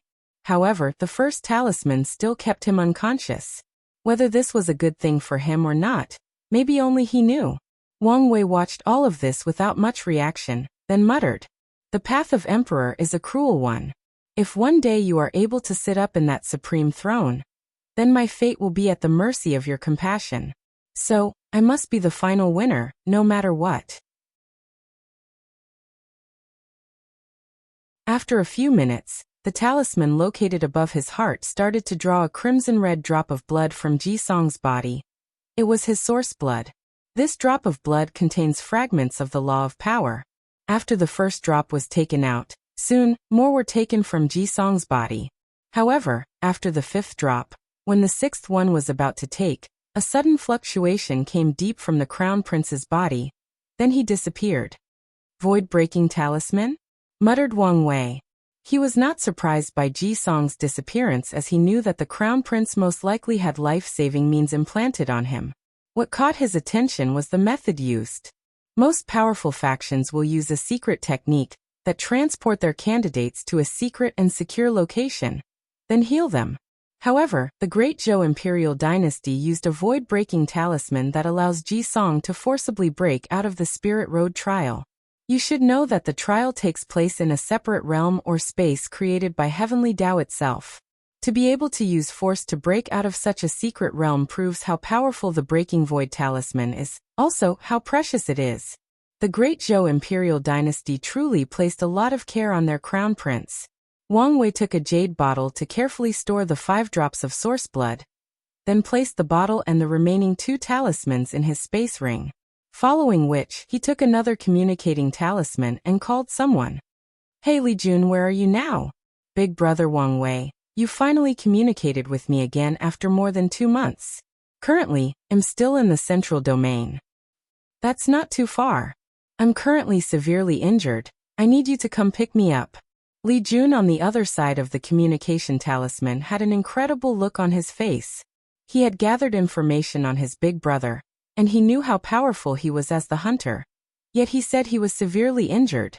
Who could do such a thing? Suddenly, Li Jun thought of something, then immediately asked, "Big brother, did you get the information and material you needed?" "Yes, I just finished." Good. Then our plan is one step closer. Don't worry, big brother, it'll be here in 7 days. No, make that 3 days. It'll be waiting then. While Wang Wei was waiting for Li Jun's arrival, a great storm was taking place outside in Falling Leaves City. Somewhere in an inn, first Prince Ji Su, retired Prince Ji Xiang, and the head of the Imperial Guard, Zhou Fan, were eating and talking in a private room. Suddenly, the void fluctuated and a person instantly appeared in the room. Ji Xiang was the first to notice the change in the environment and screamed, "Who is so bold?" However, he soon discovered that it was his bleeding nephew that appeared here with the Breaking Void talisman provided to him. He rushed over to check his condition. Immediately afterward, Ji Su and Zhou Fan noticed something and followed. Retired Prince Ji Xiang scanned Ji Song's body with his powerful divine sense, frowned with a cold look in his eyes, then threw a pill in his mouth to stabilize his injuries. Jisoo rushed over and knelt in front of his Ji-song. "What happened to my little brother? How come he is so gravely injured?" Ji-seong answered in a cold and murderous tone.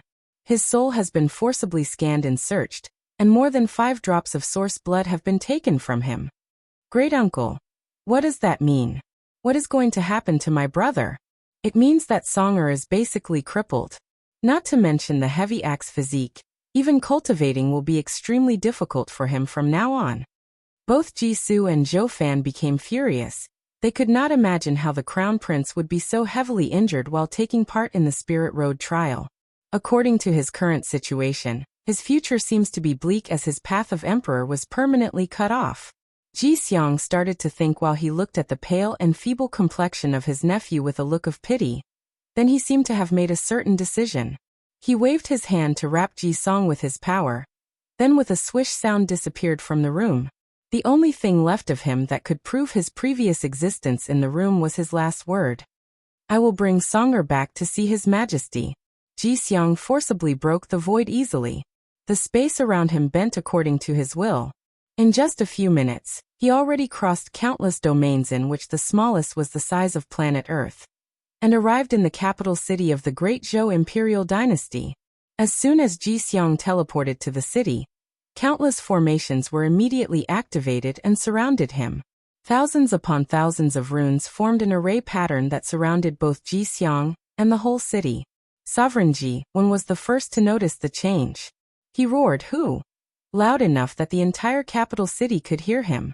Ji-seong, who immediately realized his fault, used his token talisman to notify the city formation of his identity. Then he entered the palace and notified Sovereign Ji-won of the Crown Prince situation. Looking at the current situation of his son, Sovereign Ji-won had a terrifying murderous aura around him. The murderous aura soon enveloped the entire palace. Then, the Qi Luck Dragon of the Great Zhou Imperial Dynasty seemed to have felt the murderous aura of its ruler. It suddenly roared into the heaven. Following which, Ji-won's killing intent was fused with the luck of the entire dynasty. All of the billions of citizens of the Great Zhou Dynasty scattered throughout countless domains suddenly felt an intense murderous aura covering them. They felt an immense pressure covering them, so they immediately knelt down in worship and fear.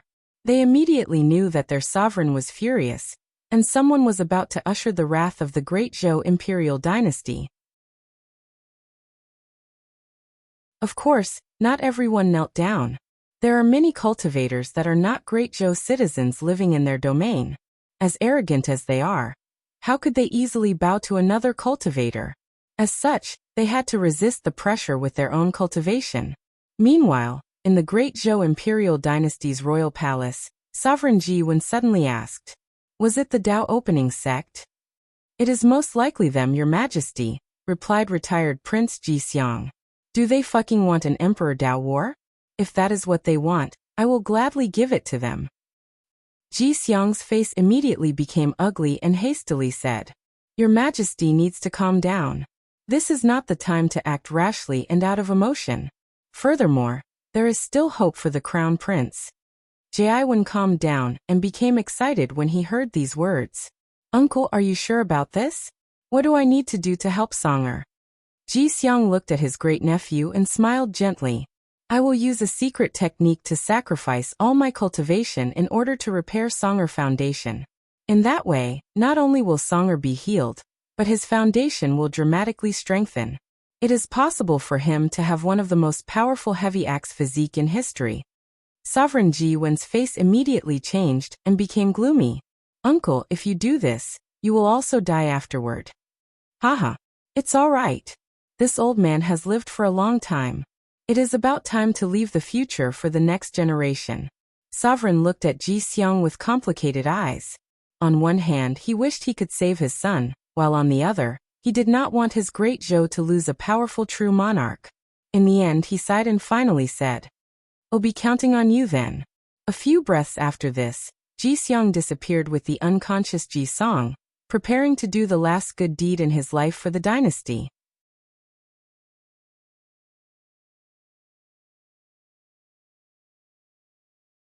Chapter 59. Sovereign Ji-Wen was sitting on his throne with a gloomy look on his face, contemplating his next plan of action when someone notified him of the arrival of the Prime Minister. With just one look, Zhao Yan could tell that His Highness was not in a good state. As such, he immediately inquired about what exactly happened. When he heard the whole story about Crown Prince Jisong's fate, he too was shocked and perplexed. As such, he asked, "So, what do you plan to do now, Your Majesty?" "I can tell you, Zhao Yan, the idea of an Emperor Dao War is currently reverberating in my mind right now." Upon hearing this, the Prime Minister's heart started accelerating, his palm became sweaty and his mouth seemed to be dry as if he was thirsty. As a powerful cultivator, how can he be thirsty? Despite all of his internal change, his face remains calm and his mind still sensible. He sighed, then replied, "I understand the anger you feel right now, Your Majesty, but you must calm down and think things through rationally. Zhao Yan, I know that an Emperor Dao War will involve our great Zhou imperial dynasty fighting to the death with the Dao opening sect until one of our lineage is completely destroyed. However, when I think about what they did to Songer, I just can't calm down."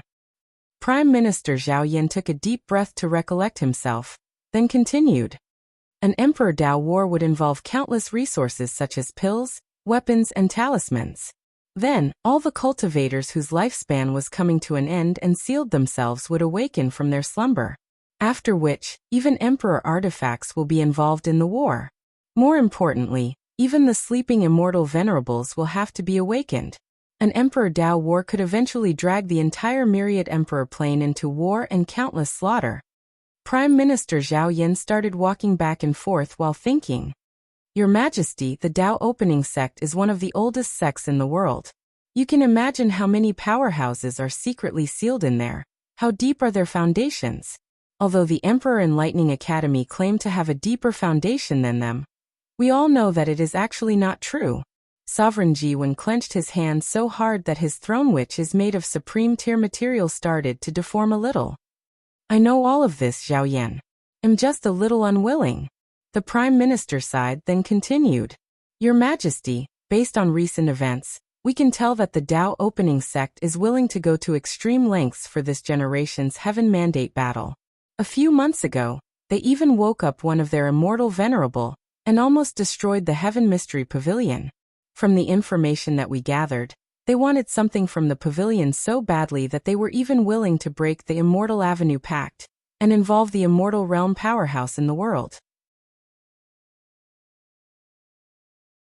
Sovereign Ji-Wen also sighed as he understood the Prime Minister's meaning. The Dao opening sect can easily break the Immortal Avenue Pact. They will also not hesitate to start an Emperor Dao War. And with the deep and unfathomable foundation, they will most likely be the final winner. Although unwilling, Sovereign Ji-Wen knew that he had to swallow this bad breath. While Sovereign Ji-Wen was lamenting his helplessness as a ruler, First Prince Jisoo and Imperial Guard leader Zhou Fan walked into the hall. Immediately after entering the hall, Zhou Fan knelt on one knee and said, "Your Majesty, as long as you order, I will lead our army in a crusade against the damned Dao opening sect." After saying this, he gave a slight look toward Jisoo.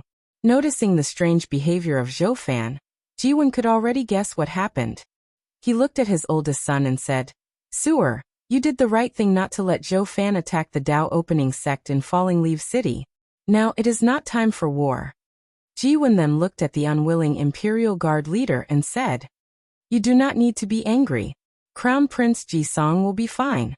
After saying this, Sovereign Ji-Wen dismissed everyone else without much explanation, and headed deep in the royal family tomb to wait for his son's return after experiencing nirvana. Meanwhile, in the Spirit Road trial, 3 days went by smoothly. Wang Wei, who was waiting, heard the sound of animals galloping. When he exited his little wooden house, he saw Li Jun and a bunch of people riding a bunch of weird four-legged animals. These animals seemed to be the combination of horses and bulls. They had legs like horses, 2 horns, and a robust body. Wang Wei frowned when he saw all of these people. He then used the communication talisman to warn Li Jun to stop at a certain distance, so that they are not harmed by all the traps laid around the base camp, then told him how to navigate through the traps safely. After successfully stopping at an appropriate distance, and finally personally meeting with Wang Wei, Ji Jun rushed over and asked, Big brother, how are you doing now? I'm fine. Well, I'll live. Why did you bring so many subordinates? Li Jun seemed to be aware of something, then answered promptly. You do not need to worry, big brother. I have experienced life and death with these people. Additionally, I have used what you have taught me and used benefits to tie us together as a group. I promised them that they can all enter our sect after the trial. Well, that's good. Wang Wei patted his shoulder, then continued. Do you have any healing pills from any secret realms? Li Jun then searched his space ring and took out a few pills. I have a few low-grade earth tear bone connecting pills. All the other ones are too powerful for us to take. Well, this should do. With this pill, I can heal my injuries in just half a month. After this, Wang Wei began to properly heal under the protection of Li Jun and his subordinate, while chatting with him of his experience the past 8 months. Wang Wei knew that Li Jun was transported in the central domain, and had his own subordinate. Unlike him who became a solo player, Li Jun decided to build a reliable team. However, he did not know the exact experience of his little brother. In fact, Li Jun's experience was actually quite simple and straightforward. After entering the Spirit Road trial, he fought a bunch of participants. However, instead of killing them, he asked them to surrender to him. He accepted those who did and killed the ones that refused. After teaching his subordinate proper teamwork, he started to spread his prestige throughout the central domain. Then, in the second half of the trial, he occupied one of the newly opened cities. As a city lord, Li Jun organized trade of various items such as food, weapons, pills, and even cultivating techniques. Although the participants cannot cultivate during the trial, many of them who are of low background used this opportunity to find better cultivation methods for the future. In general, Li Jun's stay in the trial was actually quite moist. Of course, he did not do all of these for no reason. Li Jun knew that the sect was training him to be a powerful general that could pave the way for Wang Wei's path of emperor. In order to be prepared for the future, he started training troops and also learned how to be a good leader or commander. Li Jun knew that his big brother was extremely talented and wise. As such, as he grows more powerful, many people will want to follow him and be the vanguard to his army. If he is not able to keep up with his big brother's step, although he knew that he would not be replaced on account of their brotherhood, his position will become quite awkward. Furthermore, his big brother might not say anything about him if he cannot keep up, but the sect will have no such scruples. The motto of the Dao opening sect has always been that they do not raise waste. Soon 7 days passed. Wang Wei had removed the stint on his arm and was doing some light exercise with his hand. In just a few days, his broken arm had already healed, and his ribs were already grown and reconnected. The only trouble left was his injured spine, which will take some time to heal. While Wang Wei was doing a punching routine, Li Jun ran towards him with some information. Big brother, do you remember the guy you told me to look out for? Wang Wei was briefly confused before he realized that Li Jun was talking about the kid he met in Falling Leaves City that made his chi dragon act weird. Wang Wei then motioned him to continue. Well, we found him in the eastern domain through the tracking talisman you placed on him.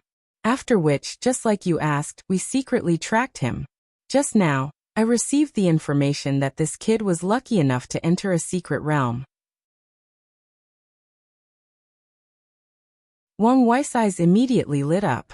The lucky encounter of that kid is probably the reason that his luck dragon was acting so weird. He must have gotten something that is very useful to me, thought Wang Wei. Where is he now? My subordinates have subdued him and are bringing him here. They should arrive in just a few days. Good, muttered Wang Wei. He was truly looking forward to what kind of opportunity this kid will bring with him. As a person with a noble background, there are a few things that can bring him a true sense of excitement.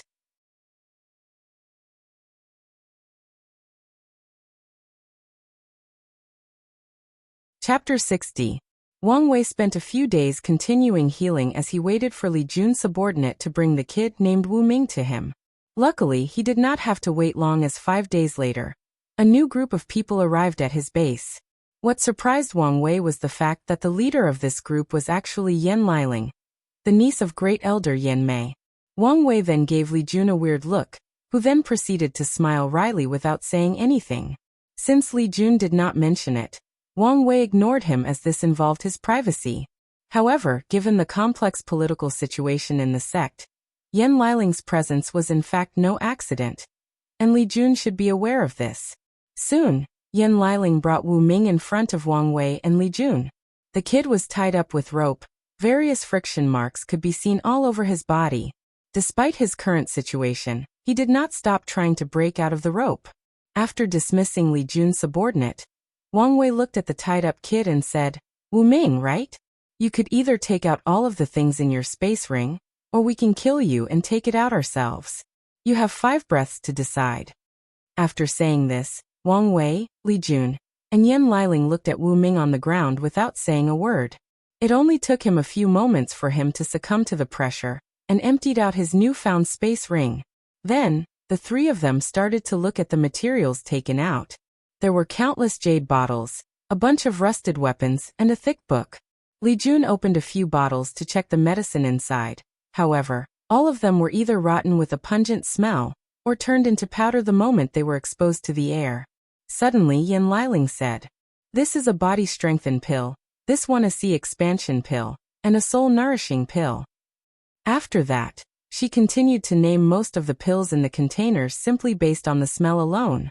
Wang Wei frowned as he had never heard of these pills, as did Li Jun, so he asked, "Liling, what kind of pills are these?" The majority of these pills are very old, and are in fact prototypes of current pills such as the blood qi pill, or the divine sea expansion pill. And the recipe for some of these pills have been lost for countless years. Wang Wei noticed how these 2 people were talking so intimately and casually as if they had known each other for many years. He just gave them a look, then proceeded to check the weapons. All of these weapons no longer have any spiritual energy in them, and the metals have been corroded by the passage of time. Moreover, the refining seemed very rough and did not use the full potential of all the materials. Li Jun and Yan Liling walked over to check the weapons on the ground. The 3 of them seemed to have forgotten poor Wu Ming. "How long have these things existed?" asked Li Jun. Wang Wei picked up the book and responded, "Let us find out." Wang Wei then opened the first page. The first thing he noticed was the fact the font of the book was extremely small despite the thickness of the book. Li Jun suddenly said, "Ancient scripts? This has never been my strong point. Throughout the history of the world, the language has gone through many revisions. As such, there are countless variations of it. Of course, there is one exception, that is the Tao text. This language is used by cultivators when creating cultivation techniques or methods in order to properly explain the profound meanings or laws contained in them. As such, the Tao text is probably the oldest language in existence in the myriad emperor world.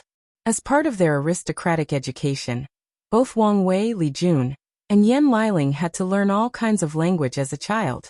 The language class is necessary as it is a way to enlighten young children of the ways of the world, and to prepare them just in case they one day enter a very old secret realm, and can translate the things they received in there.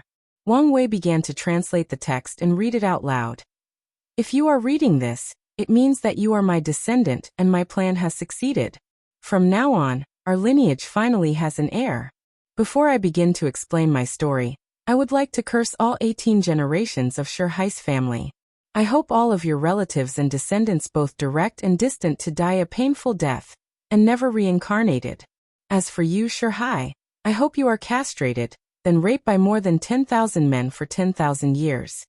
After reading there, Wang Wei paused due to being speechless. How much hatred does this guy have for this Shihai? Suddenly Yan Liling said, "Isn't Shihai the real name of Emperor Haiyuan, the Formation ancestor?" "That can't be right," answered Li Jun. "The Formation ancestor was a great emperor from the ancient emperor era. Are you telling me this book is this old?" Wang Wei frowned and started thinking. The history of the myriad emperor plane is very long, spanning billions of years. As such, it is divided into 9 eras: the Chaos Era, Primordial Era, Beginning Emperor Era, the Void Era, the Ancient Emperor Era, the Incense or Faith Era, the Devil Era, the Middle Emperor Era, and the New Emperor Era. Wang Wei knows that there is very little information left about the first 4 eras except for the fact that there were countless powerful primordial gods and innate life forms in the Primordial Era. However, The majority, if not all of them, are now extinct. As for the beginning Emperor era, all the information available is that a human referred to as the heaven-opening emperor became the first great emperor of the entire world, thus starting the era of the great emperor reigning supreme.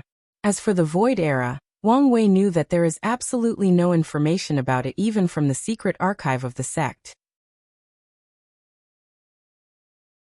He once asked his grandfather, and he told him that most cultivators came to the conclusion that something happened in the Void Era that basically erased the entire world's history. The furthest information that still remains about the world's history started from the ancient Emperor Era to the current New Emperor Era. After taking a brief moment to think about all of these things, Wang Wei said, "Well, no, if he is talking about the same person. More importantly, why does the owner of this book have so much hatred for this so-called Shihai?" After saying this, the three of them continued to read on.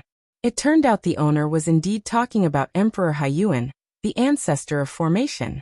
To be exact, this book or journal explained in detail a story about love, envy, and betrayal between two sworn brothers. The owner of the book, named Wu Yi, who is in fact the ancestor of Wu Ming, was in the same sect as Emperor Haiyuan, who was known as Shihai before crowning himself Great Emperor. They both studied formation. Due to the Void Era, civilization had basically returned to zero. As such, many things were either incomplete or starting over. For example, the Tao of formation. During that time, the Tao of formation was not as systemic as today. There was no division such as profound, earth and heaven, etc. In fact, there were not even as many different kinds of formation as today. In order to fix the situation, the cultivators of that era knew that they needed someone to prove the Tao and become a great emperor with the Tao of formation. Such a person would be granted the title of formation ancestor and leave a lasting glory for future descendants. As such, a worldwide race began. Many cultivators began to study runes and formation in order to be the first to prove the Tao.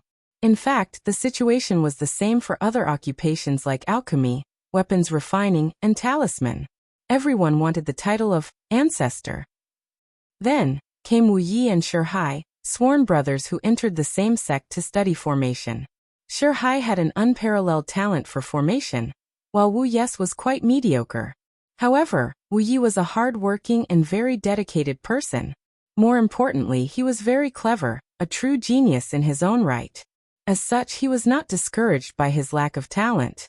He hoped to find a way around this problem, and he succeeded in doing so. Unfortunately, this was the very reason that led to his eventual downfall, that in his unwavering trust in his sworn brother, Shihai.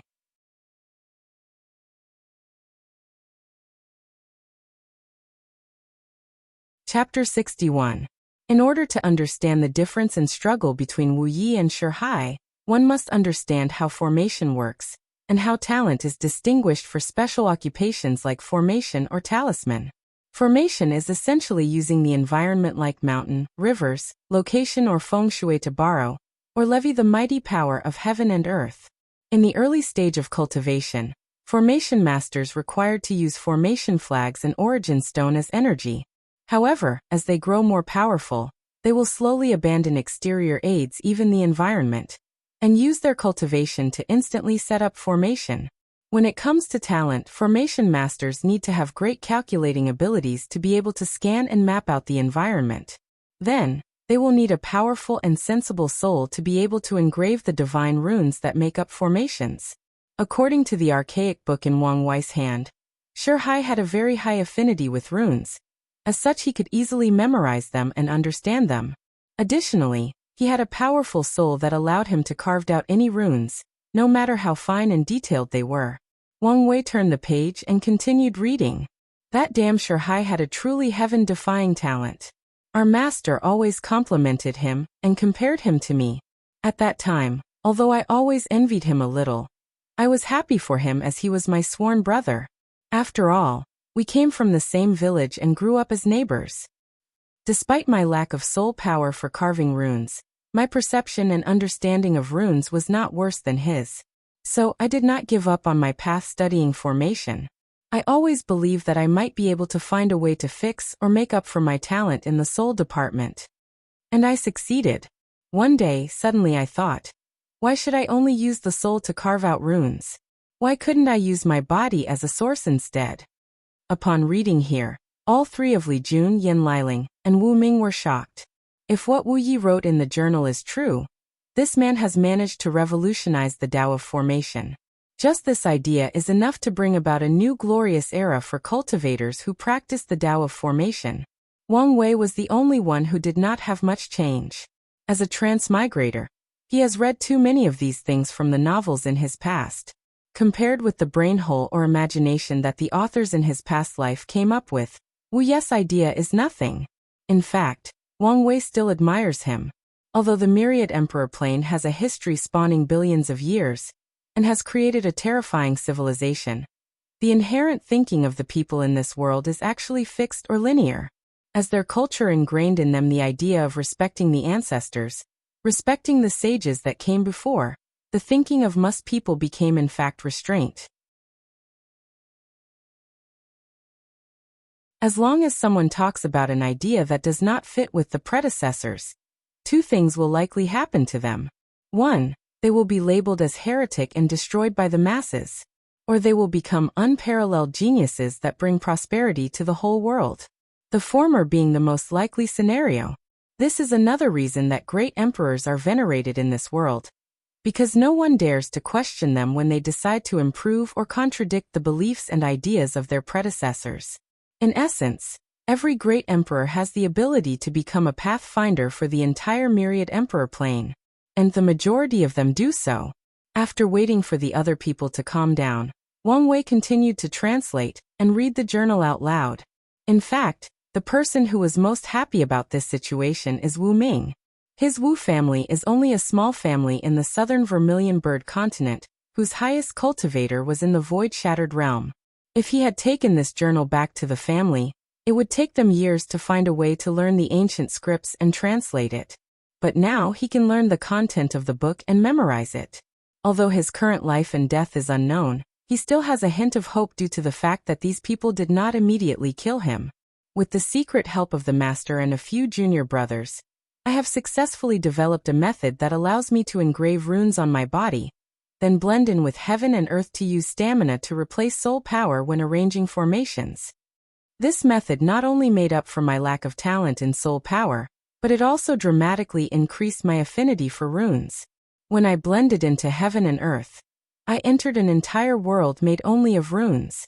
From the soil in the ground, to the trees in the forest, to the blowing wind in the air, everything was made of runes. It was truly magical. However, my happiness did not last long. Shihai invited me to a secret realm, and told me he may have found something that is helpful to my research. Then he betrayed me. He tricked me into a formation he set up to completely annihilate both my body and soul. All four of them had somewhat of a surprised look on their faces. Although they knew that Emperor Haiyuan had done something terrible to Wu Yi that fermented such terrible hatred, they are still a little shocked by the revelation. In this world, great emperors are usually glorified as supreme beings that are above all mundane things, including ugly human emotions such as betrayal. Now, seeing the ugly side of one such great emperor as the formation ancestor, it is indeed quite the shocking thing. Wang Wei sighed, then said, "In the end, even a great emperor is a humble human being. It cannot escape the 7 emotions and 6 desires." After saying this, Wang Wei lost a little of awe for all great emperors. He realized that, in the end, great emperor is essentially just a cultivating realm that only few people have the opportunity to reach in their lifetime. Nothing more and nothing less. The other 3 people felt the sudden change in Wang Wei. However, they could not pinpoint where the change came from. As such, they continued to listen to him translating the journal. I should have noticed something wrong before. When I was creating my new method with the master, Shihai instantly became more cold and distant. I thought that he was under pressure as the successor of the sect, but now it seemed that I was wrong. Before he activated that formation, I asked him the reason he betrayed me. He told me that he cannot get used to his master constantly praising me as a great genius that will bring a glorious era for the Tao of Formation. He went on a 5-minute rant about how he will acquire the title of Formation Ancestor, and his Tao will become the orthodox way. while mine will be forever labeled as heretics. Luckily for me, my newly created formation rune body not only provided me with matchless talent for formation, but also provided me with a great life-saving method by blending into the surroundings and pretending that I'm dead. Although I survived Sherhai's formation, I can feel that I do not have long to live. I do not fear death. I fear that my legacy will be lost or destroyed. It is very likely that Sherhai will become a great emperor. So, I must find a way for my future descendants to inherit my Tao, then eventually complete it and surpass me. After reading the journal, Wang Wei realized that the rest of the book contained the way to cultivate the formation rune body. Suddenly an idea popped up in Wang Wei's head. One of the abilities of this technique is to blend in with heaven and earth through runes engraved in the body. If he changed the runes, then he can make so that he can instead blend in with the fragment of law that his special physique requires. In doing so, he will greatly increase his chance in succeeding to acquire a special physique. This method was tailored for him. No wonder his Qi Luck Dragon acted weird when he saw Wu Ming in Falling Leaves City. Suddenly, Li Jun asked, "Are we in trouble for knowing the dirty past of a great emperor? What if Emperor Haiyuan comes to trouble us?" Wang Wei gave him a weird look. "You do not need to worry about such things. Who knows where Emperor Haiyuan is now after such a long time? Furthermore, our Tao opening sect has more powerful emperors than him." "Li Jun, stop asking stupid question," said Yan Liling after giving him a fierce look. Then she looked toward Wang Wei and asks, "Big brother Wang Wei, what do we do with Wu Ming?" After saying this, all three of them placed their gaze towards the still tied-up Wu Ming, pondering what fate to bestow on him.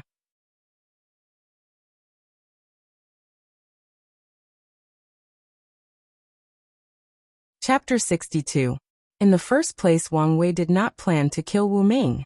Although he is the kind of person that can do anything for his goal, he still knows gratitude and has a somewhat moral bottom line. Furthermore, Wang Wei is the kind of person that knows when to repay his karma. The formation rune body method is of great help to his future plan. He would never be able to acquire it without the help of Wu Ming. After pondering for a few moments, Wang Wei took 2 jade talismans from his space ring. In the first talisman, he copied the entire book left by Wu Yi, including the journal part of it. Then, in the second part, he recorded some ideas he had after reading about the formation rune body.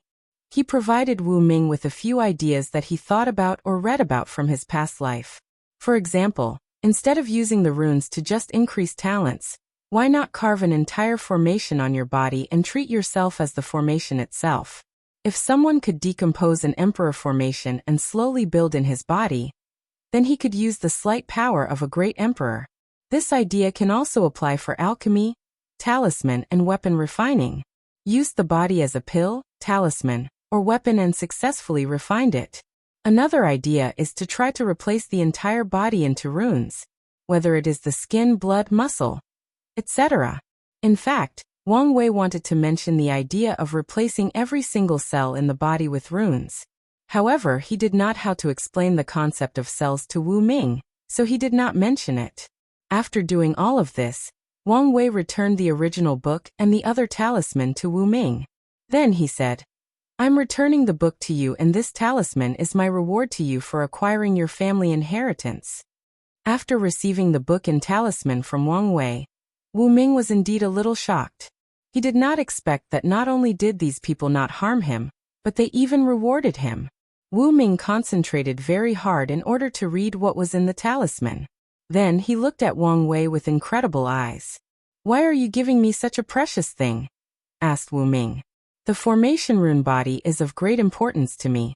This is just me repaying the karma I owe you." "But young Master Wang Wei, you could just provide me with some material. Or, you can just kill me in order not to have to pay karma. You are thinking too much into it.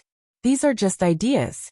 Whether you or family can realize them and make them come true is unknown." Both Li Jun and Yan Liling were confused by Wu Ming's behavior. They inferred that their big brother Wang Wei must have given him something very valuable for him to act in such a way. Wu Ming did not think the same way. The ideas in this talisman are way more valuable than his ancestor's book. Just look at what happened to Wu Yi. A future emperor was willing to kill him just for his genius idea.